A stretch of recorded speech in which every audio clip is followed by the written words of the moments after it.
And now it's all up to Lone. Has to drop on down. The master shot. The dome is popped. KOA. Is this your final stance in game 2? It's looking like it. Alone. He's got the PK. This is it here, Camseed. He needs to try and clutch this one out by himself. What do you want to do? Caramel freaking gamer. Tyler game just putting himself in such a good position. He's always rotating around and getting the flank on these players. They never know where they're getting shot from because he's just in such a good spot again. NBN want to take down the end of game. Vyas, what can he do standing up over here against 2? It's not good for him. NBN.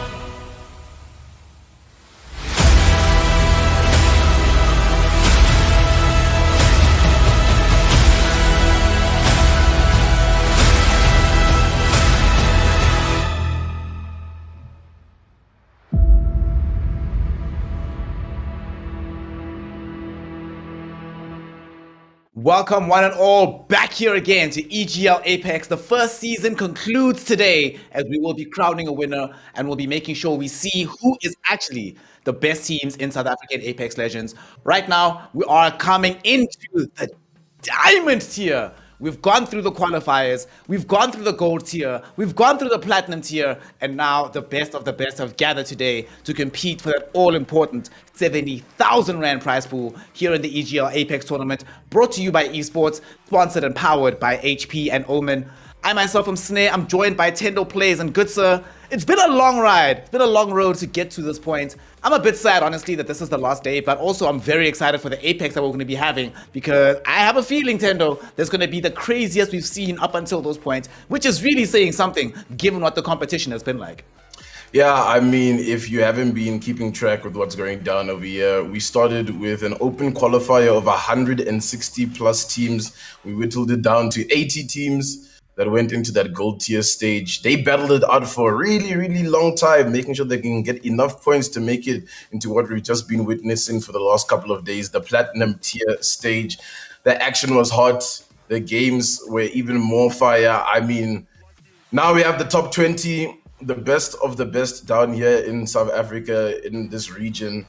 And I mean, there's so many stories that have been created. There are so many, predictions that are coming into this one, and everybody that's inside this lobby must be feeling the energy. It's also a very different format to what they've been used to, right, Snare? It's match point format.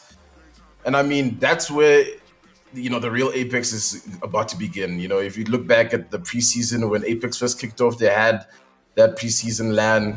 It went all the way up until 11 games just because of how difficult it can be in these kind of formats. We could be here all day. We could be here for a couple of games. I don't know. I mean, Snare, just looking at the teams and just, the performances throughout the platinum tier stage, who are we looking at mostly today? Who's our eyes on? Fortunately for us, we spoke about this yesterday at the conclusion of the platinum tier. And we spoke about some of the teams that have already qualified, especially in the upper echelon, your DNMKs, your Nibble Esports, your Apex Esports.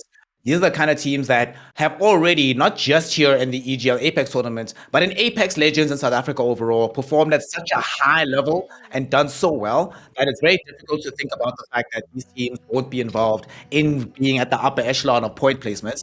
But like you mentioned, because this all comes down to a match point scenario, you have to get to that 50 points and then still win a game.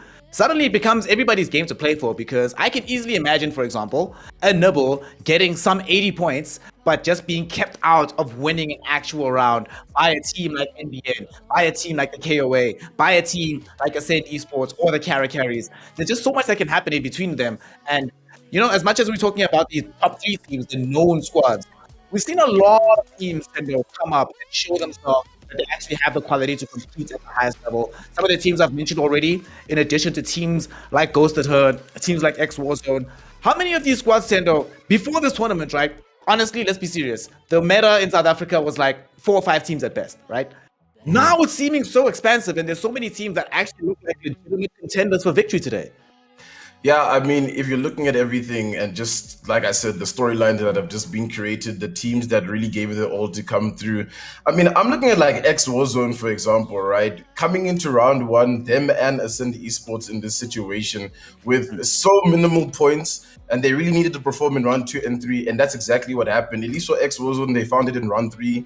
Ascend really began their arc right in the beginning of the day. Victory surprised us a little bit as well, so I'll be keeping my eye on them and what they can do. A50 and the Rat plays, I won't forget it. You know, he was going around, capitalizing on a couple of kills. Reminds me of Cheetah Boy as well in that final game where I believe Ascend Esports won, where he was also looking for it. So we got to worry about Rats, you know, keeping these teams out from these points that they need. And yeah, the match point format is just strenuous to some degree. Like you said, you're going to start having teams that are going to be targeting once they realize that, hey, that might be that team that we need to take out. Also, we won't have another opportunity. But you also got to keep in mind that you have to still accumulate points along the day, right? Because if you don't get points, you're not going to finish in that top 8 anyways, right? Because as soon as a team wins on match point, whether they be 6th place, 2nd place, or wherever, right? They've won, and they're just gonna, you know, stack the points straight afterwards. So if you were only able to get 48 points, for example, and you're just outside where the money is because you're too focused on maybe gatekeeping this team out because you know they're on match point, and then they end up just rolling you through, it might get a little bit tough for some of these teams. It's a different mindset if you've never been in this kind of situation. I'm excited to see what's going to happen. And on that points thing, Snare, I mean, that some teams were just struggling to get points, right? Yes, they're in this top 20, but they really had to give it their all. They had to fight. Do you see them struggling similarly today, or will that big game temperament really kick in? I think most likely today, one of the reasons I think a lot of these teams were struggling to get those points was because of that long form format. People have a little bit of a difficult time seeing the goal and playing towards it with full consistency if you aren't one of these big squads with that kind of experience. But when it comes to today, because it's all about just getting to 50 and then winning, there's actually a little bit less pressure because you don't have to perform consistently well round after round after round. Technically, you only need like one amazing round, one decent one, and then victory, and then it's still possible to get you over the finish line. So we might see a lot of these squads, instead of having the situation where it's like, oh my god, we're in this such a super stacked lobby, it might just become a little bit easier because it's like, wait a second, we're actually in this lobby.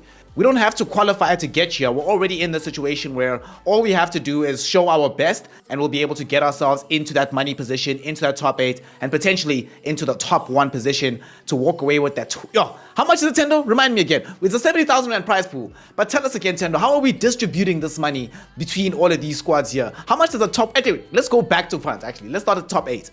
It's 1-5, I believe, right? Yes, it starts at 1-5, and let me just get that up real quick. Over here on the sidelines, it starts at 1.5 for 8th place, right at the bottom. If you just manage to do enough to get there, you know, you were consistent. At 7th position, it's 2,500. 6th position, it's 3,500. 5th position, 6,500. 4th position, 9K. Yo. 3rd position, 12K. 2nd position, 15K. And of course, the winner is walking away with at least 2 PlayStation 5s, you know, at 20K. So there's a lot to play for. And another big thing we have to mention is this is the most competitive format I think a lot of these players have gone through if you haven't played in an ALGS format, right? And I mean, the real goals for the EGL, right, for esports with this tournament was to just bring players that we wouldn't maybe know about into these kind of lobbies and just test them out and see how they hold up against each other to come to the very top, to compete with the likes of, you know, Nibble, DNMK, ATK, the teams with these big names that have been competing in Apex for a long time. You know, they're just trying to expand and grow the scene. So, I mean, you know, you got to shout them out. And of course, to the sponsors, HP and Omen. The players are getting inside the lobby, and Valkyrie is what's on my mind. Are we going to see a lot of these redeploy plays? And especially with match point format, it might be your ticket away from dying when you're at that kind of situation, Snare. I mean, there's just so many outcomes in terms of just like what the legend combinations can be like, right? We've seen the likes of DNK go very aggressive with their playstyle, where it's the Bloodhound, the Wraith, and the Gibby, right? And then we've also seen Nibble, who again, Nibble, they have so much to prove today. You know, Nibble coming into this, just finished 7th position in Challenger Series in the ALGS format, right? So for them, they want to solidify that, hey, we are the top in this country. We don't really care what kind of noise DNMK is making with all these kills, with just, you know, wowing the crowd, whatever. We're here to win, and we can win. We do make it to the top, right? So, I mean, yeah, there's so many names that I can just call out. ATK have a lot to prove. Volcano stepping in today. I mean, Kara carries a streamer team to some degree. They come into this one in the top 20. And Nochal in the fourth, right? Coming through with 159 points throughout the Platinum tier stages. The story of the Caramel Gamer, he's becoming a real big figure inside the Apex community. And he's just showing that, I mean, if you put your mind to it, you can do anything. Yep. Snare, it's getting there. We're almost there. I can feel it. It's about to be hectic. It's going to be incredibly hectic, and like you mentioned, because there are so many of these squads that don't have the same attaché as the DNMK, Nibble, ATK trio, that also means that there's several other squads that might be able to skirt under the radar. I feel like in large measure, one of the reasons, of course, that KOA surprised us with victory is because people weren't necessarily targeting them in the lobby. I mean, things are different now. You can't necessarily see who you're going after these days. Feels bad. I hate it, if I'm honest, but what it does mean is that all of these teams have to be playing with the mentality that every squad they encounter could potentially be the top squad in the lobby, and they have to play at that level. But because of the fact that there aren't as many recognized names, it means that everybody doesn't necessarily have the opportunity to just sit back, rest on your laurels, and be like, well, we'll wait for everyone else to thin the herd and then we'll get involved. No, you have to get involved from jump and try to show exactly what you're going to be offering to the table. But one thing that is great about this, Thendo, all the squads that we saw yesterday winning all won in different fashions and did different things in order to get themselves into that winning position. So that means that today, despite the fact that it's going to be an action-packed, insane lobby, it is also the case that there's going to be a variety of playstyles. You're asking about legend composition. We saw a lot of Valkyries yesterday, but I think the legend of the day and of the weekend and of the platinum tier so far has been Caustic. The question is going to be whether he translates into the diamond tier as well. And I have a feeling that just might be the case, because every single time we see these Caustic teams, they're able to hold position so well. And that holding position is uber important, not just to get you in a decent squad placement, but also to allow you to get to a point in the game where you have enough vision that you can get your kills off without jeopardizing your squad. But Thendo, the question about legend composition is going to be answered shortly, because we finally have our game. It's starting now. Before we get into it, just off the cuff, heads up, don't tell me scores, don't tell me anything else, just tell me your top 3 teams for this first game. All right, I'm thinking ATK right now. I don't know. I just have this feeling that ATK is one of those teams that are just going to show up to the occasion. They usually start off kind of slow, but I think now that they've worked out a couple of their kinks, they might come into this one hard. I think Cheeky Nibble might come through in that top 3. And the KOA, you know, I feel like sometimes DNMK start off slow, and we've seen that kind of as they come into their games, they don't always get the pacing that they want. So I don't think I see them in the top 3 in this one at least. But yeah, ATK, Nibble, and the KOA. We are missing one team right now, though. It's a full lobby, and we're missing one player from Ghosted Herd, so it might be a little bit tough for them in that kind of regard. But first game here in the Diamond tier stage, it's about to kick off. Snare. Let's check where some of the spots are going. Let's go. Drop spots are going to be coming in. We've got a drop ship that's going from east or from west to east. And right now we have the beginning of the diamond tier. There are no more second chances. If you didn't get the ticket, you have to hate from outside of the club because you cannot get in. And we are starting off the action here. We have seen in the Platinum tier that there was a lot of contestation, especially around Lava Siphon and Lava City. Not entirely sure that's going to be maintained here. It doesn't seem like that's the case. Not all the squads are heading in that direction. Instead here, Thendo, looks like Fragments, Epicenter, and Climatizer are the areas where a large bulk of these squads are finding themselves. So we could have action kicking off very early in that side of the map. Could have action kicking off very early inside of the map. DNMK landing in Lava Fish at this time is a full complement. No time to play around and land in 3 different POIs. We got X-War Zone in staging. A little bit contested there, so it's Project Rise. Project Rise always land in staging, so this fight we might see break loose the whole day, unless Project Rise can assert some dominance in this situation. Goose with the boat check. We've seen some boat check action, and there's a big headshot coming through. A lot of damage already to start it off. All right, let's go. Project Rise are looking to kick things off. They have to expend the dome of their X-War Zone, and this might be detrimental, especially if Goose can do a little bit more damage. Not too sure where Magistron and Daddy Cool are. Actually, they're just all regrouping at this position. This might be one of those fights that take a long time to end Snare because no one wants to die off first. I mean, the drop spots though. We see the KOA, Thermal Station over there. Lawn side, we got the carries, Lava City, Ghosted Herd. And overlook, we might have a little bit of action there if we tune in. I think Nibble Meme team are being contested. Yeah, Emma Dilemma is right now sitting out with this bow check as well, trying to get some shots over and seeing if they can dish out some damage here. There has been some good hits being landed out onto the Ascent Esports lineup, but with this shield that they've dropped down, don't think that there's going to be any more action happening. I mean, given the stakes that are here, Thendo, I don't think any real team, right now at the very least, there's no real benefit to getting yourself into a death position early, but they're still going to try and take this fight. Bocheck shot still throwing out for Emma Dilemma. Doesn't seem like either team wants to get out of this, but we might have a third party coming in here because Bamza also wants to be involved in this fray. So if Nibble Meme team don't get themselves out of this area very soon, they'll soon be joined by extra opponents as well as Ascent Esports having to deal with this flank coming in onto them. Quite interesting that we've seen 3 players with Bochecks to respawn into a lobby where it's just like a high rate for Bocheck spawns. I don't know. But the beams over here from the R301 weapon we see being utilized quite often, especially during the Platinum tier stage. Does a little bit of damage. Ascent Esports are looking to back off over here. They don't want to put themselves in an awkward position right in the beginning. Like you said, these are still early days. Skyhook has there's always a lot of squads in Skyhook, you know, and I mean, obviously it's a really big POI, so you can have that, and if your team is really confident in contesting, you might be able to win those fights that happen there, but it can be a little bit tough. 10 Bs takes up a little bit of damage. They've got that Gibby, Caustic, and Valkyrie composition that we've seen making a big rise thus far, and they're holding up. Ascend Esports just popping off these shots. And this is what we might see a lot of, you know, in these kind of games, because no one wants to be the first team to go down, but you still have to make sure that you're showing presence and poking at the teams that are nearby so that they don't, you know, want to push you. And you might just have these stale fights. I mean, at the very least, this is also just charging up some shots for yourself, right? Or charging up some armor a little bit, so that might be a part of the meta as well. We see now Nibble. Great shots coming in from Tenchi here with the longbow. Wow. Getting some double cracks. Doesn't manage to get a down hit, but looking very, very solid. What? Somebody stop him. One. Okay, Tenchi.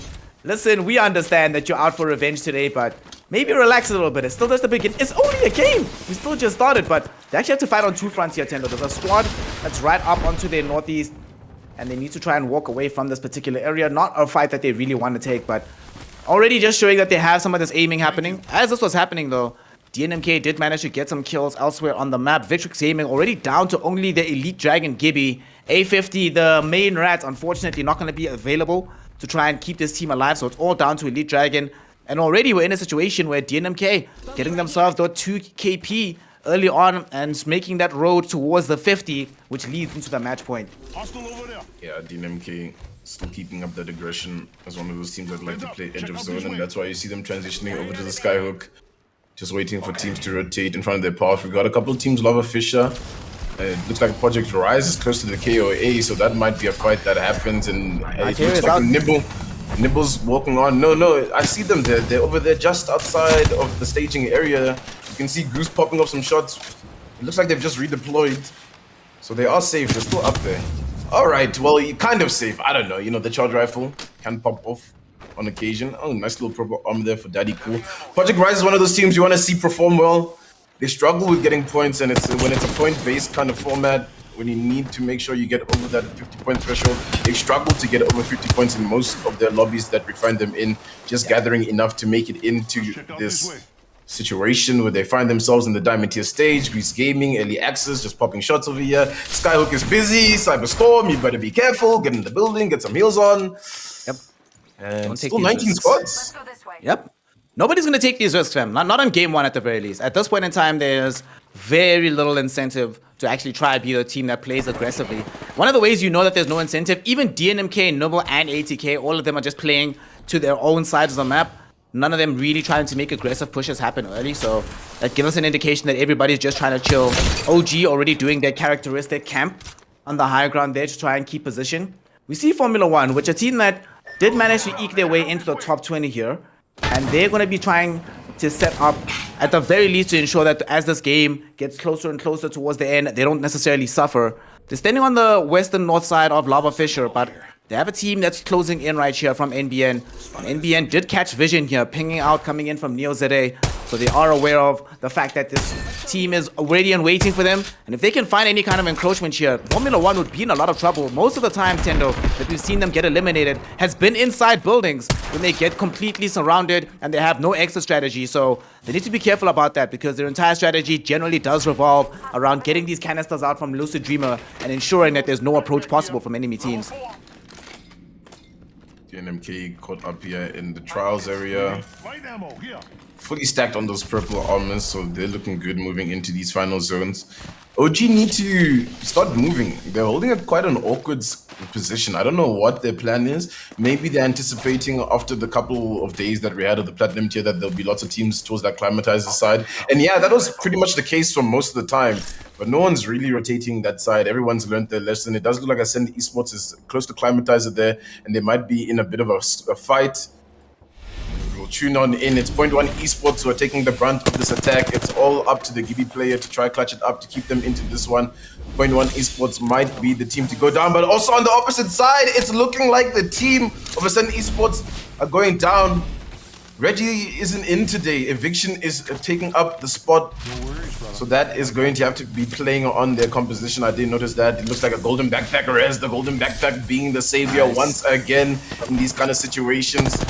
And the shots trying to fly through, Ascend Esports back up to their full complement, but the zone is going to be ticking them down pretty soon, and they still have to manage a very far rotation. So this is not looking good for either of these teams. And look at where OG is holding up, right? Maybe OG hears this, maybe they'll wait a little bit longer, get a third party. We still have Meme Team close by, but a lot more teams are moving their way towards Lava Siphon in that area. A couple of squads that are outside of zone right now. Oh, look at these shots from Cheetah Boy. Relax! Cheetah Boy, calm down. Even without a creep or anything, still managing to get some shield cracks during the Valkyrie redeploy.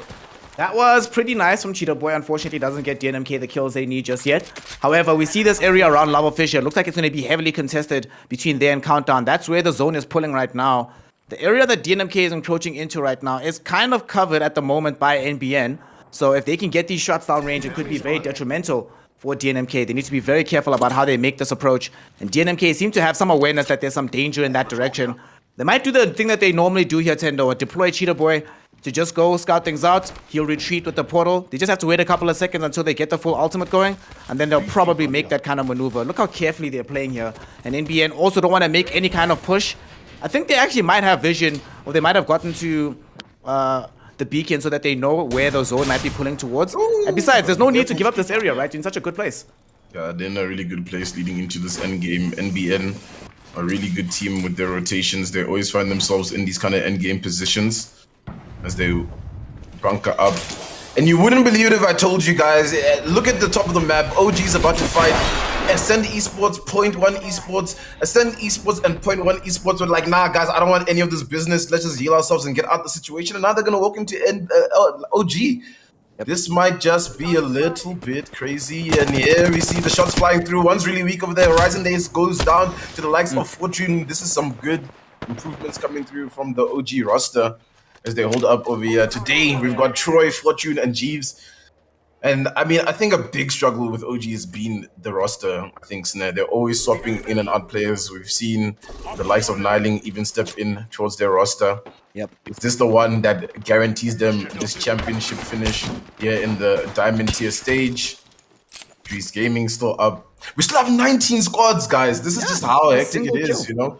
No squad's been locked completely just yet. And, you know, speaking of Omnius Gaming, I actually like the fact that even though they've been swapping out players all that often, at the very least, they have a handle on what kind of strategy they want to play. So that tells me that the team at least is not playing haphazardly, that whatever roster issues are happening is not necessarily affecting their strategic output in this game. Early access. They're in a space right now where they have to get some shots out here from Hawkeye, trying to retreat with the 30-30 to ensure that there's space enough for his team. Will he get the crack? Nope, missing everything downrange. Bit of a problem. He will decide to go in. Gets a sonar. Nice scan. Beast of the Hunter's active for a couple of seconds. Will his team be able to take advantage of the situation? Throwing in some Arc Stars. They need to try and find some range here, Thendo, but it's kind of feeling like a scary situation. Whenever you get so many shots off and you don't crack anybody, you just start to feel very despondent about your ability to take that fight, especially considering that this is the DNMK roster that's pushing up here. And look at their shots going in. Already gotten a crack coming in from Vyaz. Thank God he has no wingman today. But still, they got some very good damage out. Will they be able to get it down? Not just yet. They're retreating very heavily, but unfortunately, Cheetah Boy will be able to find Hawkeye. Will they try and chase for more? They're outside of the ring right now, but still have plenty of HP. Probably still have some med kits in the back as well, so they can keep this pressure up. They've just taken out Axes and made sure that they can get some additional KP for Vias. The whole team isn't dead just yet, but things already are not looking that great for early access. Only Cyberstorm is alive here, Thendo, and he needs to run far, far away to try and give his team a chance to end in the higher placing squads. Yeah, we have 2 rats up already up here making a redeploy play to come towards the trials area, right where we found DNMK. So they might actually run into DNMK and have to just force that fight. I'm pretty sure one was ratting towards that area, so they're gonna have to be careful. Oh yeah, oh my goodness, what's going on? Oh yeah, it's gone, it's dead. Cyberstorm, that's just unfortunate as OG lands on top of them. Elite Dragon is probably like, nah, I don't want any of that business, please. But I think they spotted the Elite Dragon when they were flying over. Oh, it's the bro check once again. That just a menace onto G's over here. Tenchi's in the kill feed, which means Nibble is doing Nibble things and getting these points that they so desperately need to make sure that they can maintain a high positioning inside that leaderboard. DNMK now bunkered up in the Lava Fisher area. ATK are holding just outside of countdown where the zone is. And it's been quiet for them. They haven't found too much. But yeah, it's one of those situations where you have to be quiet. Usually a really aggressive team. And when they do see some good fights, they will take them. But yeah, 16 squads, so we have dropped quite a number of teams here, Snare. Just not enough for you to guarantee at least 1 point. We still have 1 more team to go down before that can happen. Nibble Meme team find themselves in the fight outside of the zone, and they'll just decide to make their way in. Not going to get involved in that just yet. Esports got pushed out by the Nibble Meme team into the tunnels there outside of the zone, so they're going to be taking quite a bit of damage in the meantime. Carries, you know, a squad that we haven't necessarily seen all that much of here in this round so far. They've been fairly quiet. They actually have contestation right above them. They need to be careful. They're going to try to pop some of these canisters in advance. Will they be able to make this approach? Caramel Gamer trying to open this up, but he takes a huge knock to the face, gets broken. But oh my god, that Oxstar did so much work inside. Will he be able to go inside and dish out more damage? NBN also in the vicinity. There's so many squads gathered around this area, so they need to be careful about how this fight's going to break out. Ghosted Herd is also here. Carries. How do they want to make this approach? Akil actually retreating a little bit, so they're going to decide instead not to go in fully for this fight. And let it go for a little bit.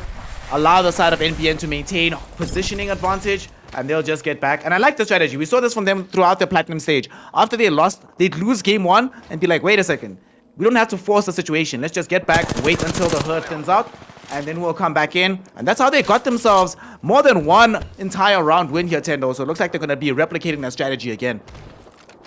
And if you caught a glimpse of the kill feed, we're down to 15 squads, and the squad that just went down is the likes of Ominous Gaming.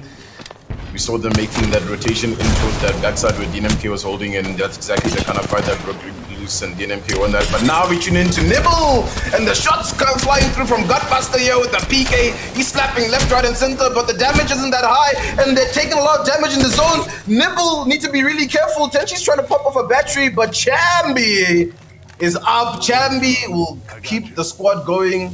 They'll be able to get a res on to Gutbuster, but Nibble Meme team is watching this from the distance, and this might be really tragic for them. Shots are flying in, and this might be just the end of Nibble on the edge of the zone after winning up that fight. They're gonna throw the gas on in here. Tembi is like, Kobe, I'm about to gas them up, but no damage is ticking through yet. But that Thermite is doing a lot. Nibble in a tough spot. Gutbuster's down. They're gonna pull on in. The wingman shots are flying. They just can't hold out Nibble. They go down early here at 13th position. Oh my gosh, 13th position, not even in the top 10 here, Thendo. Nibble Esports eliminated by the Nibble Meme team. They came in as a perfect third party, spoiled the action and the fun for Nibble. And that is going to be making everybody else's lives in the lobby a lot easier. Nibble obviously came into this one as one of the top seeded teams, but now suddenly suffering a shock exit here in the first game. This is going to be really tragic. It's going to affect their score quite a lot. Warzone at the same time is about to also get eliminated. Lemontrix, the last person fighting, trying to hold the squad together all by his lonesome, but is not going to be able to do so. ATK Esports eliminating the side of Warzone. Lemontrix got taken out by the Destreaker. Man, out here chilling with this Mastiff. Every single time I see this person with the Mastiff, he is just out here with the damage potential. Now we're down to 11 squads, Thendo. It was very quiet for quite a while, but these last 2 minutes have been nothing but insane action all across the map. been absolutely insane action. ATK doing well to secure themselves some points. 11 squads up now. DNMK have bunkered up in a little building. They're not looking to take any more fights. Things are about to get hectic as everyone's going to be trying to fight for a little bit of real estate, but we still got a number of squads that are up. Project Rise have done well to survive for a little bit. Nibble Meme Team doing good. Carries are all up as a full complement, as well as the KOA. So quite a number of teams that are still in contention to win this one. Even Ascend Esports can be in this. And some shots flying through from Ket. They get the armor croc there. The crack. They're gonna redeploy, that's for sure at least, and get out of this situation. Like, nope, not happening. We need to get into a good spot in the zone. Flying on over, a lot of action below them. Look how many EP domes have already been popped here, Snare, as the zone is making its close and people are just trying to fight for any bit of real estate that they can. Yeah, it's the most important thing in the map right now, to try to get that real estate before the next zone closure. Because if you don't, then suddenly you're going to find yourself easily pushed out of getting yourself into safe positions. The Nibble Meme Team who relocated are actually in some action already here, Thendo. Finding themselves immediately embroiled in a fight. And will they end up getting brought down? Very nice bring down there. Nice streams. Oh, they actually took out a full elimination there onto at least one. 10Bs trying to hold it down. Ends up getting brought down as well. Emma Dilemma doing their best, but in the end are prepared for this fight that's coming in. Can Emma Dilemma try and make this happen alone? Just going to be fleeing away from the fight, having to let the rest of the squad go, but still being chased down by NBN. Really trying to fly away with this Valkyrie. Is it going to be enough? For now it is. But that means that there's once again yet another rat that's been introduced into the game, Thendo. I don't think Emma's going to be going for these cheater boy plays and trying to solo the rest of the lobby. Looks like things are looking way better for NBN. They also get themselves some KP on the board right now. You know, it might only be one, but that one could actually make a difference in the long run. Yeah, the KOA are holding up a really good position, and I feel like they've won a game in this spot, or at least they've contested this spot and made it to this position. But I saw DNMK make a pretty aggressive portal towards them, so they are gonna have to be careful. ATK also trying to land on this position, but they're gonna go for the low ground. But there's already a team on the low ground. ATK is in the off position, but look at Volcano. He's trying his very best to stay up. He does a lot of damage. Carries. They're gonna pop the bubble res, but there's teams above them. They need to be careful. Carries are still up. A kill gets back. No, he's dead. He's down. EXO, the KOA up on top. Gonna capitalize on that. NBN are still in a good spot as well as they're trying to make their way in. We still have Emma up. I thought Emma gone down, but she's still surviving us at the bottom. And the KOA just holding this position that they have. There's still 10 squads, guys. This is literally the final zone, and there's 10 squads up. Make that 9 as Emma goes down. 9 is also being a little bit of a nuisance towards the team there. We might see another fall pretty soon. Snare, things are about to pop off in an unruly manner with how many teams are alive in this situation, and there's just a mangling happening at the bottom. It looks like ATK might be going down in the kill feed. I mean, wow, there's just so much action. So many squads that are involved right here, right in this ravine where all the lava is, just fighting happening in every direction. KOA finding themselves in between and mixed with 4 squads. Formula 1 got involved, but they will regret it if they get taken down. Caramel Gamer, he's dead, and the rest of the carries will get taken down too, as Masuko is the last person standing, but he cannot clutch it out against the side of ATK. In the meantime, ATK also managed to get some major damage out in the fight, but while this is happening, DNMK have just shown up here. They've eliminated NBN and ghosted her, Thendo. The spoilers of the entire map, and they just show up, and there's Look at the boy! What's he doing? He's going! away as they try to go for a super greedy res, and they end up biting them in the behind. They get taken down. Cheetah Boy is the one that wins it out. He eliminates KOA. Suddenly, Thendo, we only have 2 squads left in this lobby. And who other than DNMK to be in this situation? I mean, I didn't think they'd make it to this extent, but here they are, proving why they're one of the highest seeded teams in this tournament thus far. It's Ascend Esports. Ascend's story has been remarkable. They're a team that have been fighting all the way out from gold tier into platinum tier, now into the diamond tier stage. They need these points. They want this win, but they are playing from the low ground, and they will have to be exposed pretty soon to the likes of DNMK. But do DNMK have a good angle on them? The scan comes through. The shots are flying from Viaz over here. They're looking to close this one up, DNMK, by dealing as much damage as they can and giving them no room to heal. But an all-star stick from the bottom onto Bradley might just be huge. But they can't get anything over here, unfortunately. Ascent Esports from the low ground, it's just so tough. GNMK look good to close this one up, but they need to make sure they do enough damage before they have to commit into this fight. What's going to happen? The zone is ticking very slowly. Their dome pops away, and I mean, it's just fish in a barrel right now. But GNMK, they might just have to drop on down. Here's Bradley from above. The massive here from Bias. Oh no, Chila goes down. They might lose this one, GNMK, if they're not careful. He's run out of ammo, but they're still from the top over here. It's Bradley that needs to make sure he pops up with a shot. Dynamic Esports winning the first game here in the Diamond Tier stage. Oh, what a way to end the game there. Massive action happening in the lava ravine, but it ends up going extremely well for the side of DNMK. They come in as the spoiler team. They come in to create chaos, and that chaos ends up being massively beneficial. Honestly, Thendo, when I knew it was going to be lit, when we saw ATK with the redeploy, or coming into a fight right after Ascend redeployed on top of 3 other squads, it's like, well, it's going to be a bloodbath here, and that's exactly what we got at the end. Oh my goodness. If you're one of the top 10 squads, it's so heartbreaking because you couldn't have known that this was going to be the way this round ended. What if you were a little bit more patient? What if you stood outside and didn't come into that lava fissure at that point in the fight?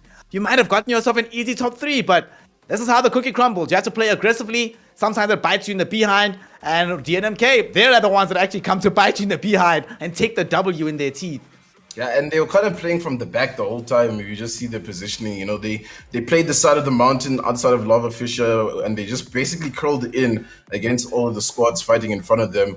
And that's why they got such a good positioning towards the end. I thought maybe the KOA was in a good spot there to close it up, but there was just so much pressure on them at that spot. And like you said, the Valkyrie redeploys, everything just popped off. All of a sudden, we had 10 squads, and it was just like going down and down and down and down and down. All of a sudden, they just 3. And then I was like, what is going on here? This is exactly the kind of action we're going to get the entire day here, Snare. But I mean, it's just great to see how much the competitive game in South Africa has improved to the point where we're having end games like that, where it's actually coming down to the wire. We don't really know which team might actually take this W. Yes, one team might be looking really good, but like you said, had they waited a little bit longer, maybe the timing could have been a little bit more differently there. What if we didn't use our Gibby Dome bubble for that? We didn't need to.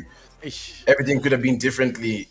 And I mean, what's next? We have to wait for scores because that could be a very shocking reality for a lot of these teams. I don't know how many kills and stuff DNMK got in that one, right? But a lot. You got to imagine if they got a lot plus a win, they're getting close to that match point threshold. I think I saw Cheetah Boy was sitting on 7 at some point. It was either him or Vyers was on 7. Someone else on the team was on 3, but it was a lot kills that they got, and they got the round win overall. So a bunch of points going in their direction. Like you say, we're going to wait to see how the scores get tallied. But in the meantime, Thendo, I want to bring up something else. You're talking about how we've seen that the level of Apex has risen to the point where we have extremely chaotic end games, where even the teams that are favored to win those situations can't necessarily do so because everyone else is good enough to prevent that from happening. We're also seeing that even teams like Nibble, when they got eliminated by the Nibble meme team, right? That didn't seem like a fluke. It didn't seem like a situation where they got caught sleeping or with their pants down. It legitimately was the case that they were outplayed at that exact scenario, and they couldn't have the quality to challenge back against Nibble meme team. Of course, they were somewhat third party, but you have to expect to be third partied in this game all the time. So the fact that we even have the quote unquote secondary squad capable of challenging the big teams shows us that this lobby is not going to be easy for anybody involved. Sure, ATK managed to get themselves into the top 5 teams, I think, but they didn't get into the top 3 because it was just so wild and so chaotic at the very end. So I'm really looking forward to what the second lobby is going to look like, because it also feels like everyone was just not necessarily feeling each other out, but feeling out with the kind of Apex they want to play. So we know Kara carries, NBN, these squads, we know they're going to play a bit more far back. They'll chill, hands off, wait for things to get to these more crunch time situations. But also, we saw some adaptation. Teams like ATK, teams like DNMK, normally squads that we see going balls to the walls from jump, even they were playing so much more patiently from the beginning, Thendo, showing us that everybody is kind of scared of what everyone else in the lobby actually has to bring to them. Yeah, and I mean, for me, it was also just like every time we flipped a scene, I was like, oh my gosh, this team could win today. Oh my gosh, this team could win today. Oh my gosh, that team could win today. And that's just what's stacked up for us, you know. there's no guarantee that even though DNMK has started off well, that they're going to continue like this. We've seen numerous times where teams start off well and you're like, oh, well, it looks like this is just going to be a rundown for them. And it doesn't go that way. We might find that it's time for the revenge arc for some of these teams that went out early, the 80Ks, the Nibble. And like you said, I don't also think Nibble were caught out there. Well, they were caught out because they got third party, but they won their fight. They did what they had to do to make sure. I think just the timings on that rotation were a little bit too slow on their side. But I mean, yeah, NBN, I thought they would have done a little bit better in their positioning, but unfortunately the zone pulls away from where they were bunkered up in the Lava Fissure. So that was just, I mean, a tough call for them. And I saw Project Rise survived for quite some time, but like, you know, I think they were just caught on the wrong side as well. And they just found themselves getting swarmed by a bunch of squads. But yeah, the Valkyrie redeploys were hot.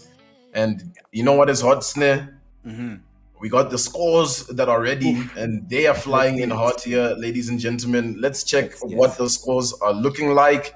Snare, take us away with those. Oof. So, unsurprisingly, DNMK is obviously going to be leading the leaderboard right now. 28 points. 28 points! More than halfway towards getting to that match point situation. Ascend Esports right behind them on 18 points. 80K on 9. NBN on 9. Nibble Esports on 7, tied up with the KOA as well. Ghosted Herd sitting on 6. Kara Carries on 5. Formula 1 4. Nibble Meme Team 4. And then everybody else from Greece Gaming down 3 points or less, which is just not going to be enough. You cannot walk away with only 3 points. You need to do a lot better than that. And I'm especially surprised by some of these teams that we saw, Thendo, be able to actually win out rounds. Your ex-Warzones, your Project Risers, only walking away with 1 point today. Very far off the pace of what you need to be performing at in order to win here in the Diamond tier. Yeah, it's definitely far off the pace, but it is the first game, right? You know, so yes, most of these squads have played against each other. They do know their play styles to some degree, right? But now, when it's the top 20, it's all of those top play styles being mixed together, and we can see exactly where some teams are capitalizing and some teams aren't. We do have a full lobby now in terms of these teams. TKO have made their comeback into this one. I think they were just unable to connect into that first game. And I mean, yeah, Snare, like you said, DNMK halfway. So, I mean, 2 decent games for them, and they might be match point very soon. And then we're looking at that 4th game situation where DNMK might close it up. But we still have to hope for the other squads, and I believe that they can still pull it back. Nibble are going to be wanting to bounce back. I mean, it was just a bit of a rough one, bit of a warm-up for them. I'm sure they'll shift their gears back up. 80K will shift their gears. 80K was looking good as well. I just think 80K, you know, they decided to go for countdown. And I mean, with some zones, you just have to hope that you get a decent rotation into it, right? And I just think they got caught out on that side where we saw NBN also trying to make their way in. And there were just so many rotations, and there were a bunch of Valkyrie teams flying on in. But yeah, I mean, Ominous Gaming, Victrix, even Point One Esports, I thought we would see a little bit more. Project Rise. These are the kind of teams that were struggling already to get points, you know, coming into this one in Platinum tier stage, and they need to kick it up. They need to really dial it up right now, Snare. And I mean, after that first game, what would you say is the strategy? What would you say the teams need to really be focusing on?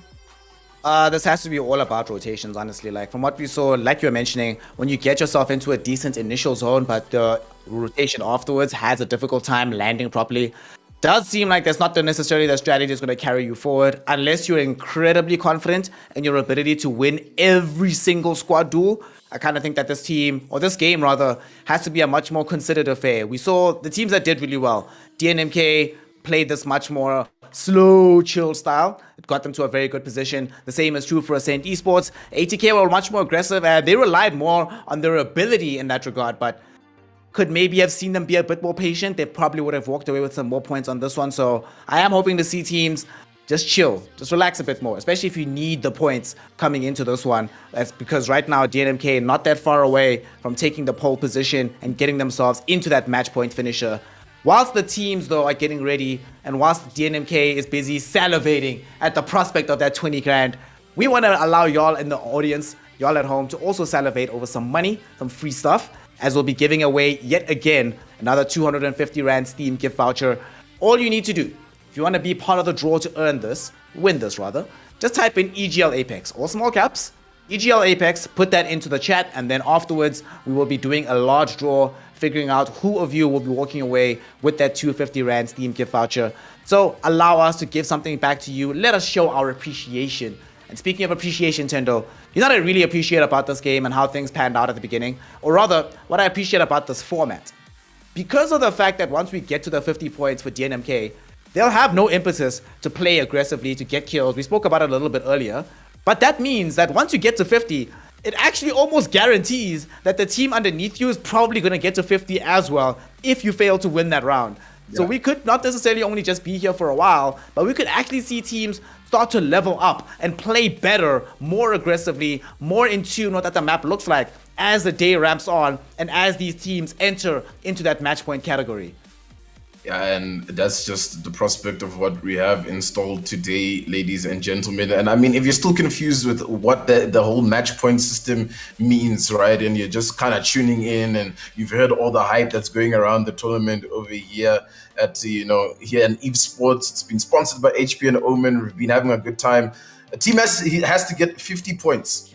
Like they normally do. You get your placement points. If you come first, you get 12 points. 1 kill equals 1 point. You need to get to 50 points. Once you're on 50 points, you are match point eligible. And the game after that, if you win the entire tournament. So we could have a situation where Snare is talking about where the teams are starting to level up and we have more and more teams on match point, right? And we could have match point teams all the way down. I've seen it to like 9th place. And the 9th place team could win that game after and they win, regardless that they don't have the same amount of points as the top of the table. It is what it is. Everybody also just be stacked on afterwards, right? So even if a team is having a bad day, we can't really count them out. We can only just hope that they can accumulate enough points along the day that when they do have their opportunity to be in the limelight, they can completely take it. Yeah. And we're about to start with the second game. And I mean, for you now coming in, you asked me for first game predictions. After watching the first game, what's your top 3 looking like for the second one? I would say DNMK, NBN, and KOA. Yeah, I think KOA actually got a little bit unlucky when initially, right? So the fight happens, it's between ATK and Carries. They find themselves in this position where they could get a lot of shots off. Unfortunately, they got sort of spoiled by Ascent Esports also showing up to that fight. If that doesn't happen, I think they take out both squads, given just how good EXO's positioning was. It was honestly phenomenal watching him in this game, so I really liked what I saw from them.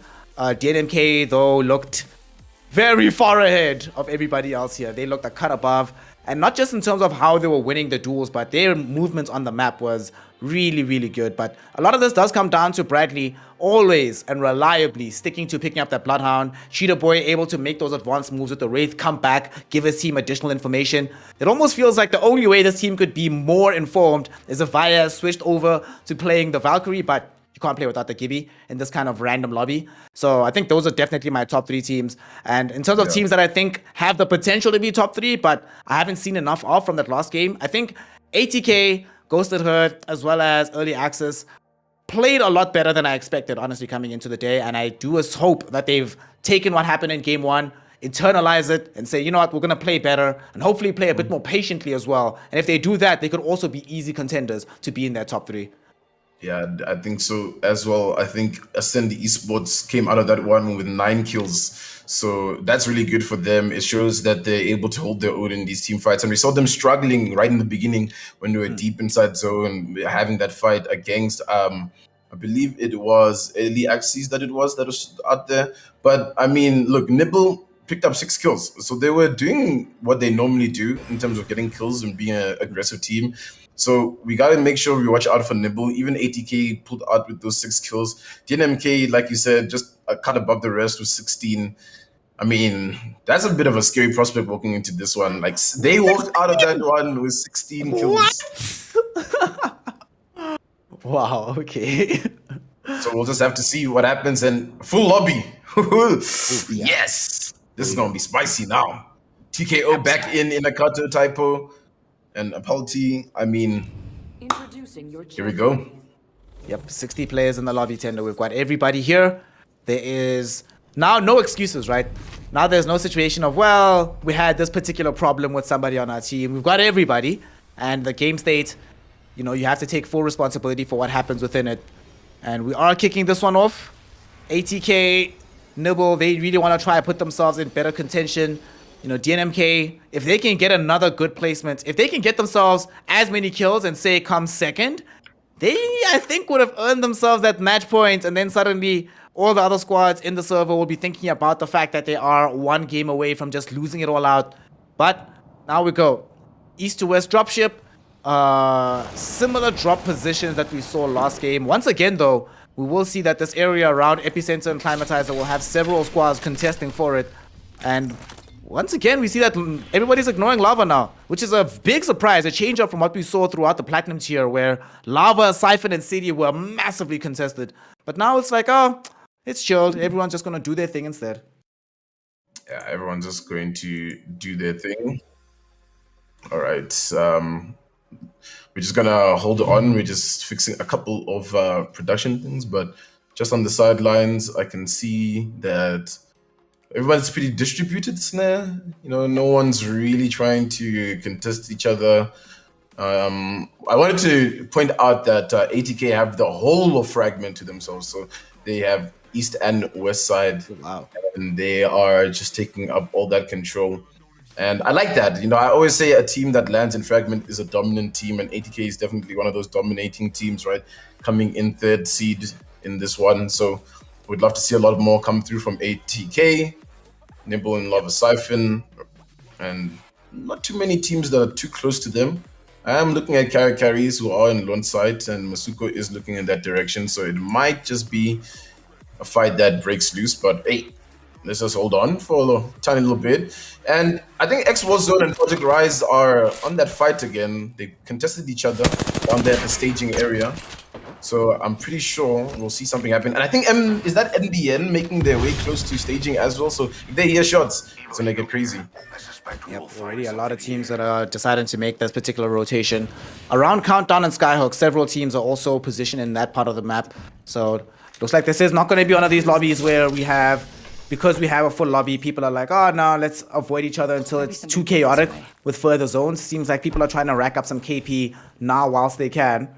X-Warzone, you see them on the map right now. They certainly need to try and perform better. A team that we had a lot larger expectations of them coming into this one.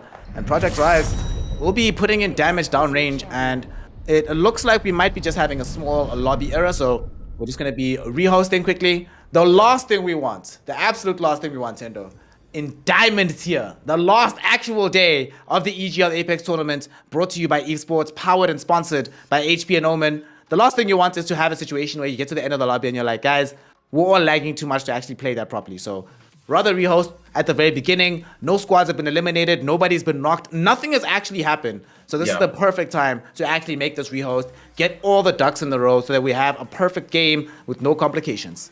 Yeah, and I don't think it should take too long. Everybody seems to be filling back in quickly. So as soon as that's done, we will get into it. And, you know, I'm always a believer that, like, just because the game got rehosted, everything's changed for some reason and everything's going to be different. It happens, though, you know, rehost. And now teams have kind of checked a couple of these drop spots and they're like, okay, you know, there's one there. And now they actually get to plot out a different, you know, way to approach this game. So we'll see exactly what happens as we line back in. But I mean, yeah, I think, you know, we're gonna go back to at least the leaderboards, and I'm just looking at them right now, and I think the top 10, those have been top 10 teams that have been consistently performing, I have to say, right? If you're looking at it, right? DNMK, Ascend, ATK, NBN, Nibble, the KOA, Ghost Nerd, Carries. Those have been the teams that have been coming back into this and that have just been performing, you know, continuously, I believe, Snare. So coming into this one, for me, I'd like to see one of these bottom 20 teams just surprise us. I think we need a surprise today. I think a lot of these top teams need a bit of a shock. You know, I think we want to see a shock. And I'm always looking at Ominous because I think they've got the potential, you know, and they just aren't finding these good rotations. And they like to land at the Survey camp right at the top of the map. And we've seen... Just park there. Just park there. And it's kind of odd. They wait for fights and they go for third parties, but they catch themselves out in these weird rotations. And I don't know if that's going to be the case coming to this one. Maybe they're going to try change it up. But yeah, I mean, them Victrix are always teams that I'm looking out for. Now that TKO is back in this one, we saw them, you know, they're one of those teams that could put points on the board, but they weren't always in those end games. They were getting kills and coming in at least the top 8 positions and just getting enough points. But they didn't really make too much noise for us to be like, they might take it home today, but you never know. We never know coming into this one exactly how things might change, especially because not being a part of that first lobby could actually end up being a benefit, right? You got some information out of your opponents. You know exactly what they're trying to accomplish in the server right now. So it might make things a little bit easier on that regard. I want to go back quickly to talk about Omnis Gaming. One of the things that I think they got a little bit unfortunate about Thendo is we saw, that position that they were holding. Most of the time, and across the Platinum tier, you were mentioning it, that the final zone would actually close in around that part of the map. So it feels like, unfortunately, that they are a team that is very, very reliant on the zone closure favoring them, which gives me a bit of trepidation. I never want to see a strategy that requires RNG to be in your favor for that strategy to be effective. But unfortunately, when it has been effective for them, they've looked way better when they've been allowed to maintain that area for as long as humanly possible, instead of having to make forced rotations too early on. So I'm hoping for them this time around that they get that positive RNG for themselves. And if not, well, I hope they find a Kraber or something, just to be able to help them out in the early stages, get some damage downrange. And we actually, weirdly enough, as much as this is a sniper meta, I think we only really saw one team sniping the last game. A lot of it was just, we're coming up into your faces. We saw more kills from Mastiffs and PKs than we did from Sentinels and 30-30s in that last round. Yeah, I mean, it was kind of funny because we actually saw more bow checks in the beginning, which isn't necessarily a sniper. And I think just the loot distribution in that round might have been a little bit awkward for some teams that were looking for those snipers. And obviously, snipers are always good, especially if you hand it over to your Gibraltar player who has that blast shield, who can just charge up over time by dealing, even the little bits of damage along the way. They all stack up to the grander scheme of things so that your team is sitting comfortably in those end games. Because you don't want to find yourself in an end game position where you're still sitting on a white armor, for example, right? Because most people give Champy a white armor and he has an R301 or even a wingman. I mean, you don't stand a chance against something like that. You want to give yourself the best opportunity to have the best shields. And with that, guys, we are going back into game. It is game 2 here in the Diamond tier stage. All right, let's take a breath. Let's get ready. Are we going to see as many teams in that final zone like we saw before? I mean, it was 10 teams? Still just mauling each other out. I want it to be 11 or 12, man, honestly. I love that chaos at the very end of it. When you look at the map and you see the zone is tiny and there's so many players on the map that you actually can't even see the zone. You just see name tags. I'm like, yes, this is what I want. This is the madness we desire here. And it led into a very exciting final stage, right? Where most of those squads got eliminated in one massive fight. So I want to see more of that, please. That's the kind of thing we want for a final day. We're here in the Diamond tier. We don't just want to see teams mopping each other, making it look easy all across the map. We want chaos. We want highlight reel action. And Thendo, I'm certain we're going to get it here today. We're going into it. Here we go. Game 2. Just look how consistent the meta is in the lobby, man. As it's caustic everywhere. Valkyrie, Gibby, you have the odd Ash here and there. And I mean, it's quite interesting that DNMK are they're against the meta right now. And I think that's what's helping them for the most part in terms of at least getting the kill points, since everybody is more focused on rotations in terms of using the Valkyrie deploys and just repositioning. I think it's been helping them stay on the ground at least and find out what's happening down in front of them. But here we go, Snare. Take us away with just how the drop spots are looking and how the teams are going to be stacking up. All right, we got a north-facing dropship, and it's going to be opening up space quite a lot here. Already we've seen the carriers get into their favorite launch site. Everybody just assuming their normal positions. Nibble back onto Lava Siphon. We see ATK assuming positioning over fragments. Cheetah Boy and the gang from GNMK going to be occupying that Lava Fissure countdown area. Not as many teams contesting this time around for the Climatizer Epicenter. And this time though, check this out, Thendo. It looks like DNMK are not the only team that's going for this more split type of drop. ATK now the ones doing it instead. DNMK have abandoned that strategy, but Volcano adopting it now for ATK. He's going onto Fragments West. The rest of the squad is on East, and he might even decide to make a slow push towards Epicenter. Oh, let's go. It's a fragment ending, guys. If you can just pull up the map real quick, you'll see it. There you go. All This right, is what let's go. Championship Sunday is all about. I mean, everyone's going to be looking for a little. Oh no, TKO! You just loaded it in. You just started the day off, and you're going down to Greece Gaming. Oh no. Finding themselves with some points on the board. I'm hyping up how we're about to have a fragment ending, and then TKO unfortunately contest Epicenter and go down. We're still seeing this X Warzone and Project Rise contestation happen. And I mean, guys, if you want to go make some popcorn, get ready, because with fragment endings, you just know every team is going to be looking for a building. They're going to be bunkering up and just holding things down. And we just might have a situation that Snare wants, where we have like 12 teams in the final zone, because it's just gonna be that hectic. But for now, X Warzone still looking to be a bit of a nuisance to Project Rise. Yeah, certainly. He's trying to get some of these shots down range. Ooh, Just Pi actually got the shield crack there. That is quite nice coming in on the other side from Project Rise. So they need to be careful about how this fight's going to pan out. The thing about X Warzone, they recognize that they need this game to go very well for them. Project Rise, Daddy Cool with the wingman. All of y'all, I would recommend go watch some of the replays with Viaz on the wingman. You know, do what he's doing. I don't know. Download his essence. You know, might have actually had a shield crack if that had been the case, but unfortunately not going to be the case, so X Warzone can walk away. But this contestation is not going to end anytime soon. Look at Lemontrix already adopting a position around the crane here. So anytime that the side of Project Rise tries to come out of this building, they'll find themselves quickly being peppered with shots in multiple directions here, Thendo. They need to be very, very careful about how they move out from here. They also need to be careful because DNMK are making their way closer and closer to the staging area. The only thing that looks like a bit of a worry is that Bradley's a bit behind, but I think he's taking a jump tower to catch up. So if those fights start, it might be a bit tragic. But for now, it looks like they're backing off X Warzone. And in Skyhook, we always see the contestant, and early access coming through over here. The boat check back in play. Some shots flying through, but not finding anything, not finding a head, maybe a young connection. For now, no. The team on the opposite side there will be able to escape. And it is Victrix Gaming, I believe, who's just caught up behind there. Victrix, they've made a name for themselves in EGL, I'll definitely say. We didn't know too much about the Apex roster. We knew they had one, and I hadn't seen them, do too many exciting things in tournaments before. But in this one, they've definitely excited the masses coming through.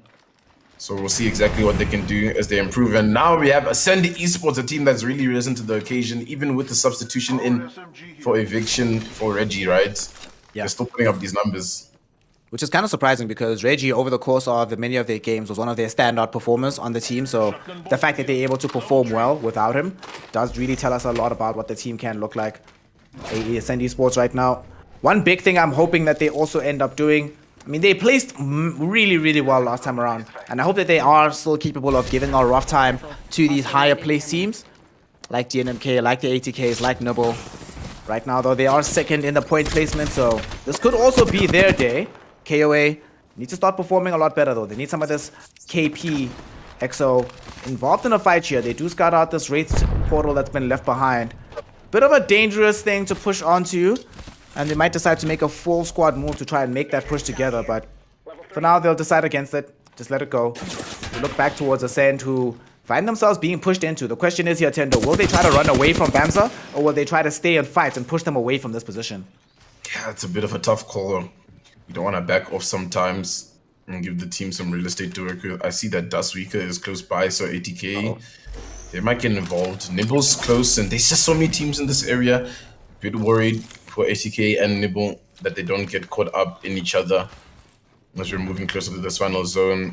And the shots are flying through. It's ATK who are just trying to pull on in. The 30-30 action here from Rexu, but nades on nades on nades are popping on him. Das is trying to swing around the corner to deal the damage, but he also gets cracked quite a little bit. But look at this, Volcano swooping around the Wraith player, renowned for just being an anchor for the team in terms of leading them in the front and dealing the damage that they need, is pulling through.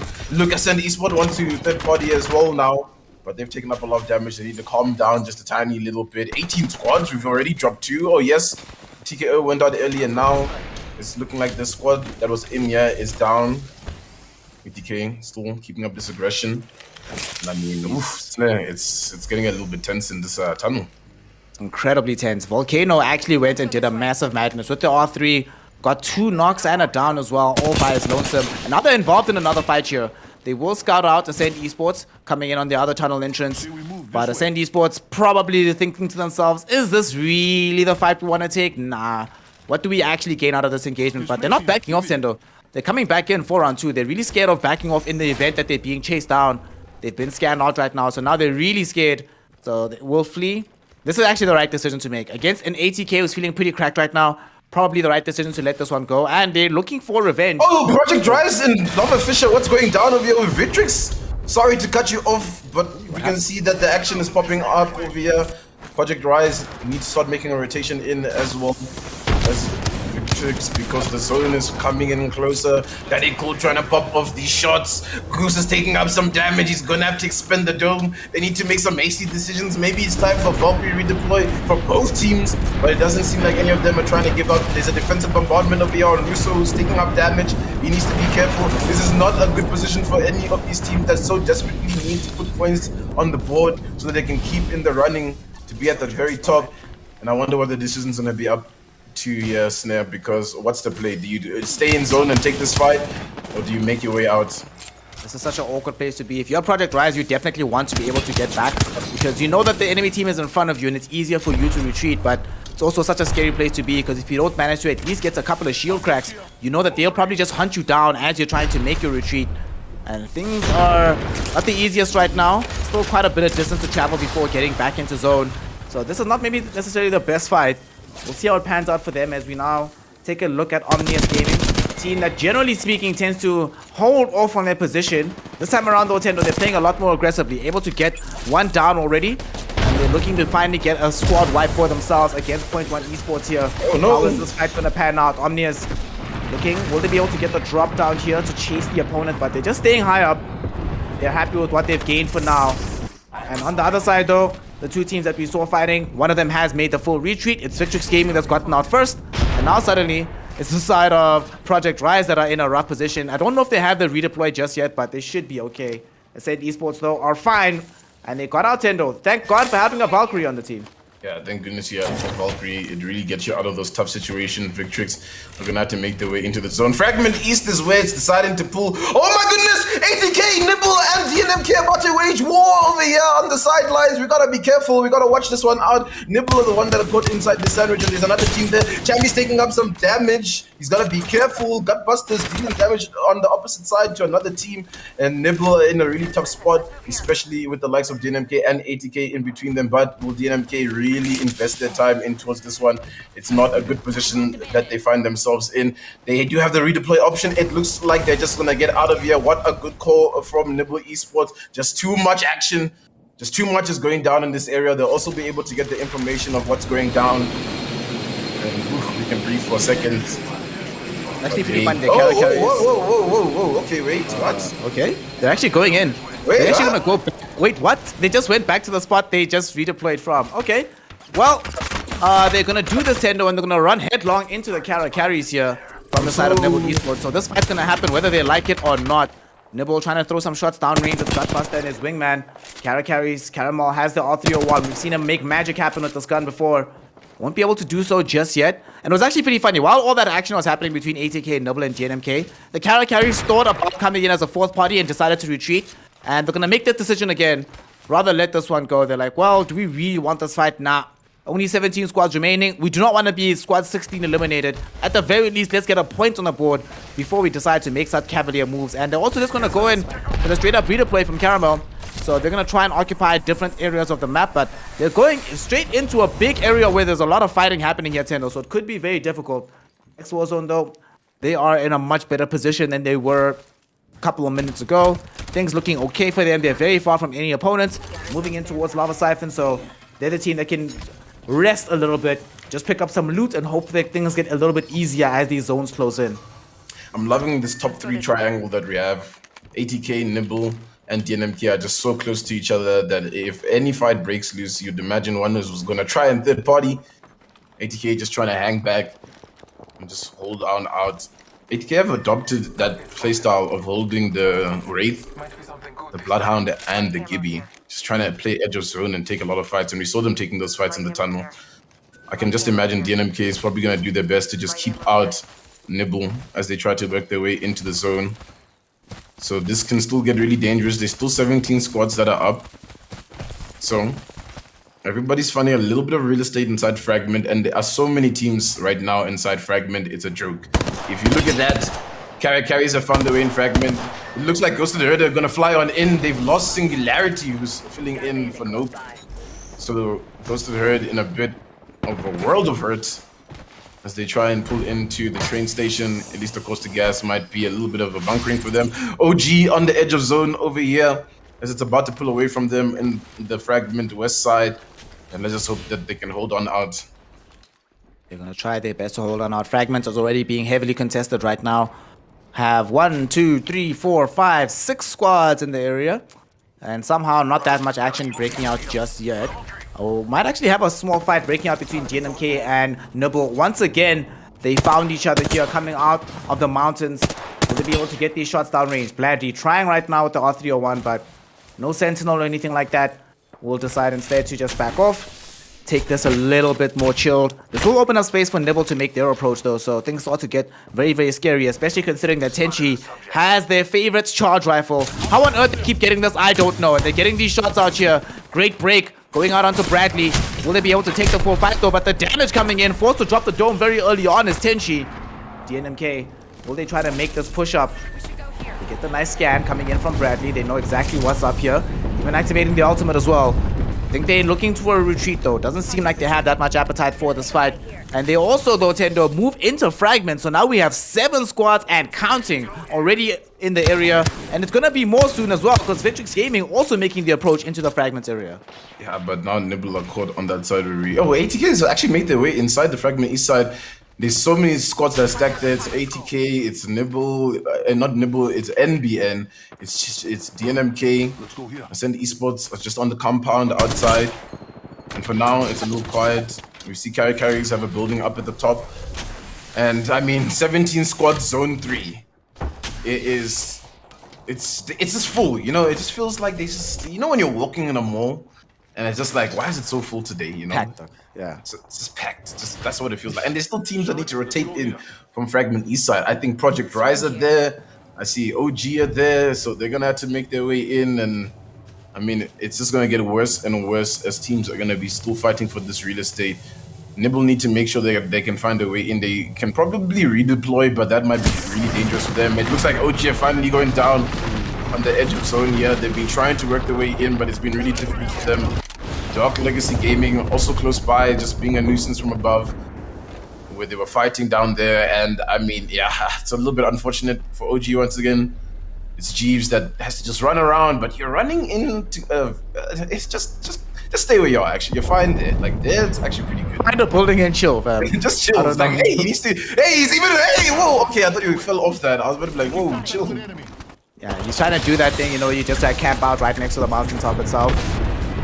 Let's hope it works out for him. As the zone is enclosing, so several teams will be making their ways deeper into this Fragment area. Hamza getting a lot of shots out here. Will they end up getting eliminated? Yes, they will. X-Warzone managing to take that fight. Amazingly done by Lemontrix. Came through very aggressively, but fortunately for him, was sitting with that vault, so managed to get out enough shots, and they do win that duel. 16 squads remaining now, Thendo. And the zone has closed in. Zone number 4 is going to be insane, given how small it is and how many squads are still left in the team. It's gonna be insane, and there's only a couple of teams that have a good positioning, at least for now. No. X-Warzone are just taking the brunt of the action. Where can you even run? Zesty just Spy's gonna queue and leave you alone, unfortunately. But where to where? There's no cover. It's just a rock, and they can still see you everywhere. You duck, dodge, and weave. It's looking rough for them, and that's gonna be X-Warzone going down next 16th position. The KOA are the team on the opposite side. Actually, Goose is the one that gets that from a distance. Look at the Project Rise are holding up. Nibble are in this fight over here. They need to engage in as they have to make their way into the zone. It might be a little bit rough for them. There's a defensive bombardment that comes on, but the Q from a Gutbuster might just be enough to hold that push on for a little bit. They can redeploy. I think they have to redeploy in this kind of situation. If it's up on Gutbuster, I didn't really get a chance to see. There's nades being thrown in now, which is making it a little bit difficult for them to coexist in this area with where the squad is. But a big headshot here could be doing something crazy. You're saying Ascend is coming? Ascend is coming. They are coming closer. Gutbuster's going down. Clutch is really out here up at the top, pulling down this damage, but they're not together, the Ascend roster, and they need to be careful because even though it's just 2 up on Nibble, they can really be a big nuisance. But he's swooping on in over here, Colder, but he's taking up a lot of damage. They need some help over here, Ascend, to clutch this one up, but it doesn't look good. Nibble Esports won't fall. They're gonna stand as tall as they can. They're still surviving. The shots are flying over here for Eviction. He's the only one left on the edge of the zone here. It's about to close in for both teams. It's looking rough. I think he's just gonna get out. He needs to get out to try and survive a little longer for the team. Nibble Esports, this is why they're one of the best in the region. They won't fall even when they're down. They get taken down, they got knocked almost immediately, but they make the full recovery, and not only the full recovery, Thendo, they almost eliminate the side of Ascend Esports, forcing Eviction to run away by his lonesome. Incredible work being done there by Nibble Esports. What a recovery, but now we see KOA embroiled in a pretty dangerous and scary situation. See Radioactive Ali trying to just close out all these areas by throwing canisters all over the wazoo. And these caustics, man, this is just a green map right now. But the zone is closing in. 15 squads, Thendo, all playing around fragments. Still 15 squads up in here. Guys, this is absolutely beautiful. As someone that has been watching these players from the very beginning, this is what I've always hoped for and wanted to see from the community. Shout out to EGL for putting this together, you know. Powered by Esports, sponsored by HP and Omen. We have 15 teams here in Zone 5. People are trying to survive for their lives. The KOA are looking to aggress onto a team, but it's difficult. They're on the edge of the zone. They need to prioritize the rotation as well at the same time, but they're being held up. Exo's trying to peek through the PK. You won't find any damage. He's just not trying to get involved just yet. I see Jeeves is still alive, trying to rat it out. Nibble, they're fighting. They are on a terrible side of the zone, but just maybe because of the pool, maybe they get that container, they will be good. They might be able to clutch this one out. There's so much action happening. Elite Dragon is going down in the kill feed over there. It looks like Ellie Axes are up to some trouble. And his carry is just bunkered up in the train station. Things get scary though, Thendo, because we have several squads that have occupied high ground positions here on these fragment buildings, and we have, in 30 seconds, Zone 5 coming in. It's a tiny, tiny zone, and several of these squads will have to try and push into that area, which becomes very difficult because consider the teams that have some of this high ground advantage. We have, of course, Early Access, ATK, DNMK, and Nibble, all of them capable of getting down some very good shots downrange. Becomes very scary. Nibble, of course, is one of the teams that needs to make a slight approach into this. The KOA, though, they really just want to try and hold their position and get a squad kill. They get knocked, though, onto Lone there on the other side. Okay, decently done for them. Do they get more out of this, though? These shots, though, flying in. KOA fully alive here. They need to try and get forward. Okay, these shots coming in. PK going to be swapped into by EXO. Gets around the corner. Not going to be able to find the shot, though. Needs to retreat back into the dome. Fearful of the scan and the Gibby ultimate, as DNMK also throwing in shots. They become the third party here, Thendo. These are 3 hits coming in from Cheetah Boy. Going to be enough to get a crack. In the meantime, Omni is getting themselves eliminated as we finally have the rats. Oh my goodness. I think Nibble had to push onto that building, and they're taking that fight right on the edge of that little station. Their team's swelling left, right, and center. We're down to 8. Daddy Cool's in the kill feed, taking out what looks like NBN and on the KOA. There's just so much action breaking up. Chamby's still in the kill feed, so Nibble is still up on the opposite side. DNMK are just waiting though and watching this go down. Gutbuster's down. They've taken up their position. Nibble have just been fighting on the edge of the zone for so long, and they're still up. They're in the top 7 now. They're looking good. ATK Esports as well, right at the bottom over here. Eddie Axis is still involved. Yeah, looks like they go down as well. That's unfortunate. Victrix did well though in this game to kind of bring it back a tiny little bit. But look at how that next zone is about to pull, and we still have a total of, what is that, 6 squads that need to fight in this one. Any Axis have a good spot on this high ground, so DNMK are in a little bit of a tough one. Actually, DNMK are going down. No, it's Carries though going down to the hands over here of Dynamic Esports. It's a big fight here. Vias! No, he goes down! Carries! What a clutch from them! They take down Dynamic! DNMK didn't even manage to get that many kill points, so that's gonna be gutting for them. So now it's wide open here. Teams can start to catch up. ATK is popping up with an ulti. Everything's about to go down now. That ulti's gonna have to force down the likes of any Axis, and yeah, they're just taking it. They can't do anything. They don't have a dome. They're trying to get resin. They're getting shot from the other side. Nibble now have such a good spot in the zone to just hold off all these teams from coming inside. There's 4 squads up. They get to watch all of this unfold. Nibble have just come out of the ashes. We saw them almost going down, and now they're in a position that they can win. In a very dominant position now. They also have a very good place to be in here, occupying this high ground. They have vision over several of the other squads. Only 4 remaining in the server right now. How will this go? Kara carries getting bombarded with damage coming in from Gutbuster and the Nibble crew. How on earth do they make their way away from here? They do at least have access to this Valk. They're dropping down the bombardment, trying to buy some space and time. This will at the very least make it a little bit easier though for ATK to make their approach on the other side. And Kara carries though find themselves in a little bit of a bombardment. Gamer is trying to level up. He takes down the streaker. Gutbuster though comes in from the high ground to take down Masuko and Volcano. They are spoiling this one. No, already taken 2 kills away from both ATK and the Kara carries. Neither squad eliminated just yet. Kara carries only have 1 remaining. He has to try and clutch this one out alone. Not going to be able to do so. Getting himself eliminated though. As Tenchi drops down to eliminate a kill. He cannot clutch it up twice. And they also end up losing ATK. Now suddenly it's NBN going directly up against the side here of ATK. Of Nibble rather. Nibble doing their best, rushing forward. Gutbuster has Masterfall. Gutbuster with the shot, with the kick, will be able to secure themselves the game. And Nibble Esports, Thendo, you wanted the revenge arc. It begins here and now. They get themselves not only the round win, in the meantime, they pick up 14 kills in the process. And that is what they needed to put themselves into contention to win the Diamond tier today.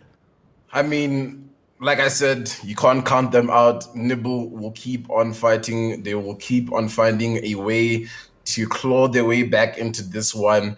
And I mean, what an outstanding performance right there from the Nibble roster. They had everything not going for them at all. It was looking so grim for them. They were at a point getting gatekept by DNMK and ATK. They had to fight underneath that little compound there against Ascend Esports, who they eventually won that one out to some degree. And then they had to fight on top of that little train car to get that position. I mean, that is what a championship roster looks like right there in the likes of Nibble. And I mean, storylines will continue. DNMK takes the first one, Nibble takes the second one. I mean, sometimes it just feels scripted when you're watching these kind of things break up, you know, like it's just like, wow, just like that. I'd imagine DNMK, just based on placements, would probably it's gonna be like ATK got 20 something points now, and then they only got 7 the previous game, and now DNMK only gets 7 now. So then they'll kind of be level up there at the top of the table, I imagine, just based on how that one ended up, and we'll wait for those scores pretty soon. But I mean, yeah, NBN did really well as usual. NBN's position is always top tier, I think. They're just always in a good spot, always ready. But final fight, I think it was just red in the eyes of Nibble, and they just couldn't win it. Nibble was just hitting all the shots that they needed to be hit, even with the kicks that came through. ATK did well. So hilarious.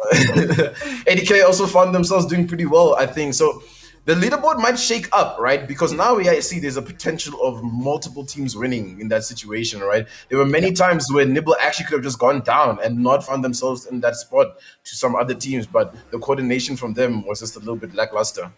Like the other teams. Ascend Esports almost heads up eliminated Nibble, right? It looked like they were going to get that elimination. They got the initial knock, chased them past the building, but Nibble just outclutched them and outplayed them at the end of the day. And this is what you like to see. You like to see the teams that are capable of not just being in situations where they're dominant throughout, but also recovering from poor positions. And Nibble did that magnificently. They came back. DNMK, not a great showing from them. Very few kills and also just a decent enough placement. And at the same time, you know, you had squads like NBN, of course, doing really well. But I must say, the Kara carries, although they didn't get that many kills, I'm loving the fact that they are really focusing on positioning, focusing on playing this more squad-oriented style of play. And it's been working out for them. Unfortunately, though, Thendo, something that we saw yesterday seems to be continuing into today, where the dominant squads aren't just dominant in squad placement, but they're also taking away all the KP from everybody else. I'm looking at these kills here.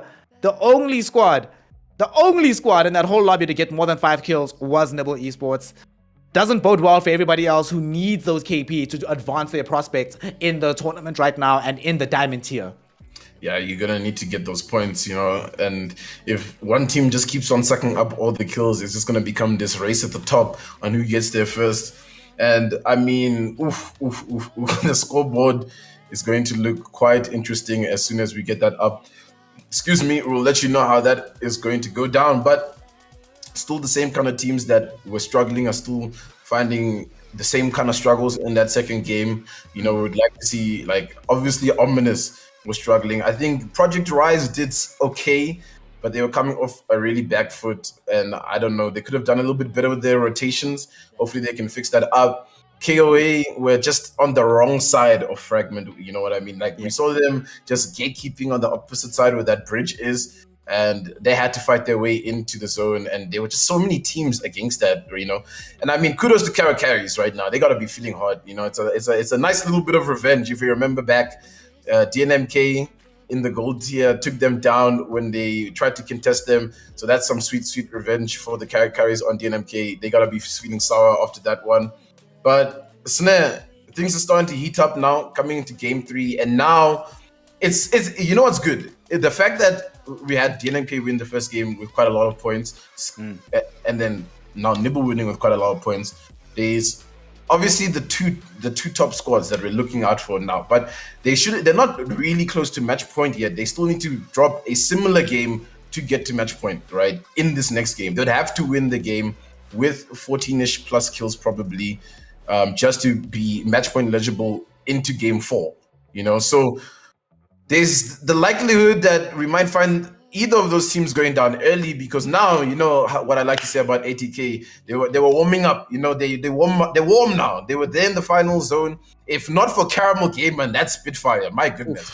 I mean, Caramel, honestly, that man is just getting better and better by the day when we're watching him here in the EGL. So we'll see what happens. Can Volcano, Dust, and Rexu come into this one? They're my team to look out coming into game 3. I think Snare, I want to see a ATK win. And with that, we've also got the score ready, and let's check it out.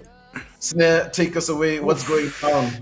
Things are very interesting right now because Nibble Esports, after a phenomenal round, have found themselves in the pole position right now at the top of the leaderboard, followed very, very closely by DNMK. If not for DNMK having an absolutely torrid round, they'd probably still be at the top, but the gap is increasing between themselves at the top and the teams beneath them. NBN on 23 points, ATK on 20, Ascend Esports on 20 as well.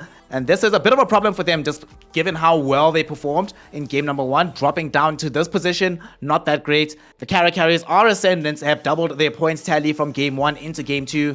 KOA on 12, Ghosted Herd on 11. Early Access, Grease Gaming, Formula 1, Victrix, Project Rise, all of them in similar capacity, 8 to 6 points.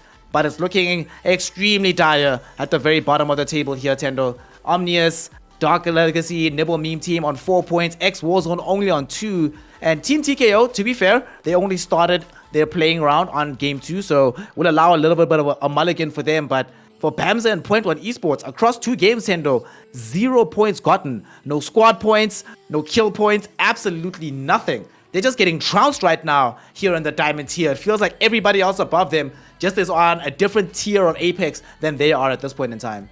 Yeah, even at the highest tier, they're still a tier above the rest, unfortunately, the way it breaks down in these situations. And for me now, like I said, I'm looking for ATK sitting at 4th right now, 20 points. For them, they just need the win, right? And then they are really going to be close to that match point threshold, and it'll really shake things up.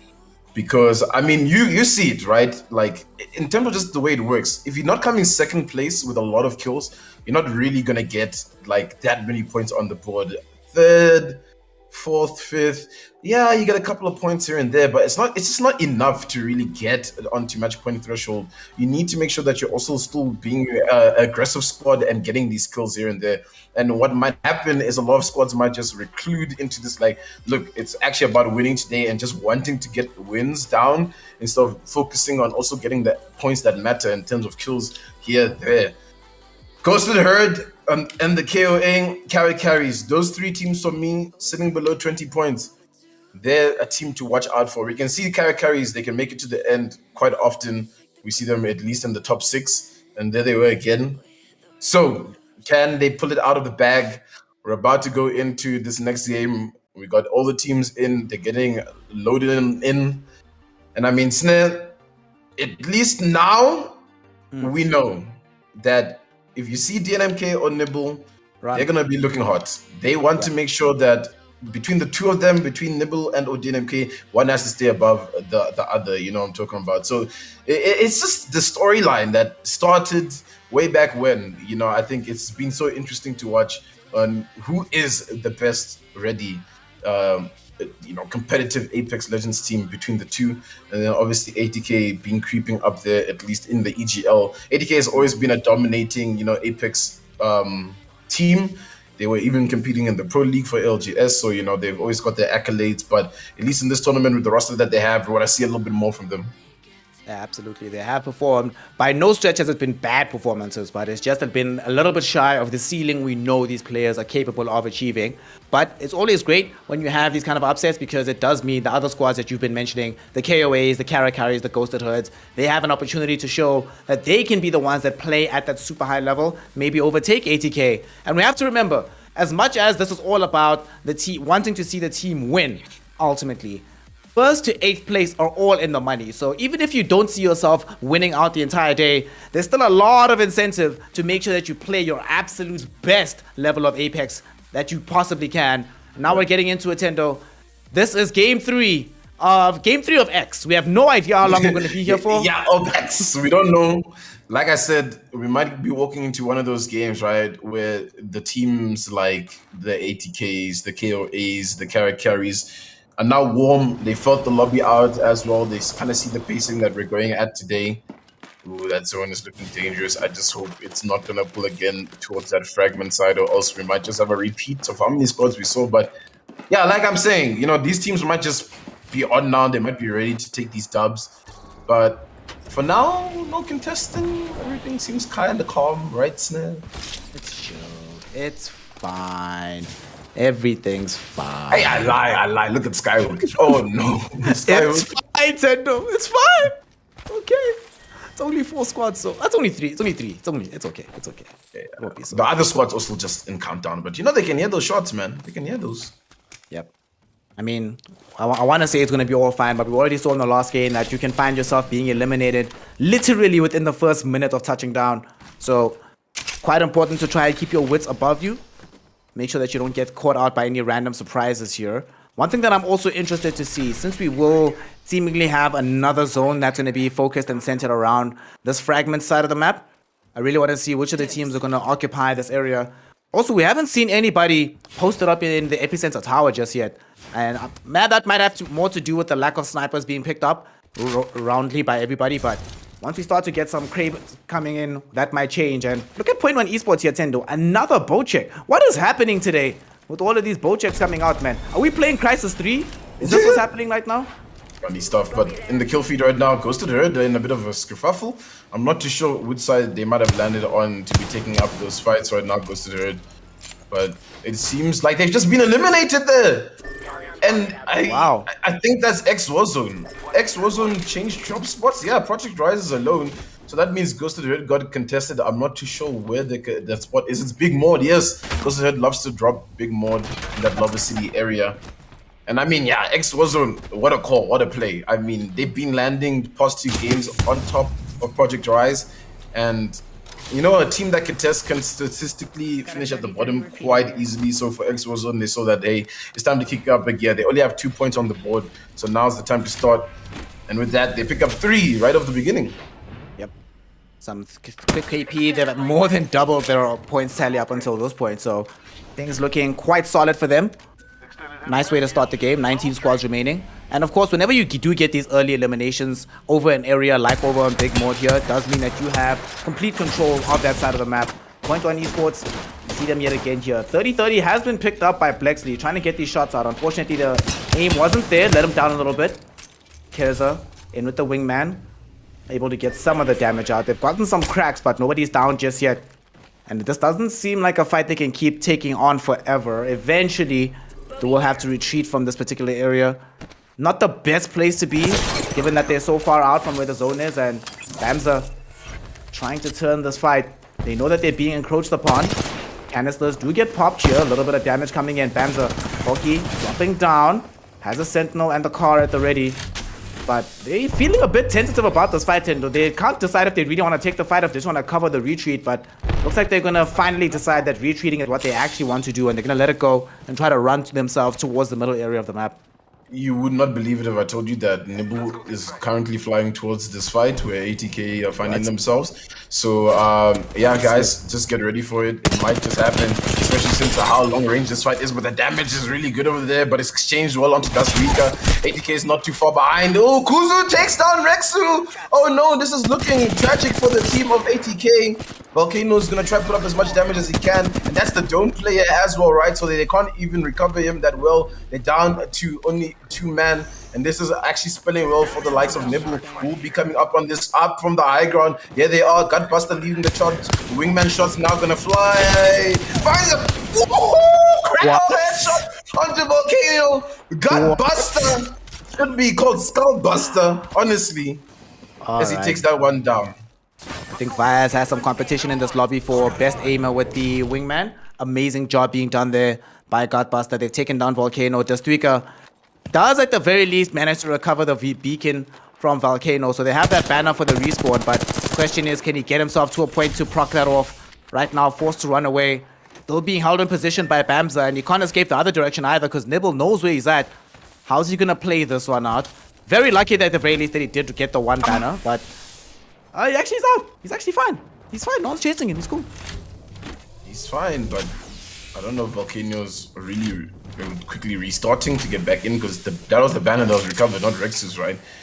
Look at that zone pool. Oh no. And where that zone is going. Grease Gaming in a tough spot over here. Concho's down to minimal HP. But hey, they're holding out, at least for the most part. Eviction is going down. This is Ascend Esports, and they picked up a fight that doesn't look to be in their favor. The shots are flying from the top. The punches! It's a fight night! Wow. Oh no, we're down to 17 squads. That was Ascend Esports. Ascend Esports, they were 5th place, Thendo, but now they're walking away with 0 points here from game number 3. So that is going to be absolutely tragic. They don't even get the bonus point for getting into the top 15.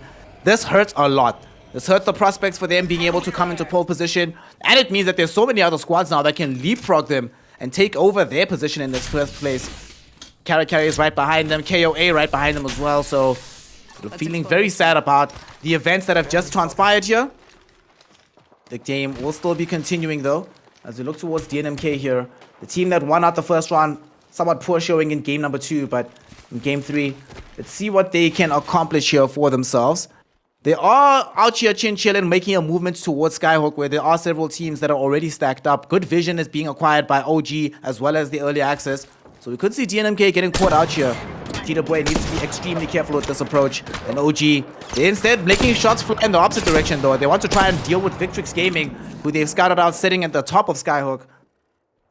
All these teams, though, this has opened up space for DNMK here, Thendo. They've gone in onto early access. Early access, they know they're being hunted. They need to try and flee from this area, but if they don't do it soon enough, they might end up dying. Look at this, Cyberstorm dropped down. What an aggressive play coming in from him, but it buys enough time to zone back DNMK, and they'll let this fight go for now. They have to let it go for now. They don't want to get too involved. It's still early days here. Ooh, the triple take flying there for Hawkeye, but takes a little bit of damage. There's a poach check there. We love to see the boat check. ATK is next to, not ATK, I mean, well, ATK is up with only Dust, just so you guys know, you can see him there in the corner. I meant to say Nibble is next to quite a number of squads there. I also see TKO making their way in, also Nibble meme team. NBN, once again, renowned for getting great positioning in a perfect spot for where this next zone is going to be pulling and might be pulling. So we'll see exactly what happens there. Look at where carries are on that slow rotation down, Sled Harvester. I think they're waiting for the next beacon scan. Once they get that beacon scan, they'll know that, all right, guys, it's going to be a little bit rough for us to stay in this spot. We're going to have to make some crazy rotations. The Beam team just holding on the edge over here. And they're taking some fire. Ooh, Cat, got to be careful. They're getting aggressed upon. Watch themselves. Not a easy place to be right now. Emma will be covering the other angle here as Aquatic is just looking for these peaks. XK trying to make this aggressive approach so they can force this fight in an easier way. Dustweaker's on the other side of this mountain here, so if they drop down and see him, this could be great. And they decide to back off a little bit here. They don't really want to take the fight into TKO. TKO is still looking for their first points of the day's action, so they certainly do not want to be the squad eliminated right now, especially as we are sitting with the Sentinel chilling on Emma. No shots landing just yet. Looking for the right angle. And what you got? What you got for us, Emma? What you got? Oh, flop. Doesn't go well. Ah, well, you know, save the bullets, run away. And funnily enough, actually, I'm laughing that Dustbeaker is our first rat of the day. Emma almost ran headlong into him, but that ends up not happening. We'll see if Dustbeaker is going to play the Cheeto boy from yesterday and decide to try and solo the rest of the lobby. Yeah, it looks like DNMK are just using the spot to get out of dodge. They're just trying to get out of the line of sight of, I believe, the KOA who have made their way through here. Bradley lost one. Gotta be careful. Get out. He's still peeking for some damage. He sees. Wow.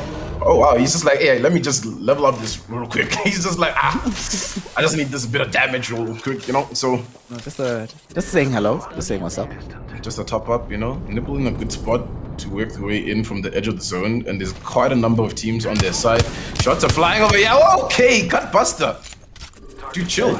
What's going on? His wingman today is just hitting. It's just getting all the damage that they need. They're coming on the crest of this, and some shots flying here from Chambi in the distance.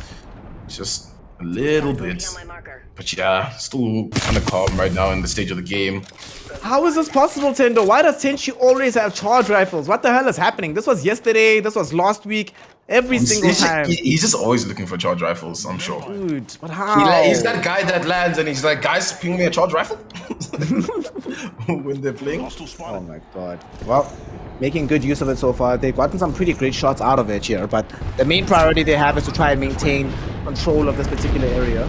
That way, when they decide to push up for the zone enclosure, they're not necessarily playing with their backs towards enemies. In fact, whilst they're doing this, the Nibble meme team will decide to make a quick reload. Redeploying here with this Valkyrie. Where do they want to go? They want to position themselves closer inside of the ring, but at the same time, they need to be worried and careful about Nibble having wingmans and shot rifles. We've already seen more than once here, Thendo, in the EGL Apex tournament. People are literally being shot out the freaking sky. So you need to be very careful with these redeploys, especially when there's still 16 full squads remaining on the map. Still 16 squads. It's only making its way in. Oh, Dust is back? What? Oh no, Volcano's back. Yeah, Dust was the one alive. Right they next got to Volcano us. back. No ways, but the zone might just take him out though, if they don't have any men. No. Fine.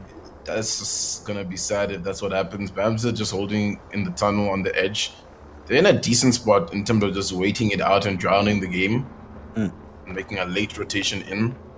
But it might be tough for them. Do they hear some footsteps? I do. And the shots fly through over here for Kuzu. Yes, there's someone that's close by. You gotta be careful there. I'm not too sure which team that is, but Kuzu's taking up a lot of damage. The zone is behind them, but they still have space to work with. Bamza need to be really careful in the spot, Snare. Oh no, OG's going down to the hands of Victrix. Victrix trying to put some points on the board now as well. And yeah, Bamza just gonna play this on a little bit more passively. They're trying their best to play as passively as possible. If you're curious, Volcano, I've been watching their player perspective. They actually got back into the ring, so perfectly fine. ATK has to. Shout out. ATK can still come through the dub. Two-man roster, Yeah, believe. exactly. No, let's believe. Victrix, they need to try and channel some belief of their own, though. At this point in time, they haven't gotten themselves some KP. Looking very, very poor in the standing. Only 6 points in 12th position, so they need to start being popped off here. In a very good position to be in right now. The question is, can they utilize this position into something positive? There are several squads that are making their way towards them, so the question, they need to actually try and get these early shots off. It doesn't really help getting to the latter portion of the game, but not actually getting this big KP, as they have Axis right in front of them. So they could decide to try and take this fight. However, Axis is not the only team in the vicinity. The KOA also around here. They're coming in just as Skywalk. So nice shot coming in from OG. It's not going to be enough though to get a full kill. That was just a warning shot. Just be careful. Be very, very careful about what might happen to you. Be very careful, honestly. Still 16 squads up, so there's no real breathing room. DNMK is making their way towards where ATK is over there, so that might be tragic for the likes of ATK if they're not really stocked up, and or DNMK if they're not too aware of the prospect of that fight. Grease Gaming just outside the zone. They have to plot what's the next move. They do have the redeploy to work with, I'm sure. But will it come in at the right time? ETK is fighting DNMK. Oh, okay. It's pulling through. Man, I mean, they're just gonna shift along this fight real quick.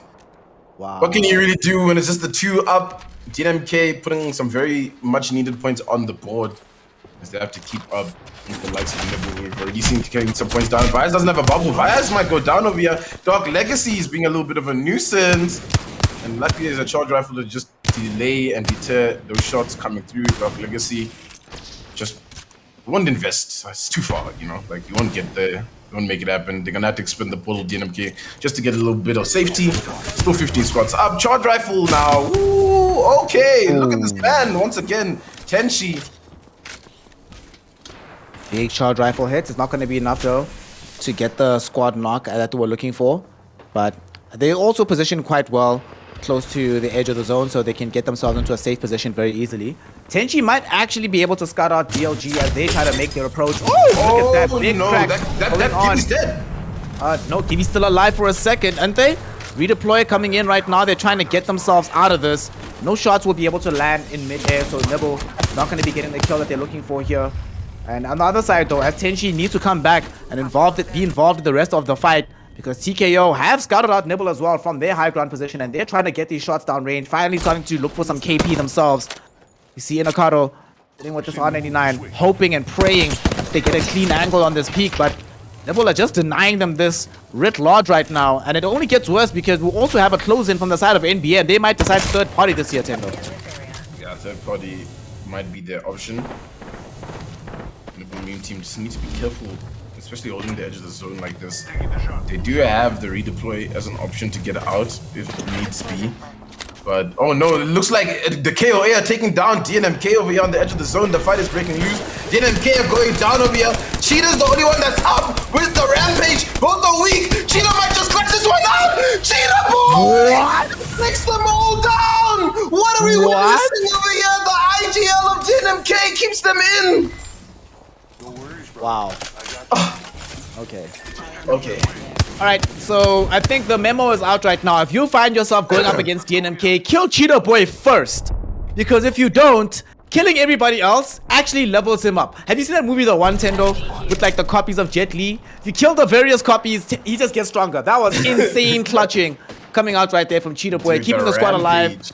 Dude, what? Wow, that was something else. What kind of clutch, honestly? That was something else, honestly. Well, this puts them now in a decent position. They've gotten 5 kills to their name. They are kill leaders on the map. Grease Gaming do have 5 kills as well, though, so they're tied in that position. And Grease Gaming will be very happy to have gotten some of those points out. Nibble Meme Team, in the meantime, we see Emma Dilemma getting some very decent shots off. The Sentinel has been swapped into now, so they're looking for this long-range attempt. Not going to be able to find it as a product does get taken down. They need to get that res first before they go for more aggressive plays. Oh no, it's DNMK as well. So let's get you a duel. It's looking like DNMK is the one that got that knock, and they might just address onto this position.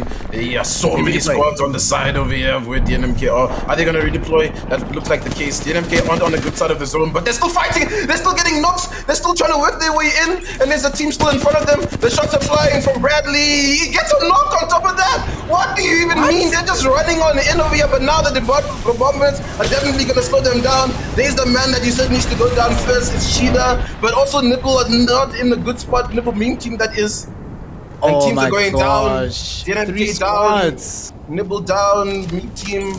Eddie Axis just down to the one player. Grease Gaming What got a taken out as zone well closure. there. Dude, that whose bombardment was that actually that got thrown down there? That bombardment, honestly. That was Oh, crazy no. amount of damage that came out. Early access might find themselves getting taken down now as well. Hawkeye, the last remaining person, trying to heal up, not going to be allowed to do so as Kuzu gets around the corner, shoots him down. And that's going to be Bamza picking up some more KP and finding another squad elimination. 7 left here, Thendo. Things that heated up in a hurry. And now, ATK, DNMK, Nibble, the big squads are all gone. So suddenly it's all Wait, to I play didn't for notice. I everybody didn't else. notice that Nibble went down. Yeah, Nibble went down. It's scripted. I'm telling you, right? I reckon Nibble and DNMK are probably level with how many points they can come out of this one. So now you're looking at these other teams like you're right. It's all open now, but OG is sliding in. Troy, oh, the PK shot isn't enough to get the knock, and it's all up to G's. G's can't stay up. OG go down again. Karen carries on and tear down over here on the side of the zone. They want to stay up. They want to keep on fighting, but their team's looking at their position. They might swoop on in, and they have a little bit of time to heal. A kill takes a lot of damage. The team is in a tough spot. There's a defensive bombardment getting dropped on them. There's no room. There's no cover. Only Caramel can really survive the brunt of this. And the two, at least, aren't taking too much damage. Wait, Caramel takes damage even though you can fly over it. But for now, they're fine. I don't think the team is going to push up on it just yet.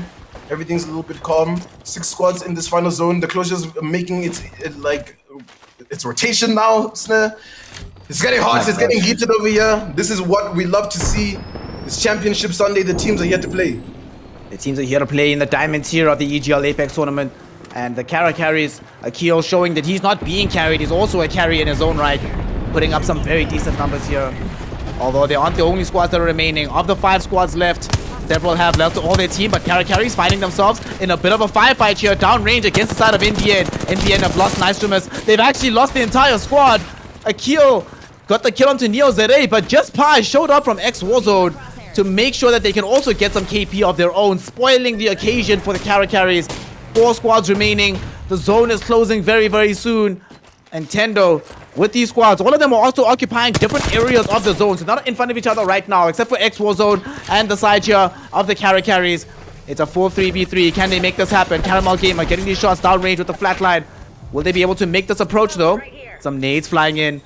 They really don't want to actually run in onto this one. They also know they're on the better part of the zone enclosure, so as long as they can hold this up, it's always going to be X Warzone that have to push into them. Yep. 30 Can seconds. they make this happen? 30 seconds. Oh, no, What kill. sword? Oh no. Did they get scouted through that portal? I don't know. I think Bams is taking shots at them now as well. So what that they're in isn't the greatest. Formula 1 is still in the lobby as well here, Thendo, and they're also trying to close in. They recognize where this final fight is happening at. They're looking for some KP of their own. Some very good vision scouted out there, X Warzone. Getting some good shots out. Will he drop down here, Zesty, to try and find some of these players from the carries? He doesn't want to do so, but he might be forced into that option because Formula 1 closing in on the other angle. These peaks being gone in. Lots of damage coming in, but not enough just here to force them off the area. But it's getting very, very tight because here we go. Another zone coming in here, Thendo. The final one of the game. Final one is coming in. Carries have a spot to deal a lot of damage over here on the team that's trying to TP in, and they're doing that damage. Kuzu takes them down. It looks like X Warzone just played that one a little bit awkwardly. Carries will have a lot of room to work their way in. The dome has to be expended to try and get the res up. Bamza still in the situation, and look at Kuzu, who's been performing so much for the squad, trying to swoop around the corner and deal the damage. The damage is flying through over here for Kuzu, but will he find some knocks? It looks like most of X Warzone is down. Yes, they go down now. We have 3 squads. Full compliments are up. Look at Formula 1. They have so much real estate to work with. They can see both teams right now. They have the edges, and now there's 1 minute in. These teams are going to have to fight soon, and whoever third parties first is going to be at the advantage, right? You want the other team to work, and look at Caramel swing around the corner, trying to deal the damage, but he doesn't find enough. Oh, there's a dome that's had to be expended up there from Formula 1. It's the lost fights over here that's about to break down. Look at the Caramel Gamers team over here, carries, but the smoke is the gas, that's the detriment over here. Oh my goodness, can they do it? No, it's Formula 1. You'd never expect them. Formula 1 come through this, coming from 11th position to find a dub. What do you even mean anyone can win today? This is the Diamond Tier stage. Ladies and gentlemen, it is powered by Esports, sponsored by HP and Omen, the action. You think that Nibble and DNMK are going to win this game? No, they're not. Anyone can. We thought Caramel Gamers team was going to win the carries in a good spot, but no. Here we are with Formula 1, and I mean, wow. Shout out to the squad, honestly. Yeah, major shout outs to the squad there, Formula 1. Not giving up until the very end of it, but also you were mentioning it, that the team that can find the perfect position to be the third party spoiler, that's the team that we're looking towards being able to win this one out, and that's exactly what happened, fam. That last squad of Formula 1, they waited so patiently. They understood where the fight was most likely taking place, and they were like, wait a second, do we actually have to get involved into this? Not actually. Let's chill. Let's relax, wait at least for some damage to come out. And then they came in at the perfect moment. They came in during a reload from Kara and during a potential shield bat coming in from Akio. And in that particular situation, you have to stop both actions, turn around, get shots off. It's too difficult to accomplish. And they end up going down. And the Kara carries, they did really, really well. Honestly, I thought they were going to win, not just because of where they were positioned, but how well they were doing in their duels, how many kills they got on the map. It seemed like destiny written in the stones and in the stars that they were going to win this game, but Formula 1 says no. Formula 1 says, we actually also want to be a part of this as well. And they take game 3, and not only is it great that they took game 3, this also means that there's a big deal in terms of the points tally. Yeah. Those are being calculated right now, but we were expecting the teams to sort of like extend that gap. Instead, things are shrinking, Thendo, and it's getting closer and closer with each possible game. Yeah, and it's like I jinxed it. I was like, guys, you might just find in this third game, Nibble and DNMK, the two leading squads, just go out early, and that's what happens, right? Yes, they were picking up a couple of kill points, so we're really just going to see who got more kills in that kind of situation, but almost finishing at a similar position there. But I mean, yeah, Formula 1 just kind of got undetected for most of that. You know, no one's really focused on the team that's holding up at the top of the building. But I remember seeing NBN in that situation, so I wonder what happened in that fight. Did Formula 1 take down NBN? I mean, we'll just have to find out in a different way. But I mean, the action is just building up. We're going into game 4 without a team being on match point. And guys, when I tell you, everybody, the producers, the observers, the admins, even the casters were like, oh yeah, dude, I mean, we're gonna have a team on match point over here in like game number 3, and we're just gonna have. Didn't say that, except me. Okay, maybe Snare can just step aside and be like, oh, don't involve me. But most of us were like, yeah, I mean, odds are, you know, based on the data, just based on how gold and platinum tier have gone, you know, we would expect that they would have closed up the gap, and maybe one of them would have been on match point. Now we're looking at obviously Nibble and DNMK, because I mean, in terms of most points in gold tier, it was DNMK and then Nibble. In terms of most points in platinum tier, it was DNMK and then Nibble. So they can put points on the board, and they can do it in a quick manner. So for this to happen right now, it's quite a little bit shocking, right? Because now it just leaves it even more open now for this revenge arc I keep speaking on. We need to see this 80k revenge arc. They didn't have a good one. They ran into DNMK on that rotation. Even the KOA are now looking for this revenge. I think they're another team that can still pop out. And carries, second time they're finding themselves in those final end games. They're just unable to close it up. But they just might do it when we least expected, right? When one of those teams are on match point and they've just been working the entire day to try get a win on their belt. And that's when the moment it comes through. I mean, Snare, like, what do you even take of it? I mean, that's one thing I love watching the carries for. Every single time that I've seen them play here in the EGL Apex tournament, they've improved game on game. They very rarely come out swinging from game number 1, showing all their quality just then. They sort of need time to feel out the lobby, see what's up, and then they just keep getting better and better and better as time goes on. And we're seeing that again from them here today. But one thing I'm really loving is the fact that we've had 3 games now with 3 different top 3 finishes. Right? Mm-hmm. Different winners, different top 3. The only consistent thing has been carries in the top 3, top 5 position, while NBN as well. But outside of those 2 squads, it's been different every single time, which is phenomenal. Tells us that the rest of the day is always going to be competitive. And it shows that even if you have these squads, the Nibbles, the DNMKs, the 80Ks, in the same lobby, anything can happen. If they run into each other, suddenly they end up dying out. Things are a lot more complicated. Things are harder to play around. And the entire game just changes on its head. And another thing that I've been seeing is, as we've been going on, Thendo, even the teams that are ending lower on in the pecking order score-wise still find themselves ramping up the kill score. The first 2-3 games, the top 3-4 teams were getting all the kills, but now that distribution is getting a lot wider, telling us that it's getting much more competitive as time goes on. And speaking of that kind of competition, Thendo, we get to see the results and what it looks like here, because we do have our scoreboard. After game 3, this is what the scores look like. Thendo, walk us through it. What's happening right now here in the EGL Apex Diamond Tier Championship Sunday? Like I said, none of the teams are match point eligible just yet. Look at where DNMK is sitting with only 39 points. And Formula 1 has just made a massive jump coming out of that win. They were maybe sitting on 4-ish points. And after that dub, they just jumped to 5th place position. And that's just how easy it is to get into that money. You just need one good game. And I mean, Formula One, you have to give it to them. They've been sticking it out. They've been a team that I've seen here and there, some of the players in some competitive tournaments, but they haven't really found a good footing. But when it matters most, they show up. Here is Formula One taking dubs and showing that this top 20, anyone can win. You know, even the team sitting at the bottom, like Point One Esports, might just surprise us, walk away with the win. We thought Ghosted Herd might be having a good day, but no, look where they are now. They're situated in 11th place. They're not looking good. ATK, we didn't even manage to put any points on the board after that one. But yeah, just like that, look at what that. NBN took, not NBN, well, even NBN went up just a tiny little bit. Carry's now sitting at third place with 33 points, right? So it's really close up at the top. NBN, one good game, match point. Carry's one good game, match point. Nibble, one good game, match point. DNMK, one good game, match point. I even think Formula One, if they get another win, but they're gonna need to put the kills down, right? You know, they're gonna have to at least drop at least 15 kills, I think, and then they should be match point. But that's it's an ask. And then ATK, I mean, 30-point game, easy 30-point game. You know, it can happen.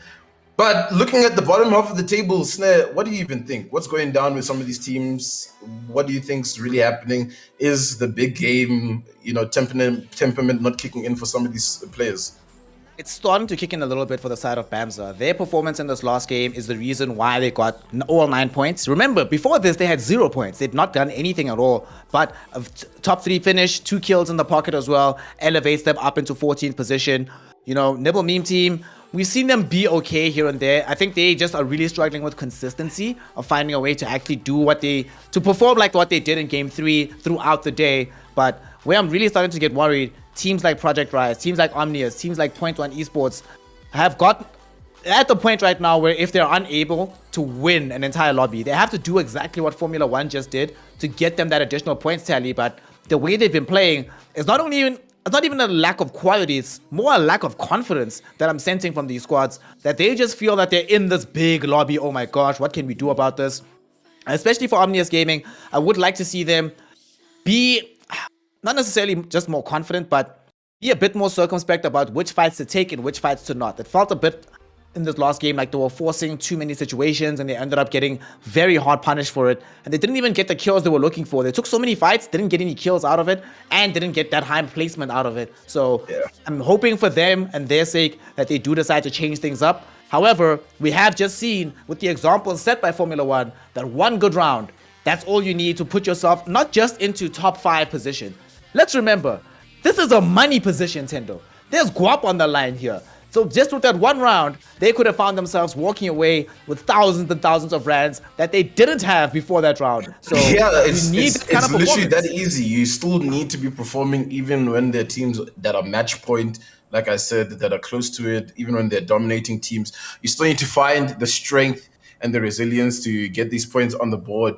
Yeah. So yeah, bottom 5 teams right now, you have to be looking at Victrix, Ominous, Dark Legacy, Project Rise, and Point One Esports to just put it back and try their very best. And we know those teams can win games. At least Project Rise, we've seen close games out. Point One, we've seen close games out. They just need to find the stride in them. This is your champion. And here we go, guys. 4th game of the grand finals, the Diamond Tier stage here. We'd love to see a new champion. 3 different champions on the day. If you thought it was going to be a one-man show, that's not what you're getting.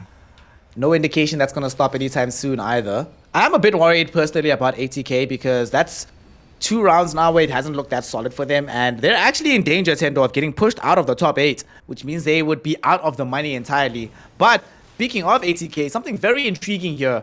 They have given up on copying this DNMK strat. And instead of going the Gibby, Bloodhound, and the Wraith, they've kept the Bloodhound, they've kept the Wraith, but they swapped out the Gibby for an Octane here. What do you make of this, Thendo? Not something that we've seen at all today in the Diamond tier of the competition. I wonder what the call on that really is. Maybe they want to be a little bit more quicker and get themselves out with the jump pad, but the jump pad leaves you so vulnerable to damage, you know, so I don't know. We'll just have to wait and see. And okay, guys, we're gonna have to go to Big Mode, please, in observers, because it's a contester once again. We can see that happening. Ghosted Herd need to make sure they win this one out. Nope is now on the team. Singularity was filling in just now, coming in for game number 4. Can they find it in them? And it starts with this fight. It's the GB player. The shots come through. They get some good damage there from Calamities, and it's X Warzone. X Warzone. We saw them in the final end game, but this is not where they would like to end things off. Yeah, definitely like a better start than this. Getting some decent damage out here. Just Pi is with the alternator, but gonna kind of suck. So you need to close the range to make it more effective. Does seem like this big mode contest is going to continue until at least one of these squads are dead. It does not seem like X Warzone have any kind of appetite to let this fight go. And they still are trying to contain here and try to get in. They recognize that there is a caustic canister on the other side, so they will try to make sure that they get this approach as safely as possible. At the same time, though, X Warzone, they get the cracks here. Zesty getting these shots in. Zesty is looking to try and get a knock. He will manage to find one onto Ghost Psycho. Calamitous gets brought down as well. One more to go. Nope. We'll be able to bring down Zesty at the very least, but nope, ultimately will still end up dying. Very sadly. Oh, no. The Ghosted Herd, the first team eliminated here in game number 4. There's 19 squads remaining, but there's no Ghost Herd. Oh, you said this last time around, Thendo, where X Warzone recognized the fact that if we make this drop onto big mode, contest one of these quote-unquote weaker squads right now, we can get ourselves some KP. And it worked. And it's worked twice in a row now. So there's no reason to stop the strategy. And sadly, it seems like Ghosted Herd are now going to get forced off of big mode. Ghosted Herd, 5th seeded team as well, right? Finishing Platinum tier with 156 points. They're right now struggling with only 11 points right now. I mean, Snare, what can you even make of that as we try to get back inside the game, ladies and gentlemen?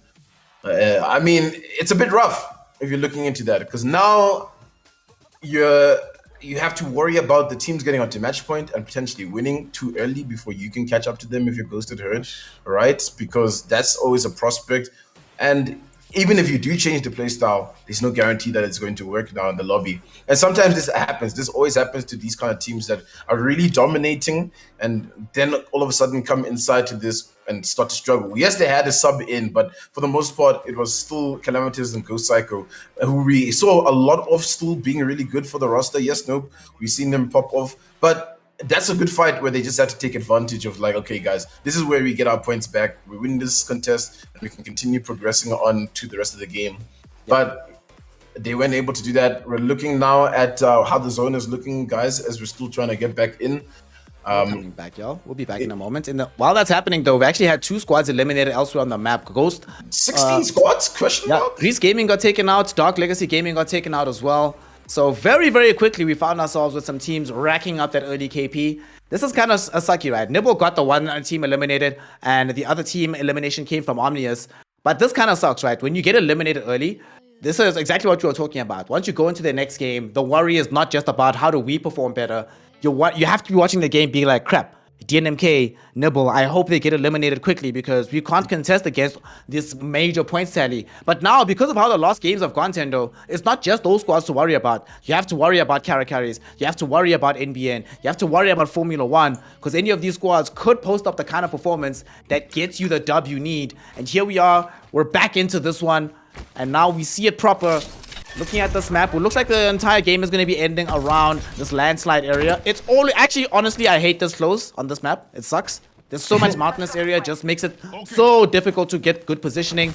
You almost end up in this major tunnel fight, which kind of sucks at the end, man. All right, back in it. The KOA at Thermal. They need to find some more success. They only have 16 points right now, and they're definitely a team we know that can win it out. We saw him drop a 19-kill game yesterday, which was absolutely amazing to start off their round 2 games. So the Platinum tier is round 2, right? But no success right now. And they just walked into the wrong kind of squads. 80k is close to Nibble on that back trail there. OG's on an early rotation, question mark. That's kind of crazy for them. Don't really see them rotating too early, but they're making their way into center zone. They had to switch up the playstyle. TNMK versus Victrix right now up at the tunnel of Skyhook. It looks like it's about to go down, so we'll have to see what happens. And here it is. The shots are flying through. It's Cheetah Boy trying to do a little bit of damage. I mean, for DNMK, they need, what, 11 points, is it, to get to match points? Yeah, just 11. Just 11. Just 11. If they can get this squad elimination, it's possible. Especially since it seems they're about to find a full squad wipe here. They've already gotten one. On the other side, he gets the full knock. Will they be able to find more is the question. Defensive bombardment has been thrown out. A50 though does get himself taken down. Nobody just yet on DNMK eliminated. And unfortunately for Victrix, the 1v3 was required out of Russo to try, or out of Elite Dragon, excuse me, to try and turn this all around. And he's not going to be able to do so. DNMK on the board now. 3 KP, one more squad eliminated. And everybody has now gotten that bonus point. Yay! Fun times. All right. Shots flying at the geyser.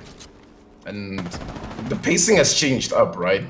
And you know, I don't know why. Because a lot of teams, we've only been used to either 3 or 4 game series. So this kind of feels like the end for some teams unintentionally, right? You know, so maybe now this is when they're like, guys, we actually do need to change the playstyle and just shift things out. And that's why we're seeing so many more fights, because now we're only down to 14 squad. So we're going to have a less populated endgame. The fights are breaking loose over here. X-Warzone looks so good in that final game there just before this one.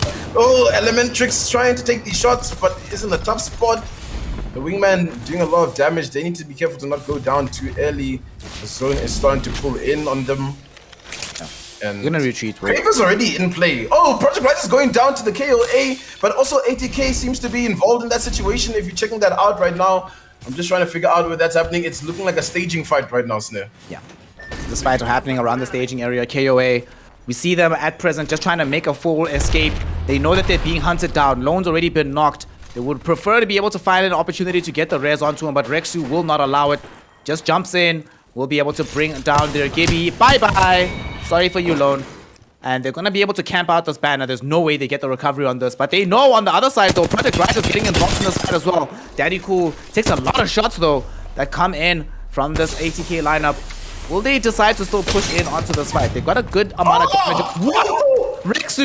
Rexu is not playing Apex Legends. He's playing Wanted, the video game, bending bullets around the corner to get the down onto Daddy Cool. It's not enough to actually kill him, but it is still enough to threaten him, forcing the res out. While this is happening, though, we actually had another squad getting eliminated elsewhere on the map, Thendo, as we have also now lost Ascent Esports. They will not be involved in any more of this action. I think X-Warzone did manage to take them out there. I think you guys are gonna hate to hear this because DNMK are also close by to this fight. So if they choose to third party, this might be detrimental for ATK and Project Rise. As ATK switched on in, the gas is here, but it's not affecting Dust as he opts on in, but into his own all-star. He goes down. That's cool. Shoots around the corner. The fight is still not going ATK's way. There's another knock on the side for Project Rise. They're holding off over here in the building. Project Rise. It's all up to Rexu. Oh no, ATK just bit too much. They shouldn't have pushed it, it looks like. Project Rise are like, no, we will not go down. Rexu's thinking about it, though. I actually read the map quite wrong over there. I thought they were close. This fight is happening in staging. And not down. Woo, okay. That would have been detrimental. But, I mean, ATK is still going down here, Snare. It's not looking good. Yeah, ATK have 2 got knocked down, and they're going to make sure on the side of Project Rise to cover these banners. They're not going to allow recovery from Rexu. They've already seen that ATK very adept at being able to reclaim their team and rev them. Very nicely done. They even know the direction he's running in towards, so they certainly will not allow a track back. Greatly done by Project Rise. They finally get some points on the board here with some KP as well. They've only gotten 6 up until this point, but with this, they'll be feeling a lot more confident about their prospects going forward. This is quite nice. The carries will, of course, they might not be aware that it's been ATK knocked on 2 of their legends, but will certainly feel a lot more confident if they have that availability of information, since one of their biggest opponents in the lobby now no longer had to participate. The question is, where do they decide to go from here? We've seen that normally they play as usual from Thermal Station, wait until these squads thin out, and then start making a slow rotation into either Fragments or the Skyhook area. For now, it does seem like they're going to make their way towards staging as well, so they might actually run into this Project Rise lineup. If they can get good angles from Project Rise, they might be able to get more KP for themselves here, Thendo. OG playing with the Loba as well, so that's going to be quite interesting leading into those end games. Might garner them some needed loot. It looks like DNMK is holding the opposite building that's close by towards the countdown area. Nibble find themselves in Lava Fisher, so not too far from the end game. And I mean, DNMK got a spot right here, so this is going to be quite a good one for them. At least if the zone pulls in this direction, it might pull away. We might find it pull to where OG is, where NBN is. And I mean, both teams, I mean, all 3 teams have just decided to play this early rotate. Nibble can still find a good spot if they make their way in. Carries now flying over. towards the landslide area. Find themselves inside there. And yeah, these teams are going to start to make their final rotations there to prepare for this end game. We have 13 squads up, so there's a little bit of room to breathe, at least for a lot of teams. Well, Rexu might get himself found out here on two sides. He's in between Project Rise as well as in between X Warzone. They know where he's at. They see him. There's no way he gets out of this one. Rexu getting himself shot down right now. Was hoping, but wait, what? Did he actually get the... Wait, that's What? Okay. It doesn't end up mattering because they get the full elimination, but very surprising he found the respawn. Unfortunately though, X Warzone as well as Project Rise do still manage to eliminate ATK. One of the big ballers in the lobby are taken down. Doesn't seem like this Octane meta worked out for them here, Thendo. Looks like it probably will be back to the Gibby next round. Looks like it will have to be back to the Gibby. X Warzone making this rotation out of zone close to where Project Rise is, but I just think they might get ahead of them. I think they know that they're close by. They're going to gatekeep this one. The shots are flying through the wingman now from Elementrix, but only finds a little bit of damage. And Project Rise have just been in a tough spot the entire time, just fighting their way into these next zones. The nades are going to be flying through. Will they find damage though? It looks like there's an ulti that's about to be dropped on the side over here of X Warzone, but they've got the tunnel to work with. Just Spy's in a bit of a tough spot, but playing Wraith can't keep back. Shots flying. No vision though. I think they might just opt to rotate into zone because that's what matters more. Getting a good spot in this end game. Currently kill leader Elementrix, so X Warzone putting these numbers in. They're doing really good, and I mean that zone though. Oh my gosh! Oh no! Out in the open, none of the teams that thought they had the building are gonna be safe. But Carries is retuning into them. They're taking a little bit of the brunt of action. They're gonna have to expend the Gibby ultimate over here, and it's about to pop off. They're in between two teams, KOA on the one side and the side of Nibble on the other. Nibble a little bit slow and reticent to make this push, but EXO doesn't have any kind of reticence for this, running in with this Wraith. The Carries, how on earth can they get themselves out of the situation? They know that they're surrounded, so they have to worry about all this damage coming in. We've seen Kraber shot missing from EXO. Oh god, he was looking for the angle, doesn't manage to find it, takes some damage instead in the opposite direction, and gets cracked for it. That was a very, very close. Had he been there like a second sooner with that kind of angle, they probably would have been able to find a full knock onto one of the Carries there. Nibble's still prowling as well, so if there's any knocks on that side, they'll probably be inting that situation. X also in the tunnel still trying to get the spy, the beam that comes through from Zesty does a lot of damage there. Oh, OG's taking down DNMK in the kill feed right now. OG looked to be getting a little bit of points on the board. This is going crazy. It looks like DNMK goes down to OG. You wouldn't believe it. And I don't think they would have made enough points to be match win eligible.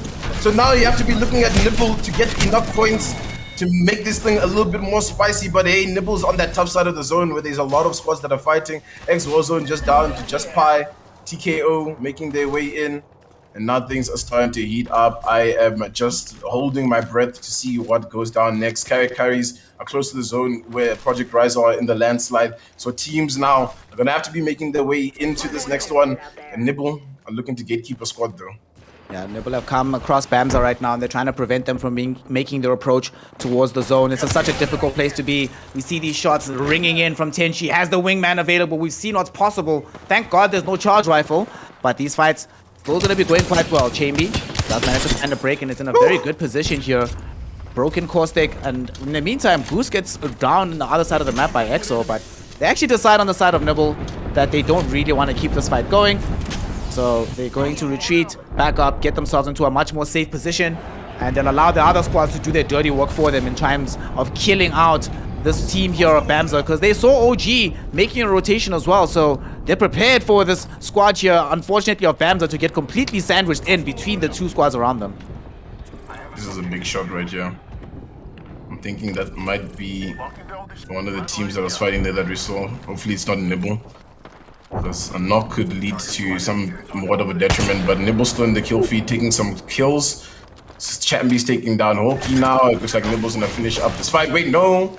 Okay, they'll get the rest. It looks like Gutbuster's just gonna follow through, get those kills, easy for them. And they're catching up. They're catching up on this distance that Thendoplays set quite earlier on when we saw them take down. I think maybe they had about 6 kills. I'd have to confirm that. They had 3. They had 3. Only 3. So they're far. This is a good game for Nibble to really get onto match point, but they need to make sure they get on this rotation and just make sure that they find a nice spot to work with. And Carry's not quite in the zone. Yeah. Dangerous place to be in for them, as the zone is going to be pulling in quite soon. And how on earth do you make this rotation when you're already so ensconced and everybody knows where you're at? You've made a lot of shots ring out from that area, so it's quite apparent where you are. Similar situation happening for Project Rise here inside their building. We see KOA though, they're going to be the first team to try and push into the Carries. Will this be a conflict that the Carries can win here? Masuko got a little bit of vision, is aware of what's happening. Both teams, they know that if they just push into each other, whoever is a little bit off the pace with their shots will most likely end up getting completely eliminated. And the Carries, they also know that they're not that far off the pace of Nibbles and them. Now they're going in, making this full approach. KOA gonna go aggressively. Big bombardment coming in though from the Carries to try and buy some space and time. In the meantime though, inside of this canister, we see Carries, Masuko out with the Mastiff, trying to get as much damage out as possible, but they end up downing this Gibby on the side of this team. Carries, they've lost Masuko. Akil and the Caramel Gamer just gonna try and flee away from this area and say, well, this kind of sucks, but they're running headlock What's into going down over there between the OG and Nibble though? I see the Nibbler taking down OG. It looks like they just did. So Nibbler's still alive. They're still battling their way into the zone, as well as Project Rise are just caught on the outskirts, and it's just a massacre. What's going down over here? The KOA have survived for so long, but Carries is still up, and Akil, is he safe in the spot? No, the bombardment goes down. Carries are out. NBN in a really good spot right now as they're watching most of this break up. And I mean, look, Nibble's still alive, guys. We still got 5 squads though. Have they found enough kills to get themselves onto match point? They were sitting on 36 points before this, so that is about 14 points they need to walk out of this at least to be on match point. Yep. Not only is the main Nibble squad available, the Nibble meme team has been quietly, Thendo, not bothering anybody, somehow still in this game right now, not allowing themselves to get early eliminated. 5 squads remain in the map. We'll be having a zone closure 45 seconds from now. Things are going to get very, very scary with these few teams. The team that is in the best position for this is NBN. And the game that we've seen them win in the past are games where they get this advanced positioning. We saw it yesterday in great fashion. Will we see it again today? Are they a duo right now? Oh no. Nibble go down. Yeah, Nibble have a duo, yeah. They don't have a full team. Man. But I mean, they have a Kraber in hand, and we all know that can be a little bit raunchy, you know what I'm saying? It can be a little bit crazy when we get to it, and here it is, lighting it up, champion! With a knock on top of that! You love to see it! Being a little bit cheeky there towards the Nibble meme team, Nibble action. But yeah, I mean, Nibble is gonna be tough for them. I'm not too sure how many kills Gutbuster has, if we can just quickly check. But for them right now, they just need to make sure they survive. I mean, they got quite a few kills. 3, 2, 4. My math is bad, Snare. Maybe you can do that real quick. And plus the placement points. I think they might, they might be there. They're almost there. They definitely surpassed DNMK right now because they have 6 kills up on DNMK in this map already, and they have a much better squad placement in the final 5 squads. And given how this fight might break out, they might get even more out of this. KOA fighting into this Nibble squad. Where is the distraction? They're actually fighting into early access though, because they might get all third-partied by KOA or trying to make this encroachment. Nibble, Tenchi looking for a clean angle for the shot. The Nibble meme team also trying to push up here, be involved in this fray. Several squads all contesting here. On the side, Tenchi throws in some nades, but a big bombardment flying out as well. They do get a very nice down though onto EXO thanks to Chamby, but it did cost a lot of Chamby's life. Will be able to get the full heal as well as the full battery is the question, while Tenchi is still trying to just create space here. Such a dangerous place to be. Tenchi sliding forward, knows that there's enemies around this corner. Fights happening elsewhere as well because all 4 squads that are in this game are all contesting around this area, looking for this dub here. We see a huge burn coming in from the Thermite onto KOA. They're losing the life of their young Caustic. XO's already been taken out of the fray. How on earth do they get out of this in good state? There's no way they find this res in such a contested area, Thendo. The way this is going down, I feel like Nibble can actually just creep up on these squads. No one's really noticing the way that Tenchi and Chambi are playing. They're just playing basically as 2 individuals. They're just holding each other's angles and just making sure one isn't just put out a bit too much. Chambi is out over here, still killing people. Look at Chambi, he's just frying the likes of the KOA who's on that side. and the beams are flying through, even through the smoke. Nibble, I say it, they will not go down. They will keep on fighting until the very end, and here they are doing exactly that. They're looking to maybe close this one up, even as a two-man roster. The zone is closing in. There's 1 minute 45 to work with. There's 3 squads that are up. Are they all up and healthy though? That's the real question. Wingman shots still flying from Tenchi. What can they do together here? Him and Chambi, they're still holding the edge over here. They don't have much room to work with and cover. As soon as this one closes up, they're probably gonna go down, but they still have the dome to work with. Oh, that shot onto him is gonna be a lot, but it will get the bat on. And it's just taking so long. Look at how they sit up on that opposite side over there, the KFA. Can they really take them down? There's a utility being used on left, right, and center. Are they Gibby ultis that still might be in play? There's still a portal that's up for Chambi, but they're getting bombarded right now. There's a dome play that has to happen here, and he has to go in. Look at this man with the shots over here. Tenchi won't go down. He'll keep fighting. Him and Chambi, they won't go. Hey, they come for the third party. Oh my goodness, it's just one team. They've won. That's it. Is that Nibble meme team? Wait, what? NBN, fam. Is it NBN? Came in for the third party. They allowed the two Nibble teams to fight against each other. That dome that dropped, that was the meme team drop. So Nibble went into fight inside that dome. And as they're all killing each other, NBN, I was watching their player perspective. They literally sat, right? Neo literally sat doing nothing. Being like, well, I'm going to let somebody wait to reload. Oh, okay, sweet. Then we're going to come in and just finish this all off. Oh my goodness. NBN coming through there in the end. Amazingly done for them. And they make it happen, Thendo. They see all these top squads. They see all these big teams. And they say to themselves, you know what? We also want a taste of that top flight action. And fam, you know what you love to see? You love to see a team, a quote-unquote lower-rated team, right? Today, they've ended 5th. They've ended 3rd. And now they've ended 1st.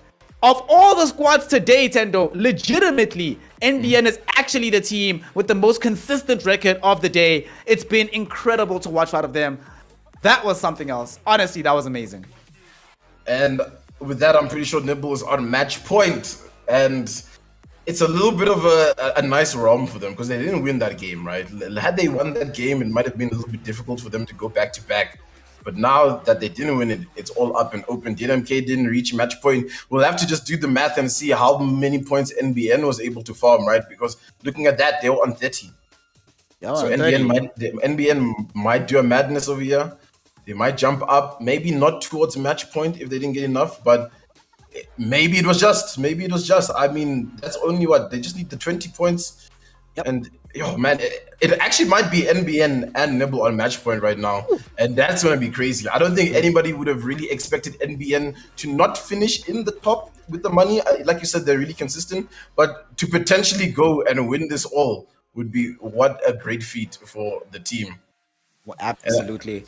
What a feat. Just so far, they've done incredibly well today, and they really are on point. Definitely in the money guaranteed, but they might be in for the top money at the top of the card itself, getting that 20,000 Rand grand prize. In the meantime, while the teams are getting ready, we have already given away today a 250 Rand Steam gift voucher, but there is more up for grabs. Not just that, we still have available for ourselves another mouse pad to give away. It's not just an average regular mouse pad. This is right here an EveTech clutch mouse pad. I'm sure some of the players that you've seen today with some incredible aiming, probably using mouse pads of a similar caliber. So get involved, earn yourself one, and maybe you can be the one participating in the next diamond tier of the EGL Apex tournament, brought to you by Esports, powered by HP and Omen. If you want to participate, just type in the chat EGL Apex, all in small caps, and just once. Type that in and you'll be entered automatically into the draw. And from there, we'll be determining a winner a little bit later on in the day. No winners, though, have been determined just yet here in the diamond tier of Apex. And as the scores are being crunched, Thendo, you were talking about it. The Nibbles, the NBNs. These teams, most likely, if NBN hasn't made match point, they're probably like 1 or 2 points shy from being able to crack that level. That also means, Thendo, although DNMK didn't place that highly, they got a couple of kills in that game, right? 3 kills, I think, I remember correctly. That would put them very close to also being in match points. If they have one more good game, they are in match points.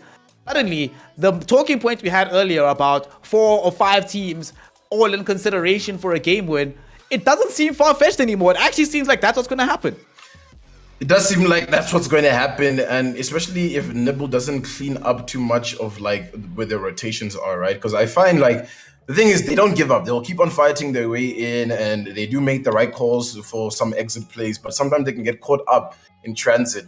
And if they get caught up in the wrong situation, especially in this next game, it's going to be a little bit tragic. But the scores are almost done. And I mean, it's about to get even more hectic because Nibble now have a target on their back, 100%. There's a target on their back.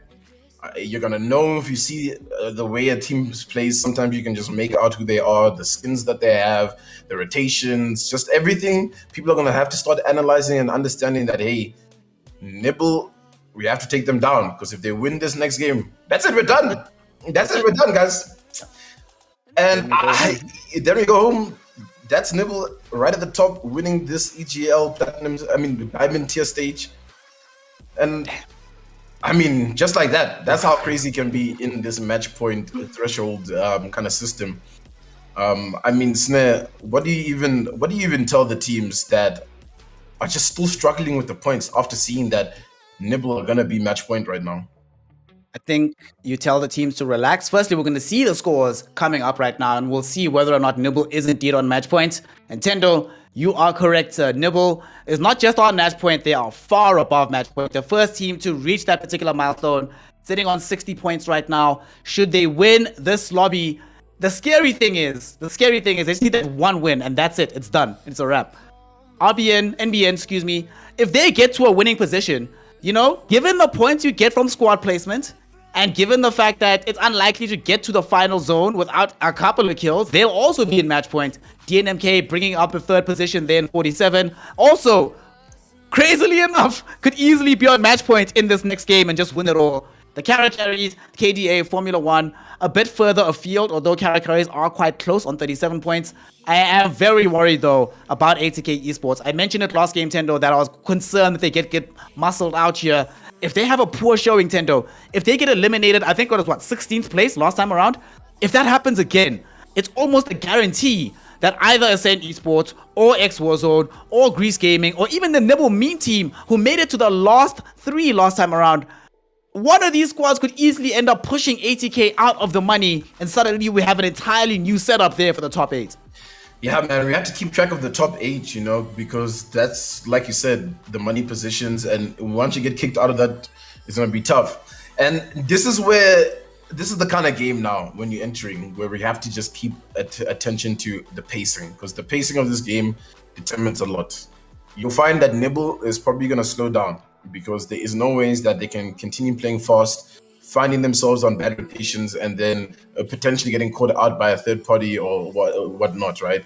Because as soon as Nibble goes down, we have another game. In this situation, at least. As soon as they go down, we're going in. Well, unless it's NBN who takes them down, and then NBN wins, you know? Because well, NBN, remember, have to get 50 points in this game. So they need 2 first, and then next game, they can win, right? Yeah. So as long as Nibble goes down, we will get game 6, right? We're going to game 5. This is also the first game 5 situation for these players. Usually we're done. Usually we're like, okay, that's a series, GG's. Our winner would have been Nibble. But now it's like, all right, cool. Here we are in the situation where it's a game 5. Are you used to this kind of duration in just one series because of how the structure has been so far? And we're about to load on in. And I mean, has DNMK just been a little bit too overconfident today, Snare? Do you think that's what's happening? Coming in strong, like I said, it happens so often. The team comes in so strong.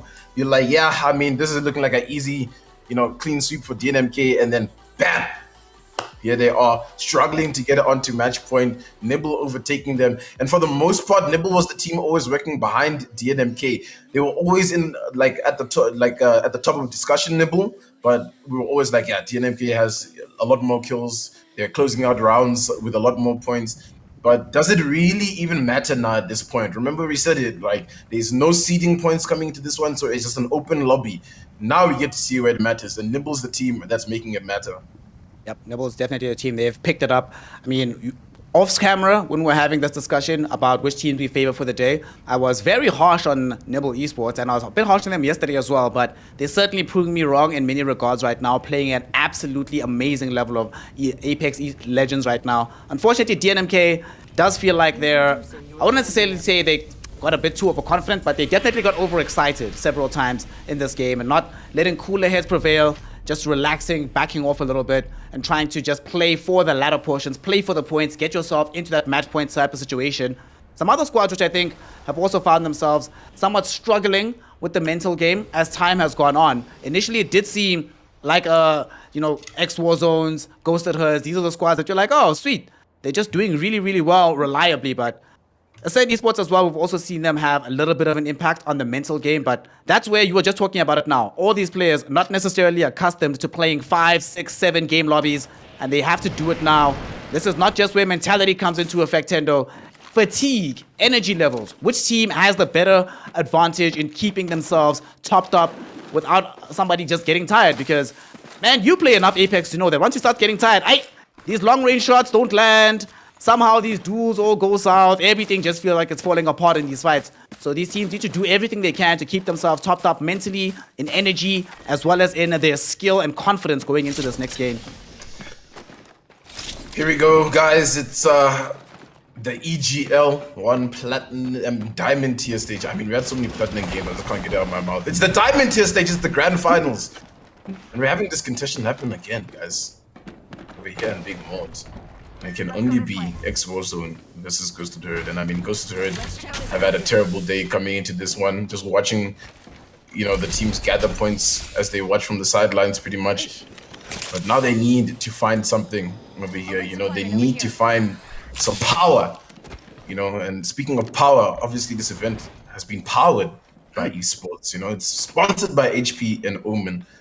And let's just hope we can get a little bit of a Ghosted Herd hoorah as they can maybe close out X Warzone here. This is scary though, because X Warzone, they want this particular fight more. They know that if they win this fight, they actually are into the top 8. So they really, really want to be able to pick up this KP here. And they're trying to make this approach. They're the ones already situated inside. Usually it's been them that's been making the external approach, but now they're on the defensive posture. Will they be able to hold this position is the question. Nade being dropped. Oh, nice drop coming in here. Right in front of Just Point. Forced to try and run away back into the team. While this has been happening, Point One Esports eliminated elsewhere on the map. Ghosted Herd still chasing. They still want to get down X Warzone. They know that they were able to crack at least one shield. The question is, will they be able to get more than this? For now, though, it's not going to be the case. X Warzone have managed to actually exit the building, retreated to the outside, and now positioning has turned around entirely, Thendo. It's X Warzone looking for the internal approach, and it's the side of Ghosted Herd trying to defend from inside. There's also a little bit of more action happening in and around the map. It looks like Reggie is now in for Ascent Esports and is taking some names down. Just with that, Reggie is the kill leader on the side of Ascent Esports. ATK was also involved in a little bit of a fight. Game 5 spacing is starting off quite quickly, right? Because some squads are also realizing that, hey, Nibble might just win this game out, right? This might just be GG's and we don't have enough points to at least finish in like a top 8 position. But Ghosted Herd are under a lot of pressure right now as they're just trying to hold the high ground as the team is pushing out. And this flank might be big from Nope, but I don't know. X Warzone have a lot of damage in already onto the Ghosted Herd squad. But Just Pie is on the low ground and can't really assist. Or is there one down there that just dropped? This fight is just taking so long. It looks like ATK is going down in the kill feed. Dust is the only one that's upstanding, guys. What do you even mean? I can't believe my eyes. ATK. Oh, wow. Dust clutches it though. He's up. Wow. He's alive. Okay. Dustweaker out here channeling Cheetah Boy, where the more of my squad you kill, the stronger I get. Turning around to get the full crackback, able to eliminate the entirety of DLG there. They still do, unfortunately, have to deliver the beacon if they want Volcano back in the mix, but this will be the 3rd time today, if they manage to do it, that they get a beacon respawn. We'll see how it goes for them as X Warzone. The fight was still going on, but looks like the fight's finally going to end because the side here of the Ghosted Herd will go in for this redeploy. Utilizing their Valkyrie, they're out. Doesn't seem like it's going to be out for long because X Warzone is going to chase, but it does give us a chance to look elsewhere on the map as we see NBN, a squad that is also very, very close here, Thendo, 2 match points as they're trying to hold their position. Going back to the old ways, man. We're going to get inside a building, lay out some canisters. We're going to wait for the late game. Not going to try and force the issue. Definitely won't get you into that late game. Nibble are in between quite a number of teams, but it seems that they've sorted out their rotation quite quickly. Nibble is setting up to close it up, guys. Just look at that. They're just not even paying attention to any of these squads. They're making the rotation over to Overlook. The only problem is, will they get the zone pull if they get caught out? And it looks like MBN, a team also known for just making these quick rotations, is on the same path. They might run into the likes of Nibble, and that might be a little bit detrimental for either one of these squads. NBN trying to get onto match point, they only need 2, and I've seen it happen so many times in these formats where a team only needs 1-2 points to get onto that match point, eligibility, and then they just bomb it out. But for now, they seem to be a little bit safe. It's about to get heated up. DNMK are waging war against, it looks like, early access over there at the epicenter, and there's a team not too far behind them, so we'll see exactly what happens. DNMK obviously need, 7 points to get match point. So for them, it's not really about winning. It's at least just about Nibble not winning and them getting the kills and at least getting a little bit of placement, and then they can really only focus about the win in the next one. ATK haven't made a rotation. OG's in their normal spot about next to TKO, and I mean, still 17 spots that are up here. Those 17 whole squads. We saw last game that things took a lot longer before it really started to kick off massively with incredible action. For now, we're still a little bit focused on Nibble Esports. They know a fight is coming in towards them here. In front of them is the side of NBN. Both squads have caught vision of one another, are aware of the directions. Tenshi has a Sentinel available, looking for some kind of peek here. Oh no, that's NBN going down. Nice. They're probably going to confirm that kill. So it's just one though, it's just one. They do get the full kill confirmed though, so he's not going to be in a res position. Oh, actually, he can be res. He's still fine. He's still okay. There's a lot of teams converging though, Snare. He's teams fine, converge, man. No, are they fine though? Look how many teams they're on the backside of the Project Rise, Ascend Esports. What's going down? Teams are getting ready. They're bunkering up. Formula 1 made a lot of noise in that game that they won, but they weren't able to put any points further after that last one. So they'll be looking to recover. And sometimes the problem, right, when you're in match point is that you have to play for the end game. You have to play to win the games out. But playing end game positions is always a little bit troublesome because teams will be looking for those spots. So they might get flushed out real early. It looks like Victrix might get run down by DNMK again, who are getting closer and closer to that position over here at the survey camp. And if they don't watch their backs, DNMK might just creep up on them, or they're crafting. Oh gosh. Worst time in the world for this to be happening because Cheetah Boy getting uphill with the devotion. He got vision. He sees them. Will he go for the shot here? Going for it, getting this damage out. No crack just yet. Gonna try to close the gap a little bit more. Some uncharacteristic spray and pray coming in right now from Cheetah Boy, but the closer he gets, the more dangerous things become with this devotion rushing up into the building. The entirety of the squad is available here. And Victrix Gaming, will they be able to defend themselves? They've already lost it through, so we see them shooting back here, but they now lose Elite Dragon as well. A50, the lost hope, but that hope will be taken down as DNMK take him out with the Peacekeeper. That's going to be it. Bradley, enough damage being dealt for the full knock. He's the one that's sitting with the car right now. And that's going to be DNMK getting more on the board here. And this game keeps going, but not, unfortunately, for the side of Victrix.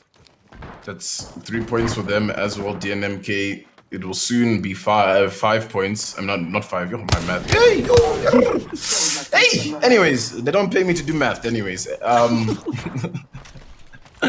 they'll have 4 points, so they're getting closer to getting to those 7 points that they need. And for them, they can just wait. Just get to those 7 points and then maybe try to play it out. But like I said, because they are playing an endgame position, Nibble is just swarmed around a bunch of squads, so any and all action is going to be to the detriment. Just look at that, how many squads there are on top of Nibble, dude. No, there's just so many. And all these fights are going to be going down. NBN is in some action. The EVA shots, they connect, they do a lot of damage. It looks like ATK's here as well. Squads are just dying left, right, and center over here at the Overlook. What do you mean?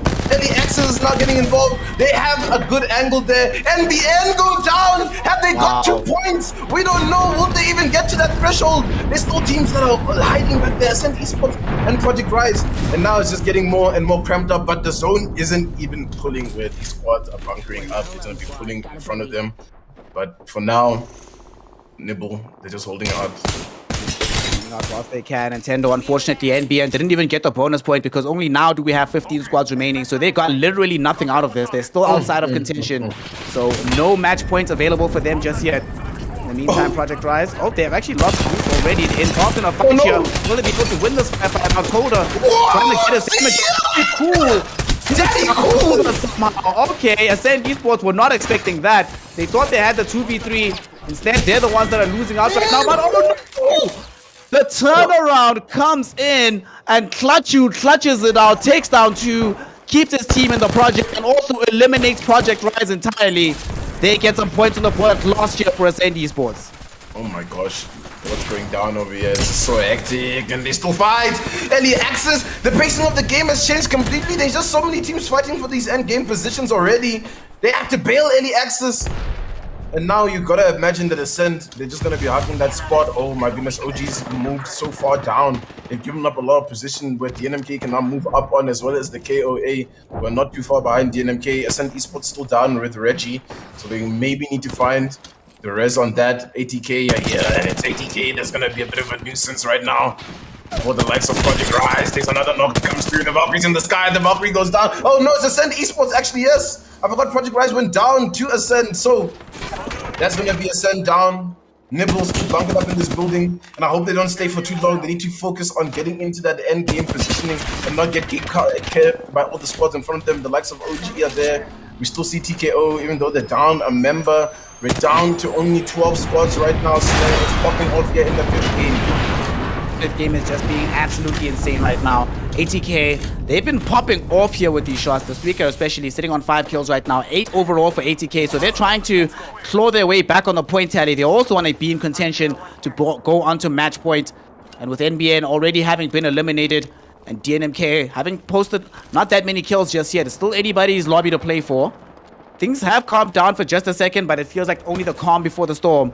As ATK, they're making their push up. Will they be able to come across here the side of Formula 1, who also want to try and increase their points tally? They have seen them, but Formula 1 are hunkered down very, very nicely. And that detection from the scan from Suika not going to be enough to enable them to move in. And look at this. There's still 5 squads on this left-hand side of Overlook, and they're all positioned here. However, movement will have to happen soon, Thendo, as the zone is pulling away from this area, pulling in instead towards the eastern part of Epicenter, which is a very, very scary because none of these squads want to be moving into this open area on the map, and not all of them have darks for easy redeploys. Yeah, DNMK looks to be bunkered up in the center already. The KOA are just gonna hold the edge of zone. Ominous Gaming wasn't too far behind. And this is a bit of a tough spot for DNMK to hold without the caustic, right? That's why you can see them making this play to just move out of that. Oh, team redeploying, shots flying from the sky. It's a Nibble! Nibble, Oh yeah, no, Nibble might land where DNMK is. No, they're going to the side of the KOA! Oh, Cutbuster's so weak! This is not looking good for them, but they might just be okay to just hold on at the top of here. There's an ulti! Cutbuster's going down! Is this how it goes for Nibble? No! They're sitting on match point. They need to stay alive for as long as they can. Chambi goes down! Jeeves is like, not today, not on my turf! What do you do? Oh, no, please! Put the thing down! Put the dome down! He's 1 HP! Oh my god. No! This is just tragic. These are tragic scenes, Tenchi. No, he goes down! Nipples out! We will have a game 6 here! Woo! That was so close. They redeployed Thendo to try and get away from that massive conglomeration of teams, hoping for more safety on a more quiet part of the map. But unfortunately, there's no quietness that's happening here. They get themselves eliminated from play. And the KOA, you know, very happy that they were the ones in position first. They take massive advantage there. And now ATK, they'll be looking to try and increase their kill potential. In the meantime, DNMK have lost Bradley down, but he'll just get quickly raised up. Should be okay. They need to get back in the ring, but don't think this will be too big of an issue for them. And now suddenly it's anybody's lobby to play for, because DNMK could find themselves getting match point off of this if they can keep this going. Cheetah Boy just knocks down Walking Artist. Yep. Thendo, I've been counting the KP, right, for DNMK. They are right now 2 kills away. 2. Just 2. 2 kills away, or ending away from being a match point as well. And then the next game is gonna be hectic, you know, because now Nibble after that. And I said it because they were playing for endgame. They made a prediction that it might pull Overlook, and they actually were doing their best, you know, in that kind of situation. It was just a bad call. Hello, those Ringman shots, the death, the destruction onto early access from Carries. Shots are flying over here as they've taken up this position. We're down still with 11 squads. Shots still flying. Carries, hey, they're not too far from match point either. Pop-off game from them. We might have them on match point as well. You never know what happens in this kind of situation. We still have to look out for the KOA who are still up and running as well. Looks like Ghost to the Herd have found their way on top of DNMK. Ghost to the Herd and DNMK might be about to fight, guys. They're just on top of each other. You can see it. These thermites coming through. And if DNMK surely win this fight, you know that they will be on match point. Or at least if they get those 2 points that you were talking about, they're looking to chase them down. It's just going to be them getting mowed by none other than Cheetah Boy! Oh my goodness! What do you even do when you're the Ghost to the Head squad? They just flew in at the wrong time. And I mean, as soon as they can confirm those, DNMK can just, you know, hold on steady, you know, not be too worried anymore. Let's just wait and see. Just one more player. That's DNMK. Match point now into the next game. And I mean, the storyline is great. It's either gonna be DNMK or Nibble to close out the next game to potentially be the champions here.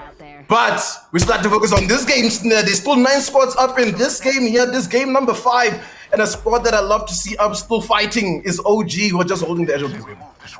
OG doing OG things, and this time around though they've been a bit more favored in terms of the zone pool, and they've been rotating a lot more often though, which has been nice to see. So they're the ones that have been able to use a different strategy, and it's been working out quite well for them. They might find themselves right now beefing with the Kara carries, and this fight is going to break out right now. Dome has been dropped. Kara carries, look at the damage from Caramel Gaming. Look at these guys! So much damage going forward. They brought down Fortune, they brought down Troy. Present for OG, it's only Jeeves. We've seen this story before. Last person standing. Can he make an escape for his squad? They scout him out. They see him. He got broken, but he didn't get taken down just yet. He's almost dead though. Needs to flee very quickly, but unfortunately they do find him. They get him, and that is going to be that. Rexu gets the kill. Rexu eliminates Omnius Gaming, and Rexu gives more points over towards ATK because they just came in for that kill steal there, Thendo, allowing themselves to also get closer towards a potential match point down the line. Yeah, but you have to imagine they need to win this game to be match point and do it by quite a margin as well. But here they are, just holding on off. And the shots are now flying. Rexu putting some more points. Inakato goes down on the team of TKO. And I think they've got the best position. Well, not really. It's open-ended. And teams are just flying onto the position of where the KOA have just been holding up. They have to expand the dome, but they're also getting shot from the distance. It must be the carries as well as DNMK that's just watching this fight. The gas has to be thrown in. They need to commit into this fight. They need to make sure they can close it out. But no, not yet. The zone is coming as well, so things are about to get hectic. EXO, you gotta be careful. There's still 7 squads up here, Snare. 7 squads. One of them is a rat though. It's Hawkeye that still chilling for the side of early access. He hasn't been brought down just yet. So he's in a very good spot right now. Doesn't seem like he'll be caught out. As I say that, never mind. Volcano says, nope. Sorry, good sir. We're going to eliminate you. Takes out the R301. And that's going to be 6 squads now remaining on the map. Things are really starting to heat up as time goes on. This the fifth game, excuse me, is just lit right now. None of these teams have much experience in this quarters of Apex, but nonetheless, they're performing very well. ATK and DNMK can still do quite well. KOA forced into a fight right here. And will they be able to defend their position is the question. And it looks like that is the case. Nibble Meme Team, they made the aggressive posture, but XO, sitting with this PK, was able to hold them all back, bring down the Nibble Meme Team, bring us down to 5 squads remaining, Thendo. And this, as the zone is about to close in the next 40 seconds, there's still so much more action as DNMK have found ATK now. The two of them are trying to kill each other in the long range here. Yeah, in the long range, and I was about to mention how this is a perfect game for the KOA to potentially win out, and if they've gotten enough kills, because we've seen a lot of teams land on top of them, they might be able to just push. They need 25 points to be match point eligible in the next game, but it'd have to be a massive one. The NMK is still a prospect here to maybe close the game up for them, but they're just trying to survive as long as they can and continue to stay in that top 3 at least. But for now, it's a little bit quiet before the zone's about to rotate in. Vyas goes down. Oh no, that's tragic. It's Rexu on the opposite end. And ATK might just work on that. They are going to work on that. Volcano's pulling up in. That scan at least is going to give them enough information to know that this might be a tough spot. But Rexu's already got advanced placement over here. Where the heck are they? I think they're just leaving him. I think they just bailed him. They bailed him. They're like, no man, that's your fault for getting out Vyas. We're getting out of this one. ATK going to shift their focus now to where the KOA are. Gonna shift their focus indeed. ATK looking forward, but DNMK are still right behind them, so there's several squads involved in this fray, and as this dome closes, it's very dangerous to fight into. ATK They can actually go in on Formula 1 for the redeploy, but that's a dangerous redeploy. Why would you do this? Oh no, they're getting so many of their team shot down right here. They've already lost Uzir. Lucid Dreamer and it's Quack now get grounded because the Valkyrie is the one that died during that redeploy. They get in position. Carry is trying to push on forward though. They see a Gibby Dome though, which helps them with the defense, but unfortunately, ATK, they found themselves in a situation, not ATK, DNMK found themselves with Bradley caught out during the defensive bombardment, so now DNMK have lost 2, only Cheetah Boy remains alive. Things can really go down to the wire here. The 5 squads still left, 40 seconds until the final zone, Thendo. This is just wild stuff here in the diamond tier of Championship Sunday, and Volcano with full kill for Bradley.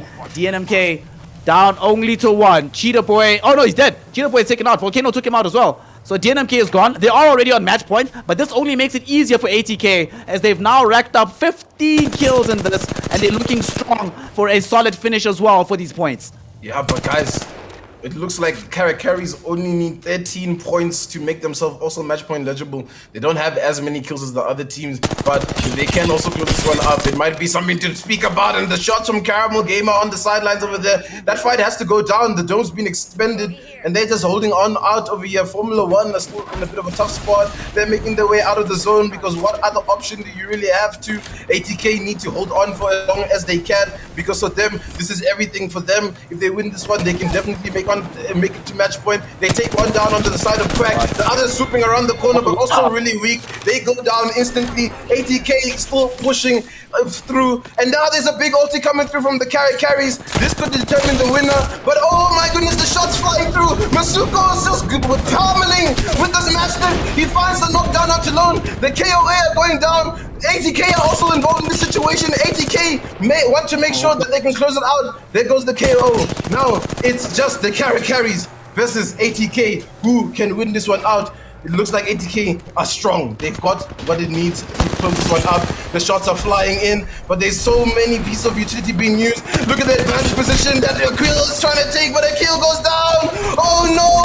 This is tragic for the carries. As ATK are looking good to close this one in. Rexu comes on in. He clutches it out. ATK Esports. Oh my gosh, ATK Esports, what a performance coming in from them. Thendo, not only, my friend, not only did they come into this game insistent, you mentioned it so many times today, they need their revenge arc. They need to come in and show why they are a team that's rated as highly as they are. They need to show why they have been noted as one of the most competitive squads, why they play so highly when they play internationally. It was shaky in game 1. It was shaky in game 2. It was extra shaky in game 3 and 4. But here, they finally pop off in a big, big way. This performance, my friend. Dustweaker, 8 kills. Volcano, 7 kills. Rexu, 7 kills. Fam, together, they've racked up 22 kills. 22. As a squad. And they ended first. I would be shocked match points. if they don't get match point off of this. Match point. And I'm pretty sure carries could have done enough, right? Second place is 9 points, and they should have had at least, I hope they had enough kills, because it would be so tragic if they find themselves on like 49. The points are getting tallied up, guys. This might be a situation. This might be a situation where we have 4 teams on match point, and then this next game might just be freaking hectic. Guys, wow, you gotta breathe. We gotta breathe. I mean, what do you even expect next? Because with that, not a single back-to-back winner the whole day, right? Yeah, it's sort of, I love to see this, right? It's sort of replicating what we saw yesterday, where there was practically nobody that managed to repeat the same performance. No back-to-back winners. Everybody has been doing something remarkable each new game, and it's gone down to this point where there is more than one squad on match point. ATK most likely on that particular level. DNMK definitely there. Nibble definitely there. And since we are at that particular point in time, that means that we are in a situation where anybody can win this out. And because we haven't had a dual winner, we could actually have a different squad also come in as the spoiler. Because think about this, Thendo. NBN, they still have a chance to get into match point. Carries performed really well in this game. They might come into match point as well. So if Nibble, DNMK or ATK don't win right here, right now, we could still be in for quite a long day of Apex. Woo! While we are still talking about this, before we go any further, I want to remind y'all, if you haven't already, make sure to type in EGL Apex in chat. If you have, don't do it. Don't do it. Only one entry allowed. But if you haven't, do so, and you can stand a chance of winning an ETech clutch mousepad, which will allow you to get off these precise shots, those beautiful peaks. They'll basically turn you into Rexu here with those Kraber shots, killing people from halfway across the map. But Thendo, how must it feel if you are Nibble, right? And you're seeing this lobby. It's one thing if you lose in the game, but no other squads catch up to you on match point. Aren't you terrified right now if you're on the side of Nibble Esports thinking, yo, we might just have bottled our entire lead that we had up until this point?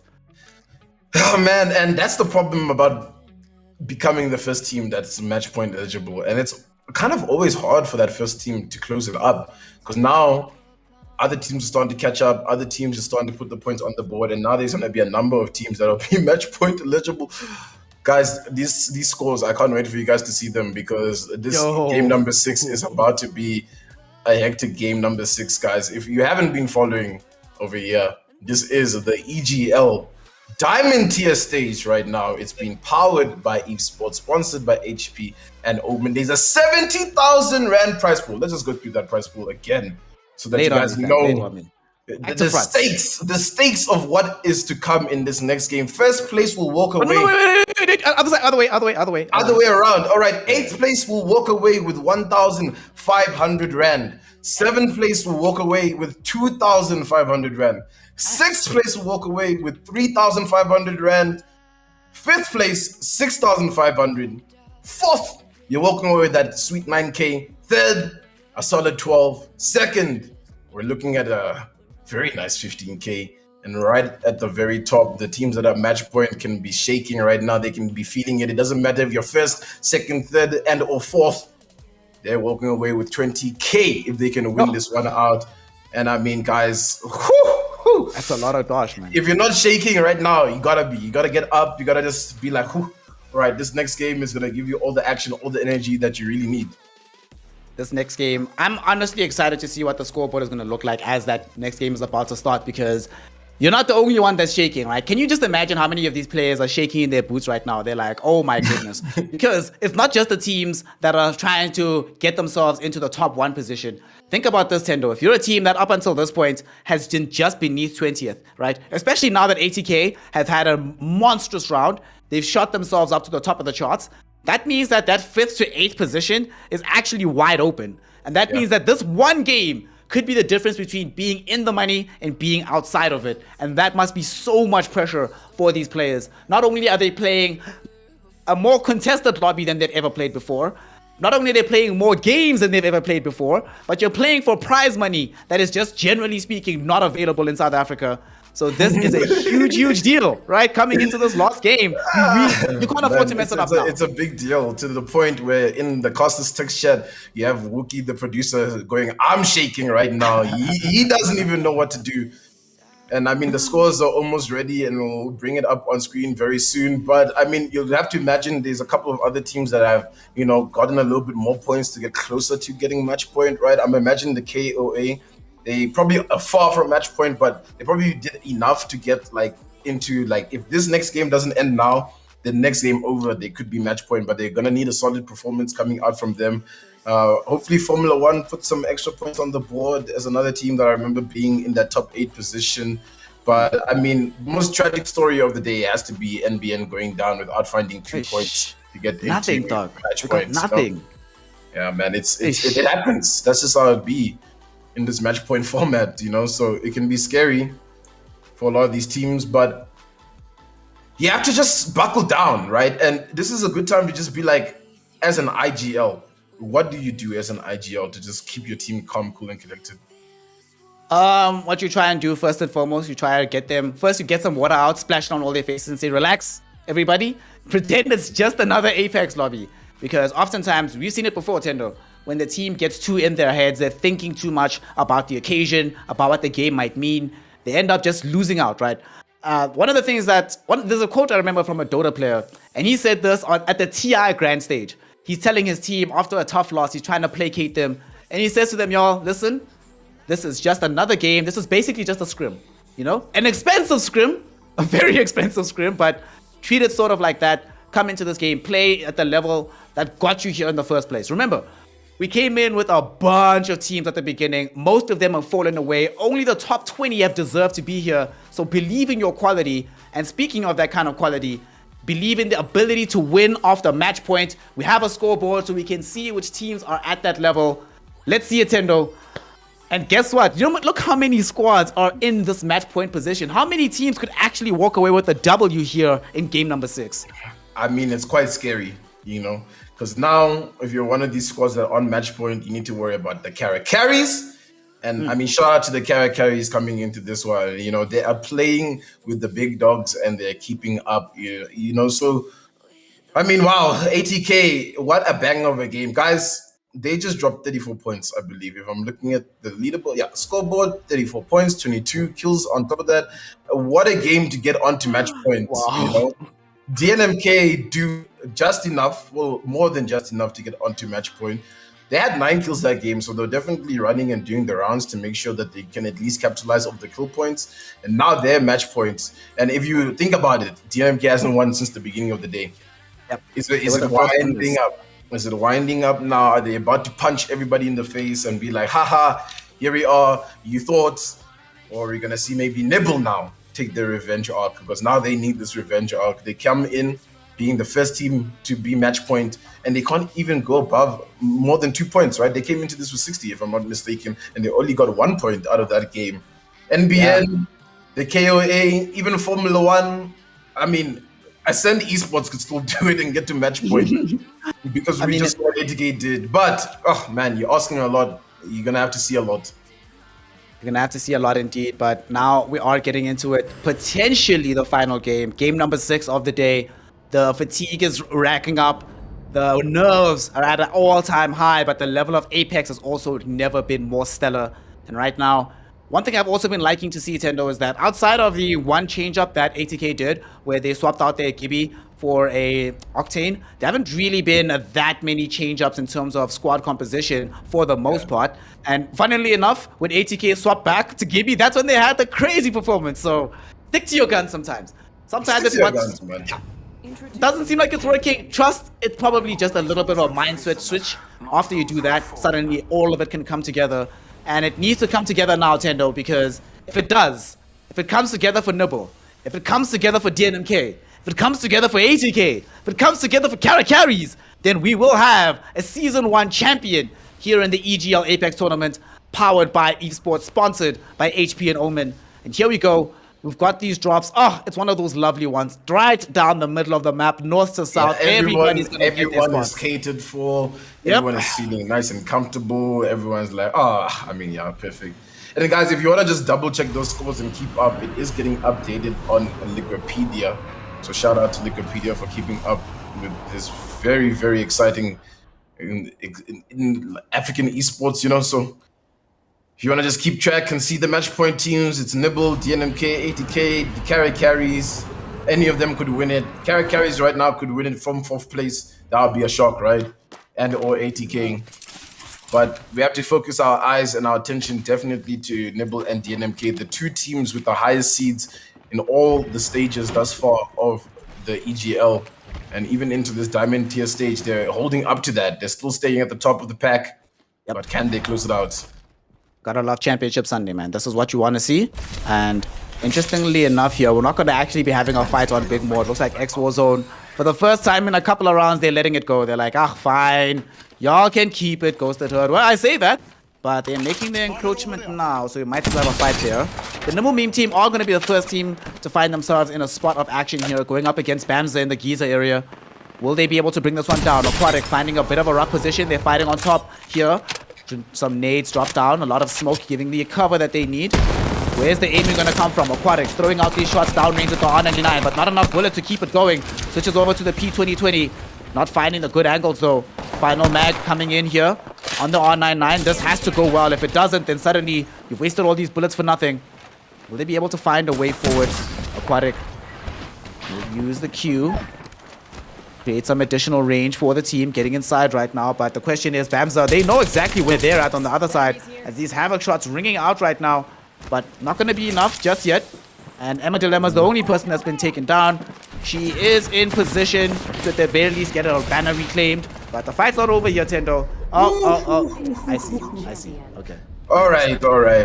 Obviously, game number 6, we gotta just be like, whew. You have to make sure everything is good. So shout out to the team for stopping that one out, just so we can sort everything. Yeah. Quick little Apex, please. Apex, please. Quick little rehost there. Yep. We're gonna be having a quick little rehost. I mean, you would rather have the rehost happen now. Again, we spoke about this many times. Let's have it happen now, before there's any kind of issue, before there's any kind of problem. We haven't even had a squad be eliminated just yet, so let's do it here. Sure, there's been a knock or two, but whatever. In the grand scheme of things, it's not the most important thing in the world for us to have a situation where we just come back into the game, quickly rehost, make sure all our ducks are in a row. But Thendo, we saw in the chat there before we ended up leaving that lobby that nerves are high. Tension is very high between everybody. Nobody is fully feeling relaxed and comfortable with how this game has been looking and how the day has been looking. I'm sure all the squads that are in match point position, I guarantee you all of them thought that they would have been there by game 3 already instead of here at game 6. Yeah, I mean, game 6 is we're deep into it right now, I think, Snare, because they're not used to 6-game series at this point. So is fatigue playing on them right now? Morale playing on them? So there's all these factors that we need to start calculating for these teams, right? As we're about to get ready for this next game, number 6.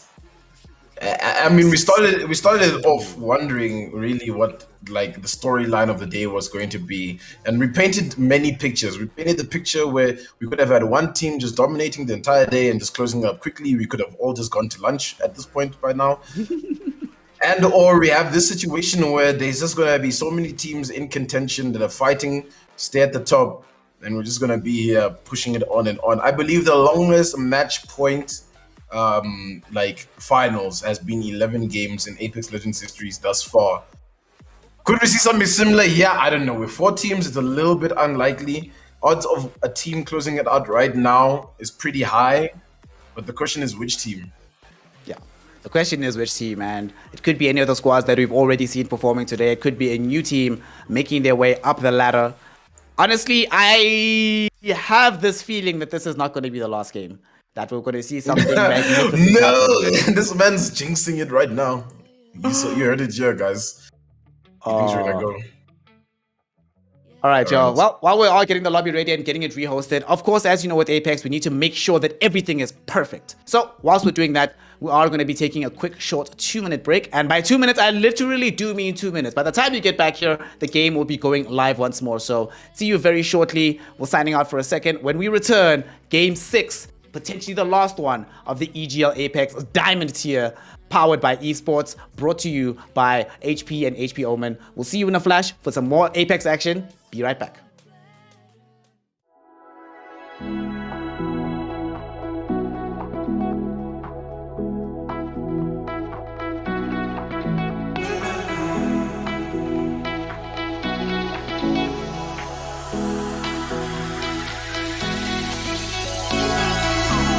Those hands and lights can't stop me. I just hold on for dear life. Yeah, I can't give up this feeling that I get when looking down from the sky. Now with you, now with you, I'm with you.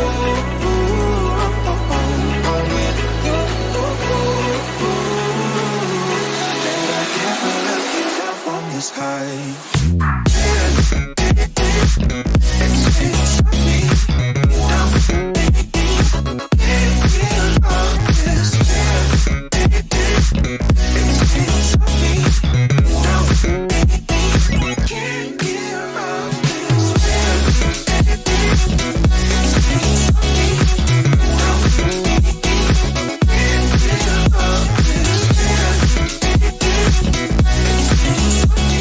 Or from west to east, and right now we have the beginning of the diamond tier. There are no more second chances. If you didn't get the ticket, you have to hate from outside of the club because you cannot get in. Have these stale fights. I mean, at the very least, it's also just charging up some shots for yourself, right? Or charging up some armor a little bit, so that might be a part of the meta as well. We see now Nibble great shots coming in from Tenchi here with the long Tenchi. ball. Wow. Getting some double cracks. Doesn't manage to get a to actually try and be the team that plays aggressively. One of the ways you know that there's no incentive, even DNMK, Noble, and ATK, all of them are just playing to their own sides of the map. None of them really trying to make aggressive pushes happen early, so that gives us an indication that everybody's just trying to chill. OG already doing their characteristic camp. Team close by, but a lot more teams are moving their way towards Lava Siphon in that area. A couple of squads that are outside of the zone right now. Oh, look at these shots from Cheetah Boy. Relax! Cheetah Boy, calm down. Even without clearly seen all that much of here in this round so far, they've been fairly quiet. They actually have contestation right above them. They need to be careful. They're going to try to pop some of these canisters in advance. Will they be able to make this approach? Caramel Gamer trying to open this up, but he takes a huge knock to the face, gets broken. But oh my god, that Oxstar. DNMK won that, but now reaching into Nibble, and the shots come flying through from Gutbuster here with the PK. He's slapping left, right, and center, but the damage isn't that high, and they're taking a lot of damage in the zone. Nibble. Welcome back, one and all, here to EGL Apex, powered by Evesports, brought to you and sponsored by HP and Omen. We are in for Championship Sunday. The diamond tier of this tournament is going to be concluding today. Whether or not it concludes in this game, we do not know, and we don't know who will be taking away the win. We have 4 teams right now. Nibble Esports, ATK Esports, DNMK, and the Carries all sitting on match point, and any one of them could walk away victorious here today. Game 6 is about to get underway, and we'll be seeing this action unfold, hoping to crown our new champion now, or maybe later. To find out together is myself, Snare. I'm joined by Thendoplays. Good sir, it's been a decent day of Apex. Not even decent, an incredible day of Apex. Unfortunately, the servers have been a bit iffy, but fortunately, our admin team has been rehosting in time before anything crazy happens. Now that these teams have had time to breathe, right? They've had a little bit of time to just sit back, rest a little bit. Do you think this benefits the teams that are on match point right now, or the teams that are still chasing right behind them? I think it benefits both teams, right? Because now, if you're a match point team, you had that little break to just be like, okay, guys, whew. This is where it starts. This is the real point where we need to just make sure we can close it up. Everything that we've practiced in terms of just winning games is where it comes into play. And I mean, you also got to worry about just how tight the leaderboard is anyways. 61 points. 56, 56, 51, 48. So in terms of, remember, there's still going to be the placements afterwards. The teams have to worry about that because you don't want to have an amazing day and then it all comes down to the end where you just didn't pick up enough points to finish maybe in that 4th place position or in that 3rd place position, 2nd place, because one of the match point teams just won. So we're going in with the selects right now for the characters, and I mean, here we go, man. This is it. This could be the final game, like you said, of the Diamond Tier stage. Snare believes it's not. I believe it might just be. 4 teams is so tough, man. It's so tough to find. And consistently, right, if you're looking at placements, these teams are in those top end game positions, right? DNMK has been struggling the most to get to those end game positions, but you can see Nibble coming through with 1 first place, right, a 2nd place, so they can get there. DNMK obviously had their 1 win. ATK now have had a 3rd place finish and a 1st place. But Carry is the most consistent right now in terms of just coming in those final end games with a 4th, a 2nd, and a 2nd. So if there's any team that could close it up, if they played like they've been playing today, it could be Carries.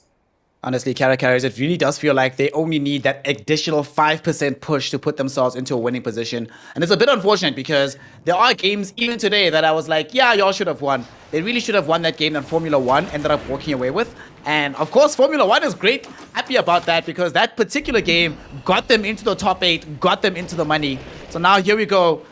Is this it? Is this the last one? We're going to be finding out.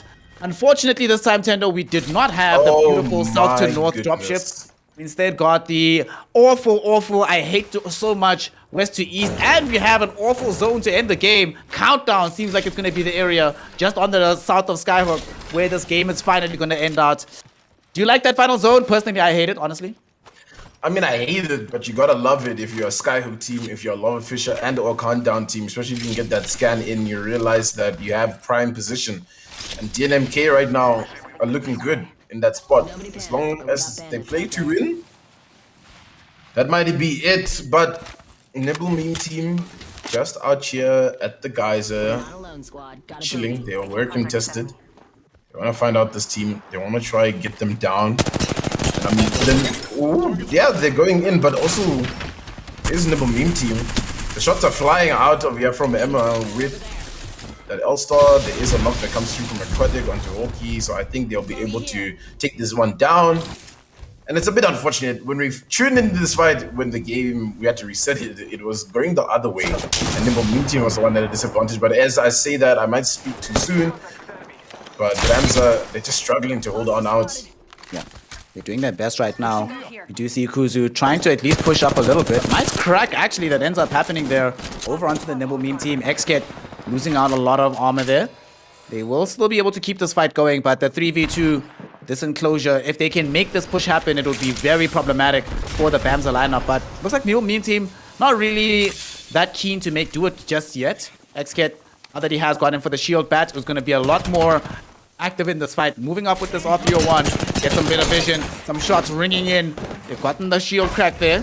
At the same time, Noslet will end up getting taken down as well. Kuzu, the last remaining person on the team. Can he try and carry this team to victory?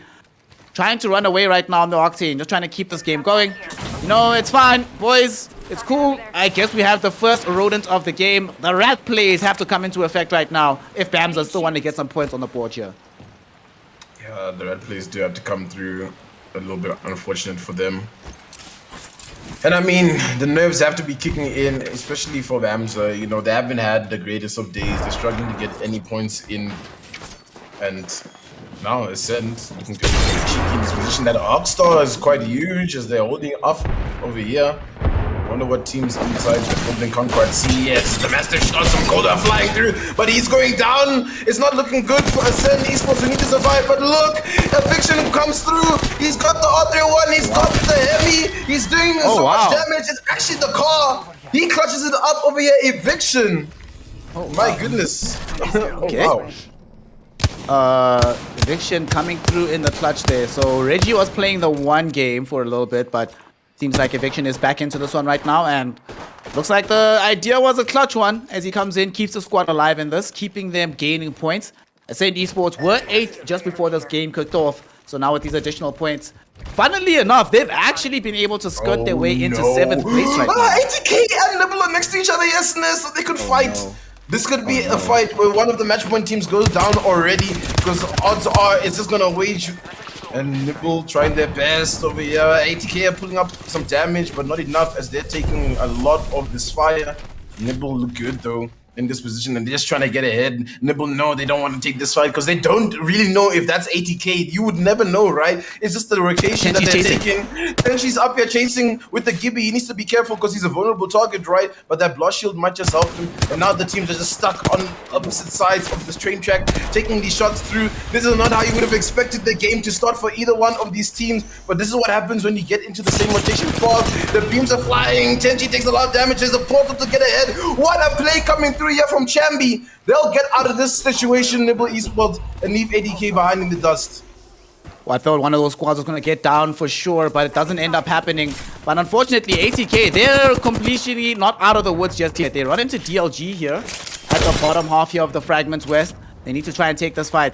If DLG managed to bring them down, this would be huge. It would be such a boon for the carries, for the side of Nibble, for the side of DNMK. So they cannot afford to fight, but it looks like a fight's going to come for them, whether they like it or not. Big scan coming in from both squads. So they know that they're both positioned right on top of this building and inside of it. The question is, who's going to try and either make the ascendant play from the side of 80k, or who's going to try and drop down first? DLG, they actually decide to retreat. They're going to let this one go.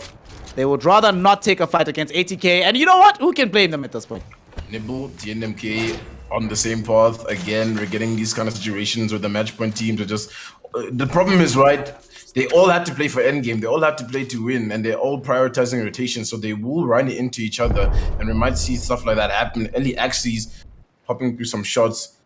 I wonder what's going to happen as they work their way there. We have to tune in, guys. DNMK and Nibble might just break loose, but the way DNMK is rotating, I don't know if Nibble will really have a good vantage point on them. They're trying to wrap around as quickly as they can, so we might not see the fight just yet.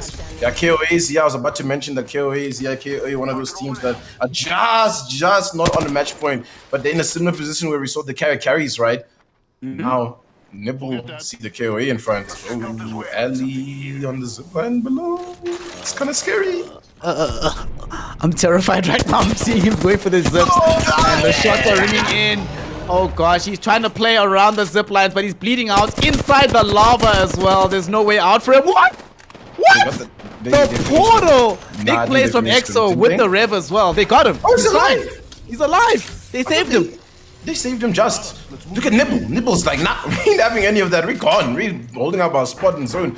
Lovely, lovely, lovely stuff coming through here. Goes to the herder making their way out of zone down there from Big Mod. You'd imagine carries are also down there because they love to land at the launch site, making their way up now. And they need to make sure they get there quickly as a match point team. They need to make sure that they have a spot in the zone. NBN characteristically playing to a good position. But NBN, right? 2 points. They just need 2. And they need these 4 teams to not end off. It would be so sad, so tragic if that were the case. But for now, everything's a little bit chilled. As we still have 18 squads up. There's still a number of teams that have to make a rotation to get closer to this point. They're going for the scan, DNMK. What a play. They need this. It's going to be a big scan here. It's going to reveal a lot of information for them. And what will they do from this position? They will actually be slowly closed in on by Shame Views. We're actually looking for some high ground vision there, but so far they're maintaining their position here right above Lava Fissure. A couple of squads that need to still get back inside of this proper zone. Actually, the carries, they're very far outside the zone here. Caramel Gamer and them, they might just go for the... I mean, they have the ultimate available for Caramel, so they can just redeploy heads up. But they've done this more than once, and what do you make of this? Spending this much time outside of the zone, Thendo, until like it's basically impossible to have it be tenable anymore. They're not even going to go for the redeploy. They're just going to walk down through the bridge instead, taking the tunnel route back inside a safer area. Very risky play, but since everybody's already pulled in towards the north side, it seems like it's going to work out for free. So what's about to happen is all 4 match point teams are going to be on the same side because we see ATK also making the wrap around the zone. By the time carries come out of zone, they can only have the option to go just on the outskirts of Countdown or in straight to Lava Fissure. It looks like this fight, but just actually it's not a big fight. They're just trying to poke some shots and control the space over here. It is the likes of Nibble and DNMK close to each other. Look, ATK is in, like I said, close by. But the team that's on my mind right now is NBN. Snare, I don't know. I just think NBN are going to have such a good position for this endgame that they just might shock the entire lobby, walk away with this win, and we go into a game number 7. But hey, let me not jinx it for those top 4. As we just hold on out. Now. Yeah, they are. Right underneath the trials area there. Oh, some shots are flying out. Shameby. Just saying hello. I think NBN might have seen him a little bit. Where are these shots in which direction? Also towards the KOA. I see. But this fight doesn't seem like it's going to pan out. All three of the 4 match squad teams are already in position. The carries are en route, but very interesting that all these squads are already, in a way, prepared to fight this out, not just win this out in the final zones. One thing that's actually kind of interesting to me is that all the other squads that are in the lobby right now aren't actually playing that aggressively. I would think that given that it's kind of impossible to do well anymore without being able to rack up like an absurd amount of KP, I would have expected more squads to be looking for these engagements, but it seems like outside of the Nibble meme team, nobody else really wants to take these early fights. Oh, Vias is running onto champion. I don't know if he sees him there. So that might happen. It's a bit of an interesting spot. He's close by, but nothing actually. Yeah, you can just see they don't want to really like invest into any big fights because this is going to lead to the detriment. A squad that we're not keeping up too much with is OG, who find themselves at the top of trial. And if Zone pulls towards trial, I mean, they've got an optimal position to win it. It's Dark Legacy making this portal play to be really aggressive on this team, but they're going down. Unfortunate right now. It's Victrix. We only have 1 member left. It's A50 and A50 is down. Oh god. That's just unfortunate. Wait, they're getting dead body instantly. It's Ellie Axis who's coming to play spoilers. They're here. They're going to ruin the day, and that's going to be 2 quick teams that go down. 2 quick pick-offs there. DLG taken out, Victrix taken out. And the big winner of this, of course, is going to be early access. They got to keep positioning around this area as well, but their fighting action is not over. They know that TKO is also in the vicinity, looking and waiting for a fight.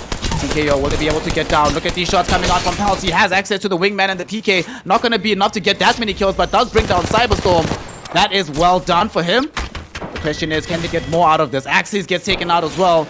So now only one player remaining on the entire squad. Can he do it and try and clutch this one out? No, he cannot. Hawkeye gets taken out by Inakoto, sitting with this Peacekeeper. And that's going to be Thendo. We have once more an elimination happening. And early access is out. We're down to 15 squads already. The action kicked off in a second in a hurry. And that gives TKO the full positioning exactly where they want it to be.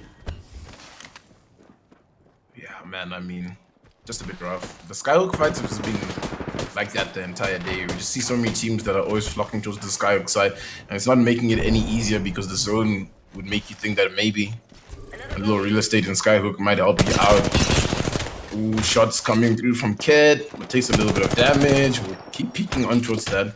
Nimble Meme team really been struggling throughout the day, unfortunately. But, I mean, they're close. They're close to that top 8. They're just 9th position right now. A good game from them could garner something big. Oh my gosh, look at that zone. Wow. Okay, that seems fun. That's an awesome place to have the game end. Awesome, great. Love it.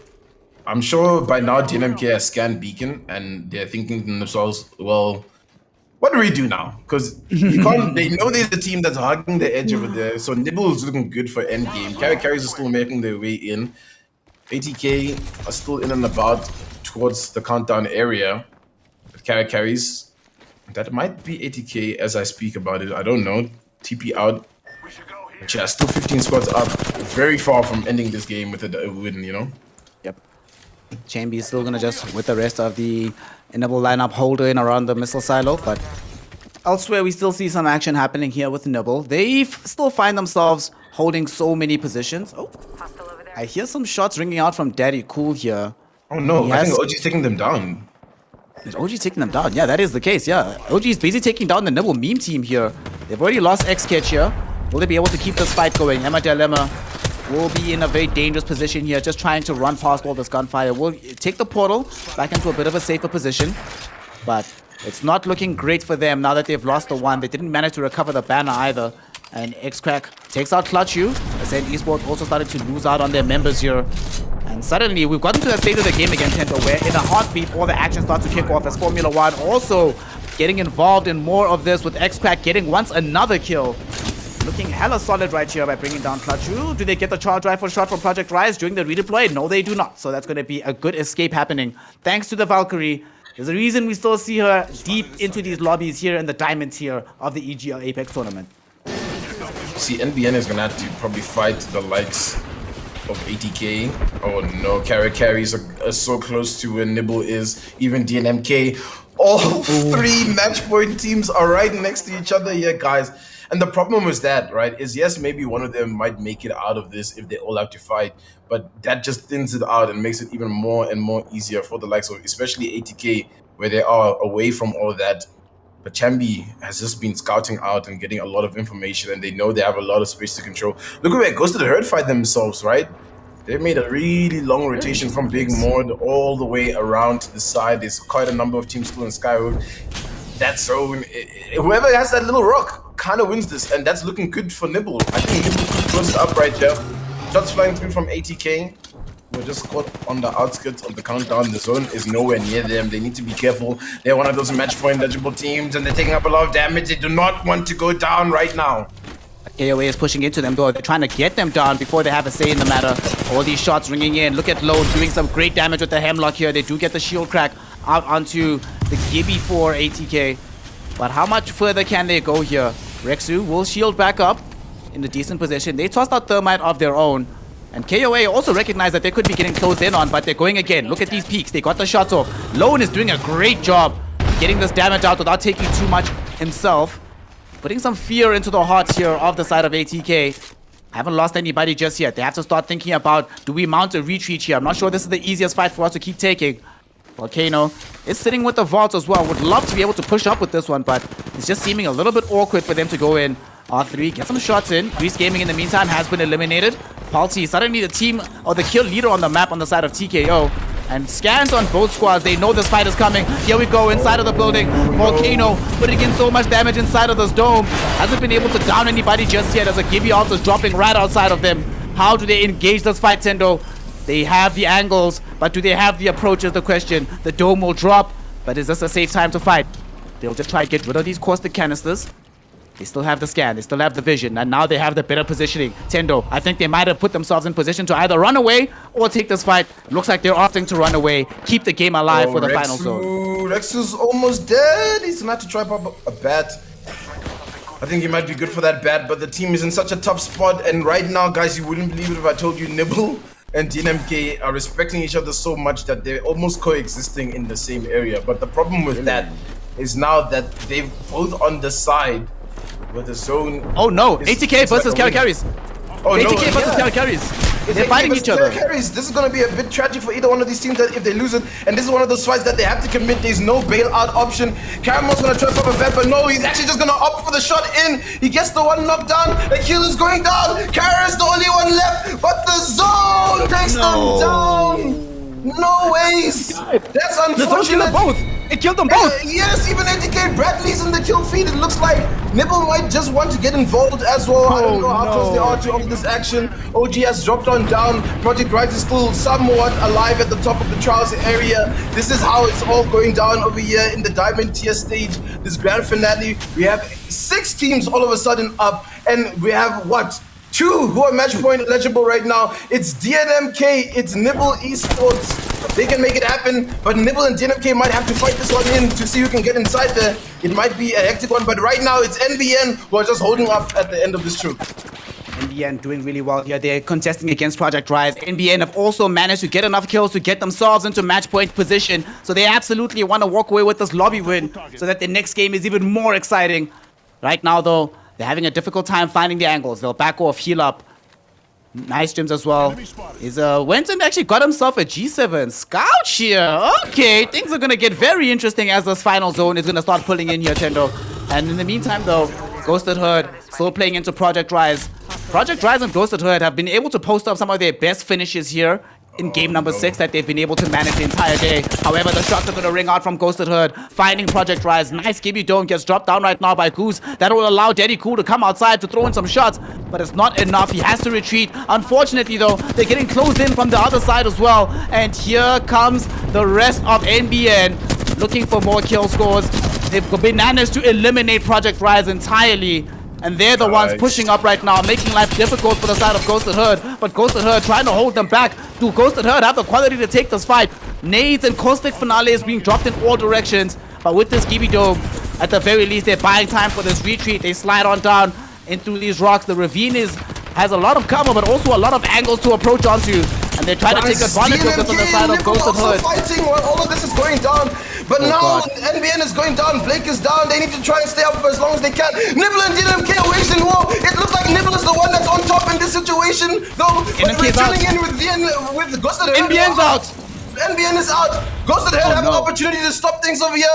It's going to be the likes of Nibble who are on the edge of the zone. Nibble could close it off right here, right now. We need to chew it on in. Nibble Esports, the storyline of the day. They look good to close it up in about round 5, but they couldn't do it because they just couldn't find any room to work with. But now they're in this position, they can close it up. But Ghosted Herd, the team that has not shown up, they're on the opposite end of a year's Snare. But I mean, they're just gonna wait it out. Wait, Tenchi's being aggressive. Tenchi might just go down, but he's also done a lot of damage. I don't know what's gonna happen in this situation. They've already expended a defensive bombardment, right? Because they had to just hold off so that they didn't get pushed immediately. So they don't have that option to work with. They don't have a polo to work with. They only have the dome, and they've got that rock on the opposite side. Ghosted Herd. It all comes down to whether or not Ghosted Herd have the quality to push Nibble Esports off this position. 13 seconds, Thendo. The zone finale is going to be happening very, very shortly. And this is getting very, very scary. These two teams are going to be forced into contention. Chamby still making sure they're getting these shots downrange. Purple armor, very good for this position in the game here. On the side of Ghosted Herd, though, they're looking for these peaks. They're looking for a way forward. Do they have any heirloom weapons? They have a vault for Nope. Ghost Cycle did have to give up the G7 Scout earlier on, so it's not going to be available for them at this point in time. How will this end, Thendo? How will this end? The zone is closing in. They're going to be on the edge of their seats over here, Nibble, because they have to work their way. They're using the rocks, the lay of the land to their advantage. The shots are flying through. I don't know if Ghosted Herd have the coordination to go up against the full Nibble roster, especially when they can smell the money on the opposite side. Nibble might just walk away over here as the champions of the EGL Apex. Here they go. Oh, that's going to deter them for a little bit. As that comes on in, they take up a little bit of damage, but I don't know if Ghosted Herd are going to try to do much. It's a counter Valkyrie Q to just try delay for a little bit. The shots are flying. That's a lot of damage. That might be really good for Nibble right now. They might just try and swoop in this situation. They have the dome to play with. Yes, it's Nibble. Tenchi's trying to pop on through with the shot, but there's also the defensive bombardment falling from the sky. How's this going to work down? Look at Tenchi slide on in. Tenchi wants to close it down. Tenchi's weak. Tenchi's going down. But Chappie, Gunbuster. Chappie's out. It's all up to Chappie. What did he do? Chappie! Get away! Ghosted Herd! We're going to another game! What the hell just freaking happened at the end there? Nibble, it looked like they had the approach. It looked like they had what it took. But Ghosted Herd, who've been missing all day, they come out when it matters. They come out clutch. They take the victory. They send us to a game 7. And because they've won this, Thendo, we now have 5 teams, 5 full teams that are in that match point position. Oh my gosh. Woo! That was a way to end the game. Right. That was amazing. Okay. Apex, yo. Championship Sunday, it looks like. Championship Sunday. I can't believe it. Ghosted Herd, they just held out long enough. Nibble have to be so devastated right now. It was going good. Tenchi was doing Tenchi thing, man. He was going up for it, man, but it's not happening. They can't close it up. Ghosted Herd, the team that I was talking about through the platinum tier stages. I was like, guys, this team, we need to watch out for them, and this is why they steal it. Wow. But they were really far behind, though, right? Is that enough points for them to start to dream as well?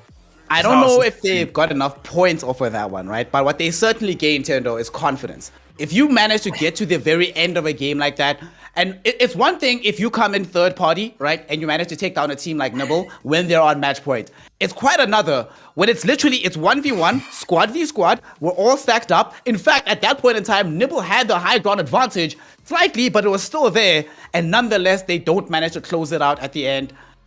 And Ghosted Herd, they finally show up. You've been talking about this team literally since day one, and here they show their quality. They show why they can't be ignored. Ghosted Herd, we don't know how many points it gave them. That's being tallied in the background. But what we do know is that they deny Nibble Esports the victory. I can't believe it, man. Dude, you can imagine ATK, Kara Carries, DNMK, all these squads were watching. They were Biting their nails, biting like, the yo, team. like, And go the worst part is obviously it was DNMK versus Nibble. Nibble come up on top in that situation, and now if they didn't expend the Gibby ulti, but they had to, you know, Tenchi had to make sure that they don't push instantly when they were weak. There were just so many pieces of utility they had to use. I mean, wow, it's just like, what do you even do? Game number 7 over here, guys. Oof. It's been an exhilarating night. Yep. This is the kind of Apex that we're here for. This is why we have the EGL Apex tournament powered by Evesports, brought to you and sponsored by HP and Omen. And this is why we have the diamond tier. That's why we call it the diamond tier. You're not going to see this kind of Apex in the gold or platinum levels. This is why we come here, and what a way this is going. With 5 teams still now in match point position, at the very least, we'll see if the calculations mean there's more than that. Right now, Thendo, this last game, potentially the last game, we don't know if Game 7 is the last game, but this is where it all could break down. While the teams are getting ready, while they're all stacking up, let's at the very least, we're going to celebrate Ghosted Herd, shout out to y'all, but let's also shout out one of our viewers, the homie here, Jade Steven, who has managed to walk away with the Eve Tech Clutch mousepad. Please get in touch with us in the chat, let us know who you are, where you are, and we'll organize delivery to you for your new mousepad. Congratulations to you. Congratulations to Ghosted Herd. That was one of the finest clutch performances that I've seen in a long time. And the thing is, Thendo, oftentimes when you see a better team going up against a worse one, or a team that hasn't been showing up all day, that team that hasn't been showing up, they lose their medal, they just completely fall apart at the very end. Instead, it seemed like they actually gained some big match mentality in that situation, and they came up incredibly clutch at the last moment. Yeah, I just think they were struggling, at least with the roster, right? Because we saw Singularity hop in for a little bit, and then Nope came back, and then, we had all the game crashes here and there. So I'm sure for them, the morale has just been a little bit down in the camp. But they bring it right on back, and they give us another game, a game number 7. And I mean, now we actually have to talk about duration and just like, are these teams ready to go the distance? Because who's to say that we come into this even with more match point teams and they all die anyways? Because you can see what happens now. The playstyle has to change. We have to play for the win. You know what I'm talking about? You have to just drown out until you're the last team. And that was just a beautiful moment to show you this entire format, guys, right? You have Ghosted Herd, no business winning that. No business at all. And they just win it and they push us over to the next game. Just like that. Holy smokes. They keep things going. Thendo. All right, so I wanted to tell you what I just realized, but fortunately, it's not going to be that long from now before I can show you what I've just realized. I do believe we have the scoreboard at the ready right now, and we can present it. And Thendo, you're going to be shocked by what you're going to see, right? Thanks to the performance that Ghosted Herd was able to pull off on this one, thanks to the way that they played this one out, the quality, the complete composure that they showed throughout that entire matchup, it is not right now a situation where, remember right before this game, they were like bottom 12. Now, it's looking good. Now, good sir, as we pull up the scoreboard, you are going to see something very different happening because the squad has shown up. And this sort of happened earlier on when we saw ATK also have a standout performance, come through, elevate themselves to the upper echelons of the leaderboard. As it stands right now, Ghosted Herd are 6th, and not only 6th, Thendo, this is now another team that is a mere 9 points away from being on match point. We could potentially have 6 squads involved in that mix right now. It could be very well 6 squads, but we'll have to just wait and see. As soon as the leaderboards are ready, we'll pull them up. But I mean, what happened to NBN though in that position? They were holding out the choke for so long, and I thought that maybe this might be a game winner for them, but I just think they got overwhelmed because we saw the likes of Project Rise jumping in and out of the sky, making a little bit of noise there, and there's just been so much action in that end game, and that's what happens with those trial end games. Often the team that has that rock will win it out, and that's exactly how we saw Ghosted clutching it. But Nibble were close. I mean, you got to give it to Nibble, man. They just will not give up. They'll keep on fighting. I'm sure they're probably top of the table with that many points that they probably collected. So even for them right now, if they don't, they need to stretch over the line right now. It's just, have we even had a back-to-back winner yet? We haven't, right? It's all been different teams, and this is what happens in match point format. A bunch of different teams can just pull on through, and then it just keeps on going and going and going and going. And there's still the likes of teams like Ascend Esports who could come and creep up and cause a little bit of a surprise. I'm talking about like Formula 1 have been quiet, but they can make a surprise. The KOA, they can still come through and do something crazy. And I mean, carries, man, it was tough. They just found themselves in the mix of it all. Just in the worst spot imaginable. That's where they were at pretty much. The worst possible imaginable spot, the absolute back against the wall. We have to try and pull out all the stops to make this happen. But those are, in those do or die moments, that's when some teams thrive in those situations, right? In fact, there's actually some teams that are way worse when things are easier, that they sort of need things to get difficult before they start to show their pure quality. And Ghosted Herd, certainly a squad that has been in that kind of capacity. The KOA, it's been up and down for them today, but they're also not that far off the pace from getting themselves into the position of match point. We could easily have a situation where there's more than 6 teams involved in the mix, but as it stands right now, as we saw in the leaderboard, the top 5, Nibble, DNMK, ATK, DNMK, NBN now, as well as the Kara carriers. Now there's 5 teams. I mean, it's what, 74, it was 63, 60, 60, and 55. I mean, 53.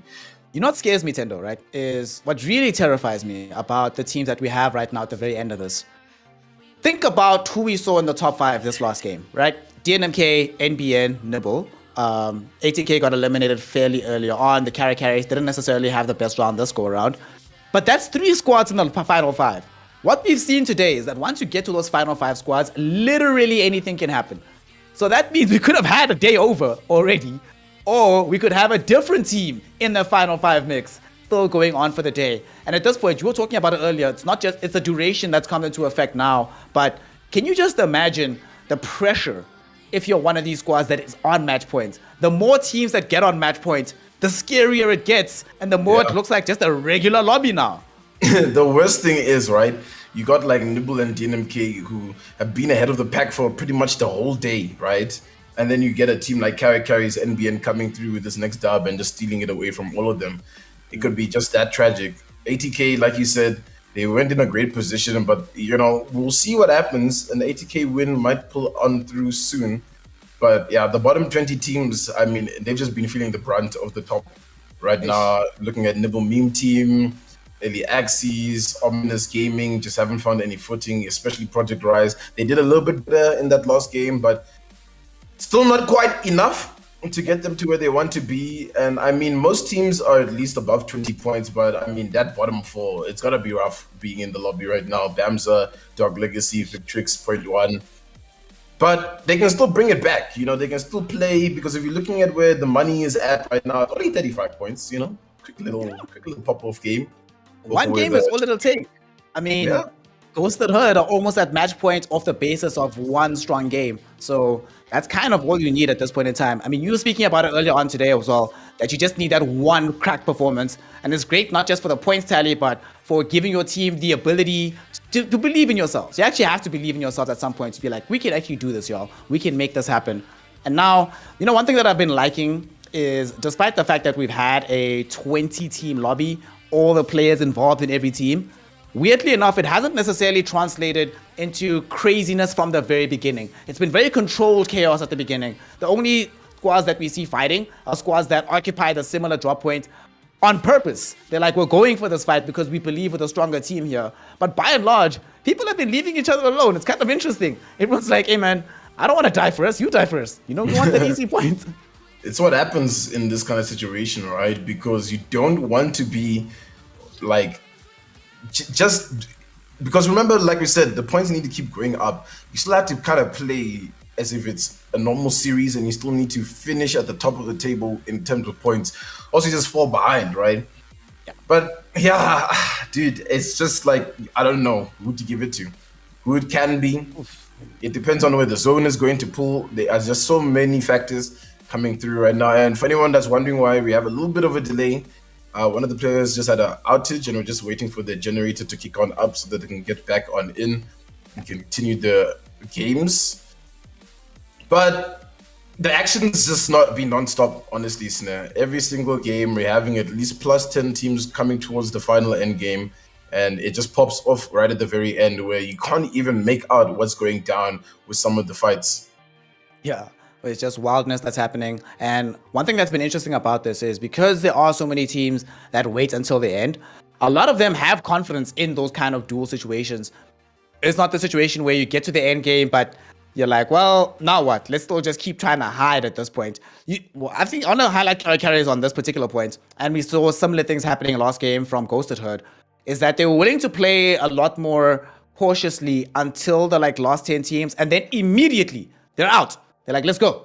Let's try to make some action happen. We're not going to be playing passively anymore. We're now going to try to dictate the pace. And one thing I like about that is often, you know, the game states sort of develop you get a feel for what the game is like, right? When the game starts to slow down, you can almost feel it yourself when you're in that lobby. When things get crawled, and then you're like, oh, okay, we're getting a feel for what should be happening around us. It can be very, very disconcerting and can cause some whiplash as well when suddenly there's a team that decides to flip the script on its head immediately. And I've been liking to see carries do that. We've seen it happen here and there with some of the other squads, the Ascends, the KOAs. Of course, other squads haven't been able to get the reliable placements from the carries. But what scares me about that is carries doing that tells me that they're a team that can keep their head on their shoulders and maintain composure.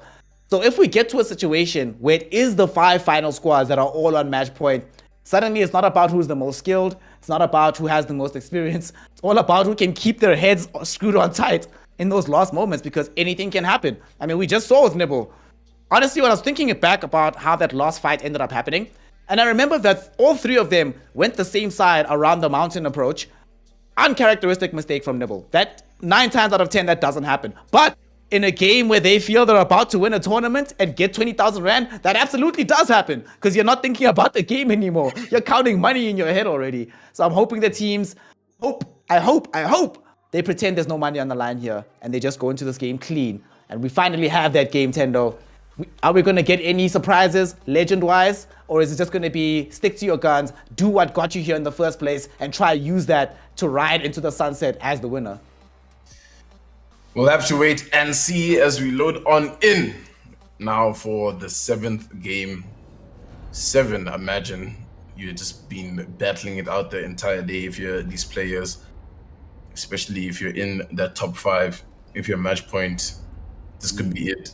This could be how you walk away as the champion. And I mean, any of those top 5 really deserve to walk away with a win. Nibble, TNMK, 80K, NBN, carries. But hey, the outliers, Coast to the Herd, the KOA, they're still close.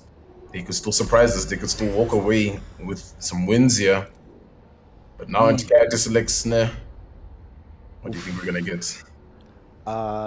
Firstly, before I talk about what we're going to get, I would just like to bring up the fact that if you look at our top 7 teams right now, in the placements of the leaderboard, these are literally, well, with the exception of one team, but it's practically the seeding that came into the tournament as well for that top 7. So kind of interesting, but I also like to see it. It shows that we have consistency in the team. It's not just a situation where, you know, teams are just playing wishy-washy or just have one good day, one terrible day. The teams that were great before they came into this one, looking good today as well.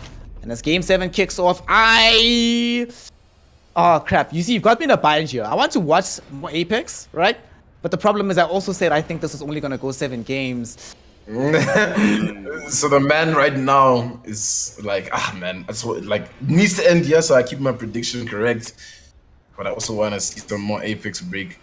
Exactly, fam. Exactly. It's a bit of a problem. Just a tiny bit, you know. But everyone's dropping in. There should be no changes. I wonder if Girls to the Herd is still going to get contested by X Warzone. And I mean, yeah, it's been a rough one for X Warzone. You know, they're sitting 15th. And they were a team that really popped off yesterday to make sure that they can guarantee themselves a spot into this grand final, into this diamond tier stage. But yeah, there you go. Zone's going to be favoring Nibble this time. Okay. So that's good for them. 80K as well, kind of favored in this one. I mean, So, yeah. ooh, look where it's actually going to be closing. So a little bit of cover over Giza and most of Fragments East. Okay. Well, it's at the very least, most of the mountainous area isn't covered, so I'm okay with this. I actually just don't like the mountain final zones, but nice and open enough, and it's far away from the lava. Lots of buildings as well, so real estate will be in major contestation for those final zones. But here we go. We're starting this off right now. Nobody wants to be the squad that dies first in this one, so that's going to be. We should actually just try to keep track on who's the first squad that's been dying every time, but. Let's not give that. I think we do know it's good. What's this team? I saw them just now. I wanted to make a point about them and just how rough it's been. Point 1 Esports, and essentially, Yeah, it's true. Point 1 has right now gone out 17th, 18th, 19th, 16th. So it's just been downhill for them. And I mean, yeah, it's one of those teams where they were really good in the gold tier stage. Platinum, they just made it. They were just like fighting as long as they could. But now when the cut above the rest is shown, they've been struggling. Maybe, just maybe we might see something crazy from Point 1. You never know, man. You never know. Any of these teams, TKO, might pop through. Ominous needs to find something crazy, man. They need to pull it out the bag. Formula 1 had that nice little win, but after that, they've been quiet. Formula 1 right now. I think they're probably the team that's a bit more afraid on the map because they are not that far ahead of Ascend Esports or Team TKO. And if that, if that particular dynamic doesn't change, that means that they could actually get knocked off their perch being in 8th place just in the money position. They need to try and maintain that particular parity as long as humanly possible. So far, not major action happening anywhere on the map so far.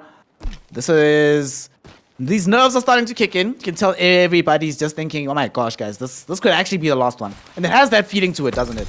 This kind of tenseness at the beginning people in the lobby as well were being fairly quiet about it, that's when you know that people are going to take this one extremely seriously. The big squads haven't been able to find each other just yet, so it doesn't seem like we're going to have a situation like last game where even early on, 4 of the 5 squads are all congregated around each other. Yeah, Victrix, one of those teams that haven't had a good spell of games, sitting towards the bottom of the table. Maybe they'll surprise us and come through the win, but point 1, and I mean, yeah, the story has been going on and on for point 1 Esports at this point, coming out right in the beginning. TKO are taking them down, and they only have 2-man up. It's quite a surprise to see. It's all up to the GD player who's just at the bottom here. I'll try to get these meds off. I mean, yeah, OG's encroaching, so OG will probably just try quickly third party this. And Greece is also nearby, so we might have a number of squads involved in these fights that are about to come up. And I'm looking at Landslide, and Project Rise is close to DNMK, so I wonder what's going to happen. We'll see if they do decide to make that move. Omnius Gaming, in the meantime, find themselves in a little bit of conflict here. TKO actually get eliminated by Omnius. All right, Omnius definitely need some KP going for themselves, so this is very good.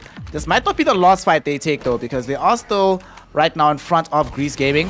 Of course, we have seen the Blexy of point 1 just hiding in the lava, and the fight breaking out right now. Greece Gaming taking some shots downrange as they come in from Omnius. Beautiful hits being landed in by Fortune with the R3. Oh, that nade! A little bit to buy some space, but that nade wonderfully done here. No knocks just yet happening on either lineup. So Omnius will need to retreat to get their bats back up, to feel a little bit better about this. But oh, look at these shots from Fortune. Gets a big crack there, gets the down onto Quancho as well. This is going to enable Omnius Gaming to push up. They take down Walking Artist too. Only 1 remaining here. Will he be able to keep this going? So far, doesn't seem like it's the case. Surge 99, oof, gets taken out inside the building. Greece Gaming eliminated by Fortune's Mastiff. And that is going to be putting OG not just in a good position for kills, but putting them as kill leader for now. And they need every single point they can get right now. They've just gained 4 for themselves, so Omnius Gaming may just be on the come up here, Thendo. I think that's NBN on the top of that. That's fighting Nibble. Nibble have a really good vantage point with some high ground. I see that the KOA in the kill feed along with ATK.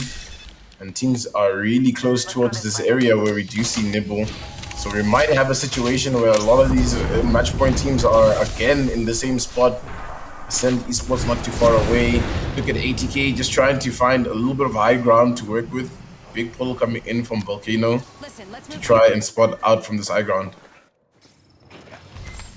Vision is the most important thing that can be gained, and they'll be looking for it right now. I haven't been able to find it just yet. In the meantime, I do see ATK have found themselves in a bit of a pickle here. Oh, okay, never mind. The Nibble meme team will relocate, so they're just finding themselves right in front of this Formula 1 lineup. They might decide to engage the fight, but they might just let it go as well. So, still 18 squads remaining. A bit faster eliminations that we saw than had that happened in the last game, but still nothing too crazy as of yet. As ATK, Volcano throwing some shots downrange with this wingman. They have awareness of exactly how to approach that shed. Question is, do they even want to do so? They know, like you mentioned, Thendo, they're on the winning match point. Is there really a need to get KP? Nope. As long as there's 18 squads left, honestly, you should probably just be doing nothing right now if you're ATK. Yeah, you should just be quiet. Look at DNMK. They're so late on the rotation because they know as soon as they try to play for those endgame spots, there's going to be all the match point teams that are trying to flood themselves in towards here. And we're tuning in with Ghost to the Herd as Psycho's trying to swoop around the corner, but there's so many arcs, there's so many nades, he needs to be careful. Flips out R3, but the door's closed. They need to push on in because it seems like they're getting shot from a team from the outskirts. And I mean, there comes Ghost to the Herd, finally connecting some decent shots. They're taking down the team. It looks like that was a send. Ascend go down. NBN and Nibble are still so close to each other. That's really been on my mind and worrying me. The KOA are close to the likes of the carry gamers. The carries, I mean, but... Ooh. Dude, look at this. Omnius actually took out 2 squads while this was happening. Ascend and Point 1 eliminated by the OG lineup. And that has put them on 9 KP already here in this lobby, Thendo. Are they having a Ghosted Her type of performance this game? Are they also going to pop off and get close to being in match point situation? Who knows? It could end up happening right now. You see Project Rise, though, engaged in a little bit of a firefight here. They will, at the very least, be able to get a knock thanks to Daddy Cool. The question is, do they get more out of this? Forward jump, looking at Daddy Cool. His shots landing up. Zaylee is also down here, and Daddy Cool is still going, Thendo, trying to make this a full squad takedown. Not going to be able to make it happen just yet. Indulger is going to be able to survive on the Ash, but he knows that the fight is coming in towards him. Does actually find the red. Was looking for it, making this attempt. Such a big risk to take here. Daddy Cool, who will win this 1v1? Whoever wins this can bring back the entire squad. Daddy Cool, does he go in here? Making this push up. Finds angle, but the angle is better for Indulger. Indulger so low, so is Daddy Cool. But Daddy Cool wins the showdown. Dark Legacy Gaming eliminated right now by Project Rise, and Daddy Cool gets 3 KP for his team and keeps them in the game. Big points for Project Rise, who need to stay up. They're sitting quite low in the leaderboard, only at 13th place with 23 points, so those will be really well deserved. DNMK just still on the outskirts of the zone. And Nibble, I don't see NBN. Okay, NBN has made their way into towards the center of the zone where we see where ATK are, so they might fight pretty soon. OG, who have been running around and are currently the kill leaders of the lobby, are close by the area as well. We have 14 squads up, so you've all guaranteed at least that extra bonus point at this point at least. Next Warzone, playing a little bit more slowly this game. It's holding on out. They need to make sure they can get some points on the board. But yeah, OG's been looking good this round, I think, Snare. Could this be their win? Could they upset the entire lobby? Oh my god. And just be like, all right, here we go. Well, they still need a long way to go before it's really threatening for them to win. One thing I do want to bring up is now Ghosted Herd. Scarily enough, Thendo, they're 5 points away from match points as well on the side of Ghosted Herd. The KOA are 3 points away from that particular margin as well. So we could be in for a 7-squad matchup here for the winning position. So a lot can still happen. The KOA a little bit off that pace, so they still need to perform a lot better. Let's see what they can accomplish here. They go in for this big jump. They did get scouted from the skies, but fortunately the shots themselves not good enough to bring them down. Will they make this push-up happen? It looks like that's the decision for them. Nah, okay, they're gonna back off. Carries need to be careful in the way they pick some of their fights. It is the likes of the KOA on the other side, right, that they are fighting. What will the KOA do as they are getting pushed up? Caramel's trying to find some decent angles to do some damage, but won't find anything. I think they're just gonna put the KOA away. Nibble's coming into the X Warzone here. This might be a fight that breaks out between the two squads. Yeah, I don't know if X Warzone are ready for Nibble right there. Yeah, they're starting to fight. The shots are flying through, but it's the KOA here who just retreated from the carries. They're holding up some decent ground. There are 2 match point teams inside the zone right now. NMK are still hugging edge of zone, man. What interesting plays from there. They're really not trying to get involved in all this fighting that might be happening. The team has decided to redeploy the likes of X Warzone. They don't want to get involved, but now Nibble in such a weird spot, right? Because there's going to be the KOA, there's even Ghosted Herd nearby, and obviously the carries only have this rotation path. They can't really try and waste any much more time. I mean, Nibble have a good spot, at least in terms of holding the high ground of the valley, so they can just try farm the teams. They just don't need to get overwhelmed in the kind of situation that they're in. Yeah, we see Tenchi right now just rigging out shots with this 30-30, just trying to dissuade them there, preventing them from being able to make this push, reminding them that they have to go elsewhere. Unfortunately, this pushes KOA directly into Ghosted Herd here, Thendo. So this fight's gonna break out massively. Calaminous getting some shots off from the high ground with the flatline, getting inside the Kiwi Dome here. Is there enough damage with the Mastiff? No one's been down just yet. Field has been cracked onto this Valkyrie. That is gonna be EXO-11 taken down. Suddenly they are feeling in a position, kicking down the doors. Calaminous breaking inside of this. There is gonna be a caustic canister that's creating a couple of problems here. Nonetheless, though, Ghosted Herd pushing up. This man is burning. He's getting shot. It's actually burned down and getting shot down as well. A kill coming in from the carries from out of nowhere. And they do make sure that they get that down. That is Ghost Psycho down, Calamitous down. Suddenly it's Nope. Initially it seemed so good for Ghosted Herd, Thendo. What went wrong? Carries turning it all around at the last moment. Carries are looking to get aggressive with the kill, pushing up with his formal play. They're gonna confirm the kill, transfer a little bit of damage over, but not do enough. Ghosted Herd are in a tough spot right now. And like you said, they were so close to getting onto match point, and them coming out early right now is not gonna be good for their run. There's still 13 squads that are up. Carries asserting the dominance in this position. But yeah, DNMK versus Nibble might happen again, guys. They're just on the edge over there. This is something that might go down. DNMK, I think I've spotted Nibble. I don't know what their play is going to be. Look at where the zone is pulling. It's disgusting, honestly. There's no room to really work with for both these teams when they come in. Even if DNMK take out Nibble and or vice versa, it's going to be rough for them because there's so many squads already bunkered up and some of them are match point teams. ATK and NBN are waiting for the end game. They do not want to get involved. It looks like Victrix is involved in the fight, but they're actually just trying to shoot the team out of the sky. That team looks to be getting away. And now it's getting a little bit crowded down there at the south side, right? Because it's Nibble, Carries, DNMK, all match point teams. Gosh, this is so terrifying. And ATK, they aren't necessarily involved in this particular fray as well. They're just sitting chilling in the middle of fragments there. It looks like though DNMK and Nibble will let each other go away from this particular area of the game. Even though Nibble had the redeploy, it's DNMK that make the escape first. Alright, so these match point winning streams are not going to be fighting just now, as we see KOA also going for a fairly early redeploy here. They're going to land in a dangerously contested spot here. We see OG here, Carries in the vicinity.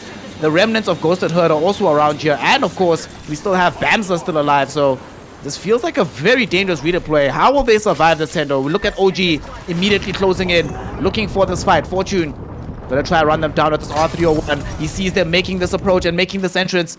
Doesn't want to get involved in the fight too early though. Wants his team to stack up and be prepared for this engagement. As they close in though, doesn't seem like KOA actually want to close in. They sort of recognize that OG will probably on the other side of this as well, so they let this go. But OG is in a rock and hard place. In one direction it's the KOA, in the other direction it's the Carries. How on earth do they get out of this, Thendo? I don't know how they get out of this. Nibble though on the edge of the road. And that has to be DNMK that they're spotting out and trying to pop the shots in. But now that they've seen where it's the pool, they need to make some real hasty decisions. They do have that redeploy, but we've seen how redeploys can go. Nope is surviving as a solo right now. You wouldn't believe it. And it looks like Project Rise is getting pinned down by both Victrix and the likes of DNMK in that position that they're in. They're just barely holding on over here as we tune in with Bruce and Daddy Cool, the last two remaining. Victrix trying to bombard them with some nades. DNMK probably on the opposite side as well. Gonna start shooting towards their direction. Who's gonna get the points? There's even an ulti. I mean, yeah, for Project Rise, that's just a tough spot to be in. Oh, DNMK is going down to Nibble, guys! Tenchi's got enough onto Bradley. It looks like, but they're gonna force the res. They're swooping on in over here. Cheetah has to pop the portal. No, they're gonna just hold on. They're gonna just try and heal and bed this fight up. They're still up, they're still standing. They don't have much to work with. They're playing from the low ground, but Nibble, they're close. They only got two pretty close up, but they're getting shot from the distance from other squad. Tenchi's gonna have to be careful. Nibble and DNMK both on match point, but they're not in a good position to close it up. Either of them, right? Even if they take out each other, it might not lead towards their victory, because look at ATK. ATK, I told you they were a dark horse. They're just waiting things out. They know how crucial it is to survive longer this game. We still have 12 squads coming in for this fourth zone. We'll see exactly what happens. Still 12 squads. There's so many left in this game right now. Kind of scary to try and make aggressive moves when you know that it might not guarantee you a game win, even if you do eliminate your primary competition. There's opens up space as well for the Carries to make a push up as well. It's deep here into the Fragments East Zone, just on the cusp of where we enter into the Geyser. DNMK get a big scan out. They know that Nibble is coming for them. They know that this fight is inevitable. Can they take it is the question. Not the only squads in the vicinity though, as OG are also entering the fray here. Thendo, we've got 1, 2, 3, 4, 5, 6, 7 squads in the zone. Addison closing in, and we still have more squads en route. This game here feels like those last couple of zones are going to be kind of insane, but it's OG and the Carries who have the overall positioning advantage when it comes to the absolute final zone that's coming in this game. Ooh, NBN's taking up a little bit of fire there, I see. But I think they're fine. Doesn't look like they're gonna be under too much pressure. I think this Nibble and DNMK fight has to go down now. Both of these teams need to pull up this fight to rotate into the next zone. They might both just die trying to rotate in, but Nibble has a little bit more real estate to work with. They can see a lot more that's happening in front of them. ATK are no longer in the zone, and actually the teams with the big advantage right now are Carries, but OG's right on top of them, right in the position that they're in. No, actually, they're the ones that are below. Carries are the ones that are inside the building, it looks like. And Carries, this could be such a great moment for them. If everything goes right, they could close it off. Yes, Snare, Nimble Meme team on the outskirts of the zone over there. TNMK and ATK are just still on the edge, waiting to try find a way in. But you have to imagine Ominous can be such a big griefer in the situation. I see ATKs again in the kill feed. They're getting some knocks down. Bamza's out. Yeah, Bamza's down to 11 squads. It's about to close on in. I'm starting to get nervous. I've been nervous, man. My butt cheeks are very firmly clenched right now, the entire game. It's been a very scary time to see this game plan out. The zone, once it closes in within the next 35 seconds, gets even scarier. Tenchi, they're ringing out some long-range shots here. They have scouted out the carries, and they're trying to move in that direction. But this is very scary. In between the carries on the one side, DNMK on the other, and OG, of course, even ahead of you. KB running forward to just get some vision and some understanding of the positioning for the team. Actually opening up channels for them to all move in through the portal here, Thendo. And they actually want to try and force those fights on the side of Nibble. Wasn't OG down yet just now? So I wonder how They OG were, just gave up this position to Nimble, and now all of a sudden Nimble can close this game out as well. They're in a really good spot, but I'm really just curious as to what the next zone pull will look like, right? Because that's really going to determine which team's in a good spot. DNMK now have real estate to work with. It looks like the team of Victrix are going to redeploy in and give them a lot of space to work with. It's NBN that are close by. That might be a little bit of a nuisance. It looks like OG are up top, just taking these shots in. There's so much chaos. There's so many teams that are still match point. ATK, DNMK, Nibble still in here. NBN, the carries, they're still all up. They're waiting for their opportunity to rise up from above the rest. The shots are flying down. They're melting teams there in the corner. OG just might be that one team that we didn't expect that just might spoil everything for all these teams. OG has 13 kills right now, and they're not done with the action just yet. They've actually scouted out the side of the carries, dishing out a ton of damage onto them. But now we have DNMK and ATK finding each other. They've lost one on the side of ATK as Rexu gets taken down. Volcano trying to just buy space and time and escape this. Nibble Meme team gets eliminated in the meantime. Cheetah Boy takes out Stars. And now Volcano, the last remaining member of the side of ATK, one of our match point winning teams, is in a very rough position. However, all of those squads are still alive in the game here, Thendo. OG will find themselves, though, in a little bit of a fight with the carries. If they can eliminate the carries, this would be even more points for the OG lineup. They were at 23 before this game started. They're at 37 already. They might even get further outside of this, Thendo, depending on what happens in the next couple of clashes between these squads. This is getting hectic. Teams that are really in favor over here is going to be DNMK. They've spotted out a solo. They might just try to close that one down and just chase Nope out of this one. Yo, Nope just got sniped by Caramel King. Ouch. I saw that. Ouch. Oh no. But DNMK, NBN are the two teams that have some work to do, right? NBN need to push DNMK off that spot and or just commit towards a different location. It looks like Akil is trying to make the portal play to get themselves in a good spot, and they do have room to work with. But there's an ulti that's about to fall on down in this spot, and now everything's about to get hectic. Nibble in such a bad spot to work their way into the zone, and they might have to just go up against the likes of carries, the likes of OG. Snare is the final seconds here. We have to get a winner out of this one. There's no ways. There's just too many match point teams that are up. The shots are flying. They're taking names down still. Nibble. There they go. They still 5 spots. No, 6 I mean. But they're fighting over there. Cheetah Boy is taking down carries. To just one member. It's all up to Vias to just try and survive for as long as he can, but the brunt of the attack is just too much. Can he make something happen? He's still alive in the situation right now, Vias. Oh my goodness, carries go down. This is looking good for Nibble. He has to go back in the zone. What do you mean? There's no time for him to pop that battery. He needs to pull back out. OG is still alive. ATK is taking down. Nibble's knocked. Nibble's out. What do you mean? NBN in a situation where they just might win this. They don't have that many people up. They have the 2, but the shots from below is raining. NBN, they could close it up in this spot. It's going to be just Nye and Neo. They're holding up. Blake is down. Blake is out for the count. There's still 4 squads up. What is even happening down there? Everyone's just dying to the gash. NBN is just watching it all break loose. They can taste it now. They can taste the money. That has to be Vias on the corner, who's just trying to survive for a tiny little bit. But they've taken so much damage onto Vias. How is he still alive in this situation? I don't even know. He's still going. He's still trying to catch it off. Oh my god. NBN are the champions here of the EGL. What?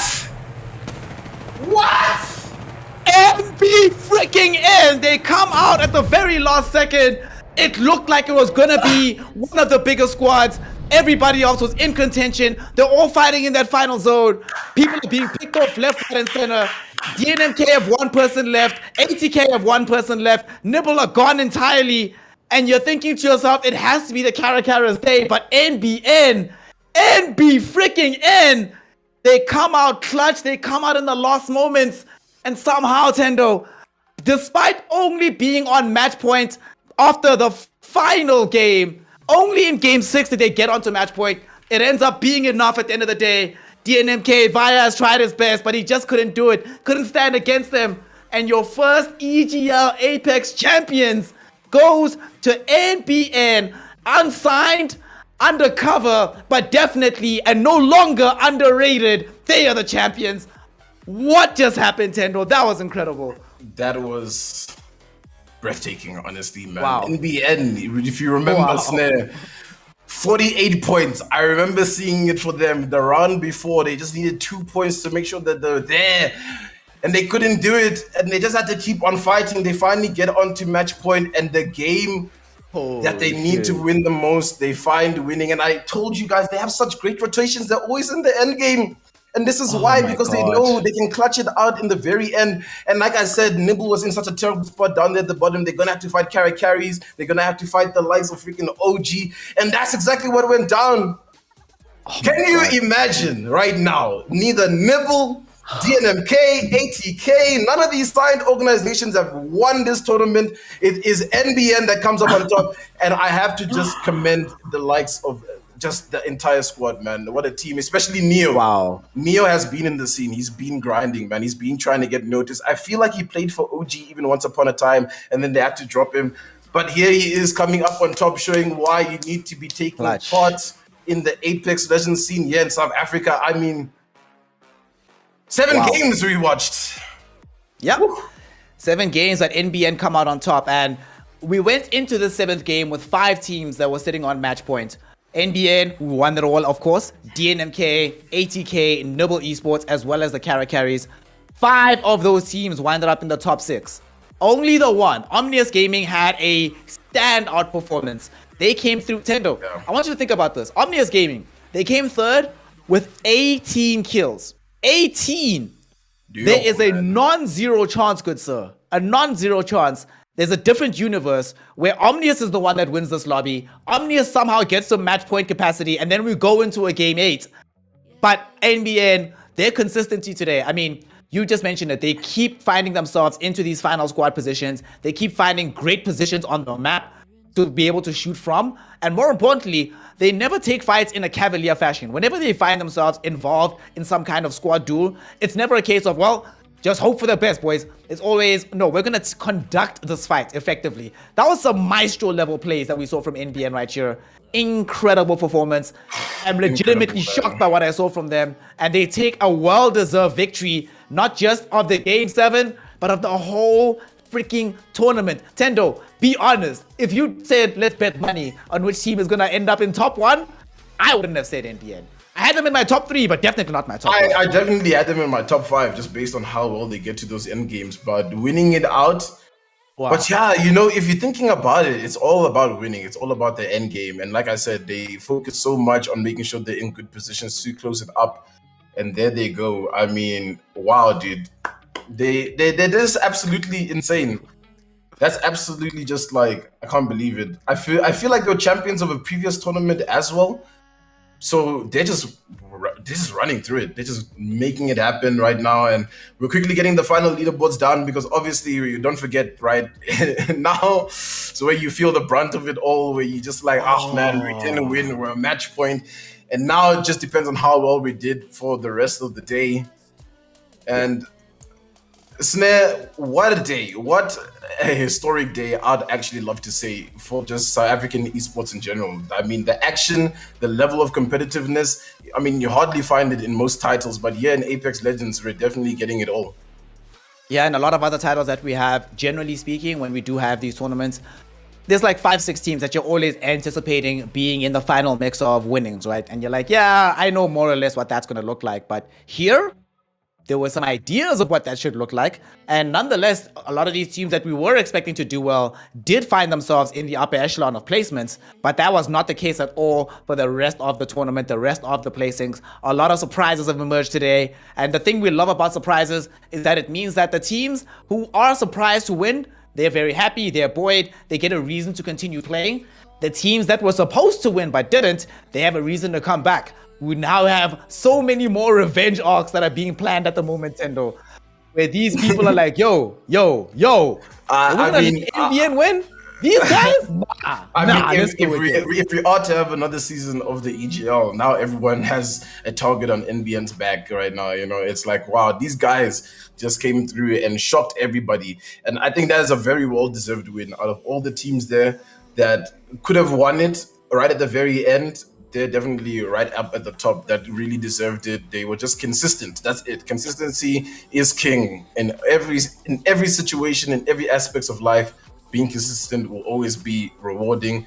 And I mean, wow, man, everybody just had a showing from every single squad. And did we have a single back-to-back winner the whole day? No, dude. All 7 games. All seven games had a different winner.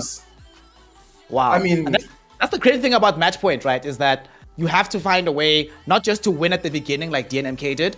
You have to be able to win when it actually matters. And they came so close, Thendo. They were at the last fight in that final mix. It could easily, right? There's a different world here where that last major clash ends up happening. And it's NBN legends that end up going down first before DNMKs. And then we're looking at DNMK grabbing the W. That's not what happens. Instead, what happens is NBN clutch it out. And this kind of format, I mean, some people might not prefer it, but it makes sure that every single game matters. Every single game is highly impactful. And there's never a situation where you can find yourself resting on your laurels, thinking that, we'll get them next game. You have to make it happen. You have to get the W while you can. And speaking of those Ws, while we celebrate NBN, we know that they're top 1. We still have to find out who are placing 2 to 8, who's in the money. And for that, we have our scoreboard coming up right now. And Thendo, there are some real surprises here. For me, my biggest surprise looking at the scoreboard is ominous. It has to be ominous. It has to be ominous. I'm like, what? Ominous? How are you in the top 8 right now? Yes, NBN, congratulations. They did it as well by topping the table. They didn't even just win by match point. They topped the table with 83 points. So kudos to them. Nibble consistent throughout the day, but just weren't able to get that win. And yeah, Nibble comes through second place. They get the better of DNMK, so you know they can rub it in their face a tiny little bit afterwards with that 1 point. But I mean, Nibble was the first team on match point here, Snare. Yeah. What went wrong, man? Yeah, second place is good. You know, you're walking away with the 15K, but like the 20 though. The status of winning, you know, the Twitter, they don't get the Twitter, but the second place is always good. 80K coming in 4th place right there. They're doing good for themselves. And I mean, 80K also almost had it. Even Carries 5th place. I mean, a powerful performance coming in from the Carries at 5th place. I mean, that is like really good for someone like Caramel Gamer, who's just in here to try his best and just, you know, show people that he can compete against the big boys, and he's making it happen. But actually, story of the day right here, it has to be Ominous. Ominous were like bottom table-ish. They were nowhere in contention for finishing in this top 8, and they pull up. Even Goes to the Herd, they managed to just clench it and stay alive. The KOA just clench it. And I mean, top 8-wise, it almost looks like the seeding. Yeah. It's just the shock of NBN right at the top. NBN is the one that has shocked us by being right at the top and getting themselves into that dominant position. But like you say, it looks very much like the seeding, seeing how these teams are coming to this. The thing that makes me, you know, asking about what went wrong for Nibble, I think we see this happen all the time. Favorites rarely win for a reason. There's a lot of additional pressure that comes with being a favorite. It's so tough really to win hard as a favorite, man. You know? Like, you got to walk away with the 2nd or the 3rd place as the NMK. Like, yeah, dude, I mean, like, we did it. We are one of the best teams in the country, but you didn't push over that little bit to really solidify it. So now we might have a couple of questions leading into the next one. Like you're saying, these revenge arcs next time around are going to be strong in whatever tournament the players are going to find themselves in. But I mean, man, the EGL Apex has just been absolutely amazing these past couple of weeks of Apex Legends. We got to see talent that we didn't know about emerge, and the talent that we knew a lot about kind of come here and crash and fall in a sense, you know? Unfortunately, it is a little bit too difficult sometimes, like we're mentioning, to play on with the favoritism in mind. But also, there's another thing we have to take into account.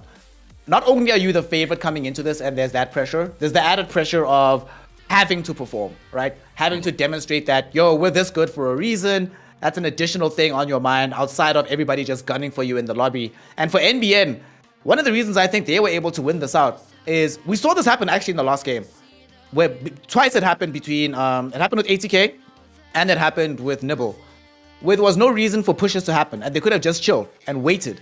But they were like, we need to try and make something happen, go get some kills or whatever. And sometimes when you're one of the best teams on the lobby, there's internal pressure for you not to play quote unquote cheap, you know, to just hang back. But for NBN, what you know what they came here for? They did not come here for highlight reels.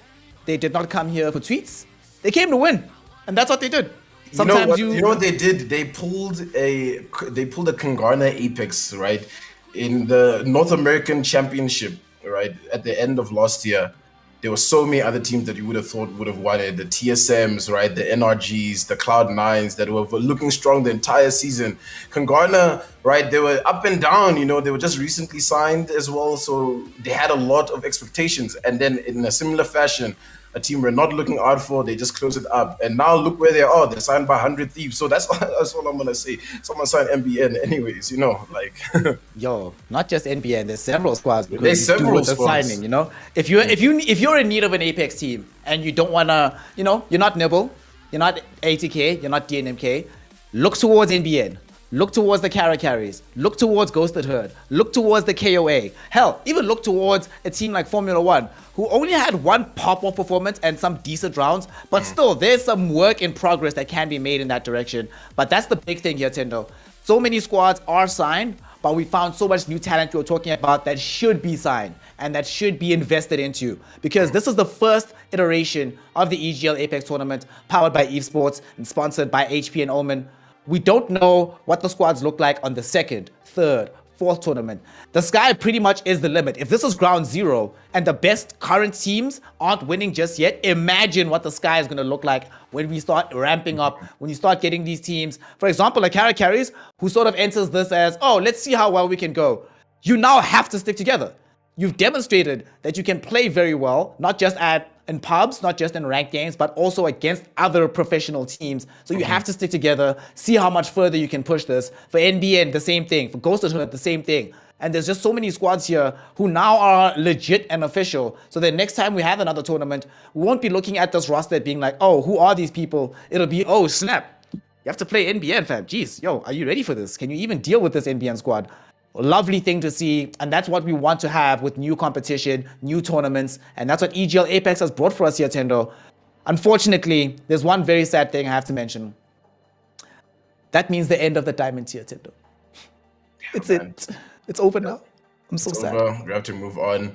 And just as quick closing words for myself here. I mean, it's been absolutely wonderful to just see the support coming through from the community. So shout out to the community, honestly, man. Without you guys, this all wouldn't be possible. Everybody cheering for the teams in the chat room and etc. I mean, the community has just been outstanding, and honestly, Apex community is always on top in my eyes, and you can see exactly why. The competitiveness, just the welcoming of just the squads. It's just been a good hoorah, and I mean, Snare, send us off, man. It's time for some of us to sleep. I mean, it's been a long day.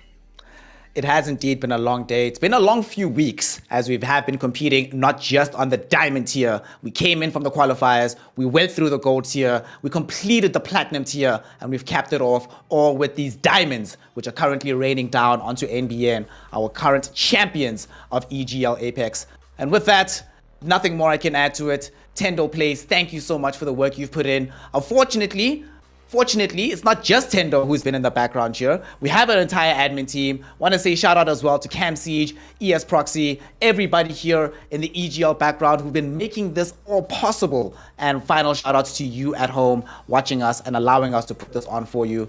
With that, we're going to be closing it out for the day and for the tournament as a whole. NBN are your EGL Season 1 champions for Apex, but there will be more to come here in the EGL Apex tournaments, powered by Evesports, sponsored and brought to you by HP and Omen. Until the next time, until more Apex Legends, we will return and we'll hopefully be getting some more new champions. Love you all. We'll see you next time for some more incredible Apex Legends action. From east or from west to east, and right now we have the beginning of the diamond tier. There are no more second chances. If you didn't get the ticket, you have to hate from outside of the club because you cannot get in. Have these stale fights. I mean, at the very least, this is also just charging up some shots for yourself, right? Or charging up some armor a little bit, so that might be a part of the meta as well. We see now Nibble. Great shots coming in from Tenchi here with a long ball. Wow. Getting some double cracks. Doesn't manage to get a to actually try and be the team that plays aggressively. One of the ways you know that there's no incentive, even DNMK, Noble, and ATK, all of them are just playing to their own sides of the map. None of them really trying to make aggressive pushes happen early, so that gives us an indication that everybody's just trying to chill. OG already doing their characteristic camp. Team close by, but a lot more teams are moving their way towards Lava Siphon in that area. A couple of squads that are outside of the zone right now. Oh, look at these shots from Cheetah Boy. Relax! Cheetah Boy, calm down. Even without clearly seen all that much of here in this round so far, they've been fairly quiet. They actually have contestation right above them. They need to be careful. They're going to try and pop some of these canisters in advance. Will they be able to make this approach? Caramel Gamer trying to open this up, but he takes a huge knock to the face, gets broken. But oh my god, that Oxstar. DNMK won that, but now reaching into Nibble, and the shots come flying through from Gutbuster here with the PK. He's slapping left, right, and center, but the damage isn't that high, and they're taking a lot of damage in the zone. Nibble need to be really careful. Tenchi's trying to pop off a battery, but Chambi of Nibble on the edge of the zone after winning up that fight. They're gonna throw the gas on in here. Chambi is like Kobe. I'm about to gas them up, but no damage is ticking through yet. But that Thermite is doing a lot. Nibble in a tough spot. Gutbuster's down. They're gonna pull on in. The wingman shots are flying. They just can't hold it out. Nibble. A shock exit here in the first game. This is going to be really tragic. It's going to affect their score quite a lot. X Warzone at the same time is about to also get eliminated. Lemontrix, the last person fighting, trying to hold the squad together all by his lonesome, but is not going to be able to do so. ATK Esports eliminating right in this ravine where all the lava is, just fighting happening in every direction. KOA finding themselves in between and mixed with 4 squads. Formula 1 got involved by it. They will regret it if they get taken down. Caramel Gamer, he's dead, and the rest of the character carries will get taken down too as Masuko, the last person. The massive here from Bias. Oh no, Cheetah goes down. They might lose this one, DNMK, if they're not careful. He's run out of ammo, but they're still from the top over here. It's Bradley that needs to make sure he pops up with a shot. Dynamic Esports winning the first game here in the diamond. All right. You'll see it. There you go. This is what Championship Sunday is all about. I mean, everyone's going to be looking for a little... Oh no, TKO! You just loaded it in. You just started the day off and you're going down to Greece Gaming. Oh no. Finding themselves with some... Start to get very, very scary, especially considering that Tenchi has their favorite charge rifle. How on earth they keep getting this, I don't know. They're getting these shots out here. Great break. Going out onto Bradley. Will they be able to take the full fight though? But the damage coming in, forced to drop the dome very early on is Tenchi. As the zone is enclosing, so several teams will be making their ways deeper into this fragment area. Hamza getting a lot of shots out here. Will they end up getting eliminated? Yes, they will. X Warzone managing to take that fight. Amazingly done by Lemontrix. Came through very aggressively. They're still surviving. The shots are flying over here from Eviction. He's the only one left on the edge of the zone here. It's about to close in for both teams. It's looking rough. I think he's just going to get out. He needs to get out to try and survive a little longer for the team. Nibble Esports. This is why they're one of the best in the region. Finally have the rats. My goodness. I think Nibble had to push onto that building and they're taking that fight right on the edge of that little station. Their team's swelling left, right, and center. We're down to 8. Daddy Cool's in the kill feed taking out what looks like NBN and or the KOA.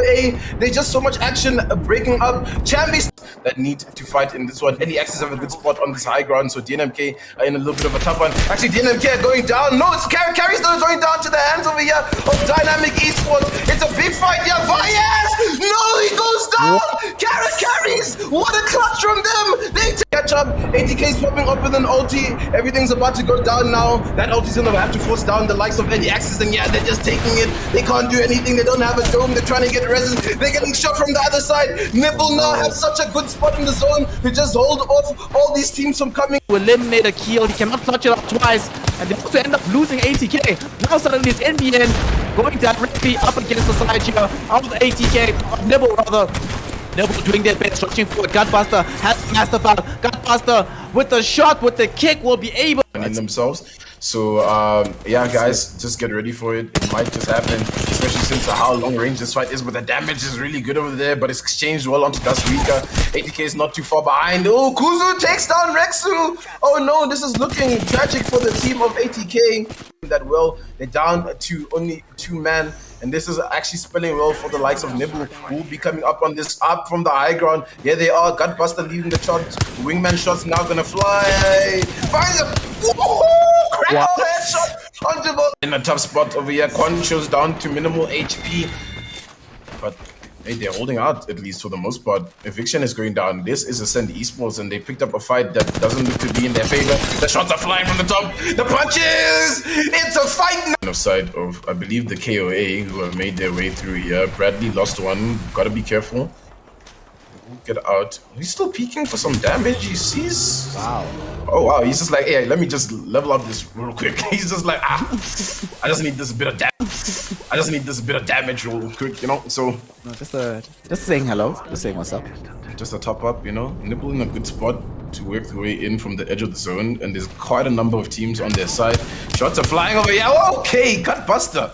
Get there. Don't make it happen. They're gonna have to expend the portal DNMK just to get a little bit of safety. Still 15 squads up. Charge rifle now. Ooh, okay. Look at this man once again. Tenshi. Big charge rifle hits. It's not going to be enough though to get the edge of the zone, so they can get themselves into a safe position very easily. Tenchi might actually be able to scout out DLG as they try to make their approach. Oh, look at that big crack. That kid is dead. No, Kiwi's still alive for a second, aren't they? Redeploy coming in right now. They're trying to get themselves out of this. No shots will be able. If it needs be. But, oh no, it looks like the KOA are taking down DNMK over here on the edge of the zone. The fight is breaking loose. DNMK are going down over here. Cheetah's the only one that's up with the rampage. Both are weak. Cheetah might just clutch this one out. Cheetah, boy! What? Flying from Bradley. He gets a knock on top of that. What do you even mean? They're just running on the end over here, but now the bombardments are definitely going to slow them down. There's the man that you said needs to go down first. It's Cheetah, but also Nipple are not in a good spot. Nipple meme team that is. Oh, the axis just down to the one player. Grease Gaming got taken out as well there. Dude, that whose bombardment was that actually that got thrown down there? That bombardment, honestly. That was crazy amount of damage that came out. Early access might find themselves getting taken down now as well. Hawkeye, the last remaining person, trying to heal up. I'm telling you, right? I reckon Nibble and DNMK are probably level with how many points they can come out of this one. So now you're looking at these other teams like you're right. It's all open now, but OG is sliding in. Troy, oh, the PK shot isn't enough to get the knock, and it's all up to G's. G's can't stay up. 5 squads left. Several have left to all their team, but Carries finding themselves in a bit of a firefight here, downrange against the side of NBN. NBN have lost Nystrumus. They've actually lost the entire squad. A kill. Got the kill onto Neo Zere, but just Pi showed up from X Warzone to make sure that they can also get are still in the situation, and look at Kuzu, who's been performing so much for the squad, trying to swoop around the corner and deal the damage. The damage is flying through over here for Kuzu, but will he find some knocks? It looks like most of X Warzone is down. Yes, they go down now. We have 3 squads full. Got to be expended. Formula 1.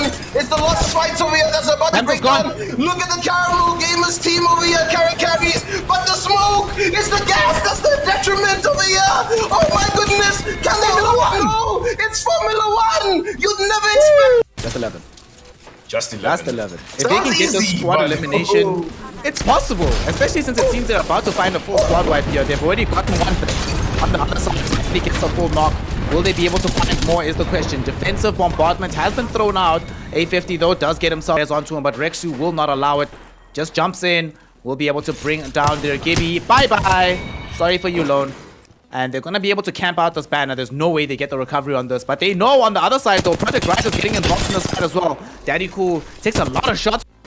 and they're going to be able to camp out this banner. There's no way they get the recovery on this, but they know on the other side though, Project Rise is getting involved in this fight as well. Daddy Cool takes a lot of shots though that come in from this ATK lineup. Will they decide to still push in onto this fight? They've got a good amount of damage. He goes down! Daddy Cool shoots around the corner! The fight is still not going ATK's way! There's another knock on the side from Project Rise! They're holding off over here in the building, Project Rise! It's all up to Rexu! Oh no, ATK just bit too much!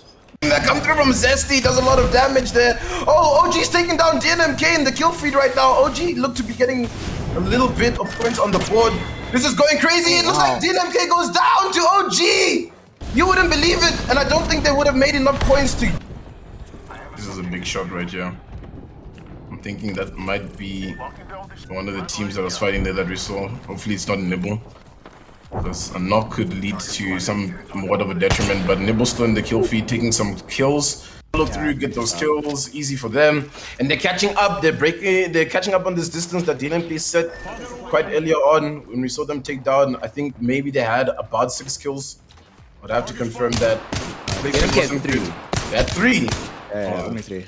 So they're still battling their way into the zone, as well as Project Rise were just caught on the outskirts, and it's just a massacre. What's going down over here? The KOA have survived for so long, but Carries is still up and a kill. Is he safe in the spot? No, the bombardment goes down. Carries are out, and the They'll have a duo, yeah. They don't have a full team. man. But I mean, they have a Kraber in hand, and we all know that can be a little bit raunchy. You know what I'm saying? It can be a little bit crazy when we get to it, and here it is, lighting it up, champ. With a knock on top of that, you love to see it.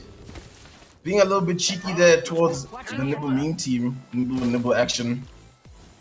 But yeah, I mean, Nibble is gonna be tough for them. I'm not too sure how many kills Gutbuster has, if we can just quickly check. But for them right now, they have 6 kills up on DNMK in this map already, and they have a much better squad placement in the final 5 squads. And given how this fight might break out, they might get even more out of this. KOA fighting into this Nibble squad. Where is the traction? They're actually fighting into early access though, because they might get... And yes, they're going in! Look at this man with the shots over here! Tenchi won't go down! He'll keep fighting! Him and Cherry, they won't go! Hey, they come for the third party! Oh my goodness! It's just one team! They've won! That's it! Is that Nibble meme team? Wait, what? NBN is in some action! The EVA 8 shots, they connect, they do a lot of damage. It looks like ATK's here as well. Squads are just dying left, right, and center over here at the Overlook. What do you mean? Early access is not getting involved. They have a... Get the bonus point because only now do we have 15 squads remaining, so they got literally nothing out of this. They're still outside of contention, so no match points available for them just yet. In the meantime, Project Rise. Oh, they've actually lost boost already. Involved in a fight here. Will they be able to win this fight? Alcoda trying to get his damage. Lost boost already. Involved in a fight here. Will they be able to win this fight? Alcoda trying to get his damage. Cool. Daddy Cool somehow. Okay, Ascend Esports were not expecting that. They thought they had the 2v3. Instead, they're the ones that are losing out right now. But oh no! As well as the KOA, we're not too far behind DNMK. Ascent Esports still down with Reggie, so they maybe need to find the res on that. ATK, yeah, and it's ATK. There's gonna be a bit of a nuisance right now. For the likes of Project Rise, there's another knock comes through. The Valkyrie's in the sky. The Valkyrie goes down. Oh no, it's a hey, not on my turf. What do you do? Tenchi, please put the thing down. Put the dome down. He's 1 HP. Oh my god. No. This is just tragic. These are tragic scenes. Tenchi, no, he goes down. Nipples out. We will have take massive advantage there. And now ATK, they'll be looking to try and increase their kill potential. In the meantime, DNMK have lost Bradley down, but he'll just get quickly raised up. Should be okay. They need to get back in the ring, but don't think this will be too big of an issue for them. And the next game is going to be hectic, you know, because now Nibble after that. And I said it because they were playing for endgame. They made a prediction that it might pull Overlook. And they actually were doing their best, you know, in that kind of situation. It was just a bad call. Hello? Those wingman shots? The 10th about to fight, guys. They're just on top of each other. You can see it. These thermites coming through. And if DNMK surely win this fight, you know that they will be on match point. Or at least if they get those 2 points that you were talking about, they're looking to chase them down. It's just going to be them getting mowed by none other than Cheetah Boy. And do when he goes to the head squad. They just flew in at the wrong time. And I mean, as soon as they can confirm those, DNMK can just, you know, hold on steady. You know, not be too worried anymore. Let's just wait and see. Just one more player. That's TK. A lot more often though, which has been nice to see. So they're the ones that have been able to use a different strategy, and it's been working out quite well for them. They might find themselves right now beefing with the Kara carries, and this fight is going to break out right now. Dome has been dropped. Kara carries. Look at the damage from Caramel Game. Moving forward, they brought down Fortune, they brought down Troy. Present for OG, it's only G's. We've seen this story before. Last person standing. Can he make an escape for his squad? They scout him out. They see him. He got broken, but he didn't get taken down just yet. He's almost dead though. Needs to flee very quickly, but unfortunately. Yeah, but you have to imagine they need to win this game to match point and do it by quite a margin as well. But here they are, just holding on off. And the shots are now flying. Rexu putting some more points. Inakato goes down on the team of TK. To be thrown in, they need to commit into this fight. They need to make sure they can close it out. But no, not yet. The zone is coming as well, so things are about to get hectic. EXO, you gotta be careful. There's still 7 squads up here, Snare. 7 squads. One of them is a rat though. It's Hawkeye that still chilling for the side of early action. Things can really go down to the wire here. 5 squads still left. 40 seconds until the final zone, Thendo. This is just wild stuff here in the diamond tier of Championship Sunday. And Volcano with full kill correctly. DNMK down only to 1. Chief for a solid finish as well for these points. Yeah, but guys, it looks like Kara carries only need 13 points to make themselves also match point legible. They don't have as many kills as the other teams, but they can also close this one up. It might be something to speak about, and the shots down instantly. ATK still pushing through, and now there's a big ulti coming through from the Kara carries. This could determine the winner, but oh my goodness, the shots flying through. Masuko is just good with pummeling with this master. He finds the knockdown out alone. The KOA are going down. ATK piece of utility being used. Look at the advanced position that the Quill is trying to take, but the kill goes down. Oh no! This is tragic for the Kara carries. It's ATK looking good to close this one in. Rexu comes on in. He clutches it out. ATK Esports. Enough here. We're not going to actually be having a fight on Big Mod. Looks like X Warzone. For the first time in a couple of rounds, they're letting it go. They're like, ah, fine. Y'all can keep it. Goes the third. Well, I say that. But they're making their encroachment now, so you might as well have a fight here. The Nimble Meme team are going to be the first team to find themselves in a spot. But they're making their encroachment now, so you might as well have a fight here. The Nimble Meme team are going to be the first team to find themselves in a spot of action here, going up against Bamza in the Giza area. Will they be able to bring this one down? Aquatic finding a bit of a rough position. They're fighting on top here. Some nade from east or from west to east. And right now we have the beginning of the diamond tier. There are no more second chances. If you didn't get the ticket, you have to hate from outside of the club because you cannot get in. Have these stale fights. I mean, at the very least, it's also just charging up some shots for yourself, right? Or charging up some armor a little bit. So that might be a part of the meta as well. We see now Nibble. Great shots coming in from Tenchi here with the long goal. Wow. Getting some double cracks. Doesn't manage to get a to actually try to be the team that plays aggressively. One of the ways you know that there's no incentive, even DNMK, Noble, and ATK, all of them are just playing to their own sides of the map. None of them really trying to make aggressive pushes happen early, so that gives us an indication that everybody's just trying to chill. OG already doing their characteristic camp.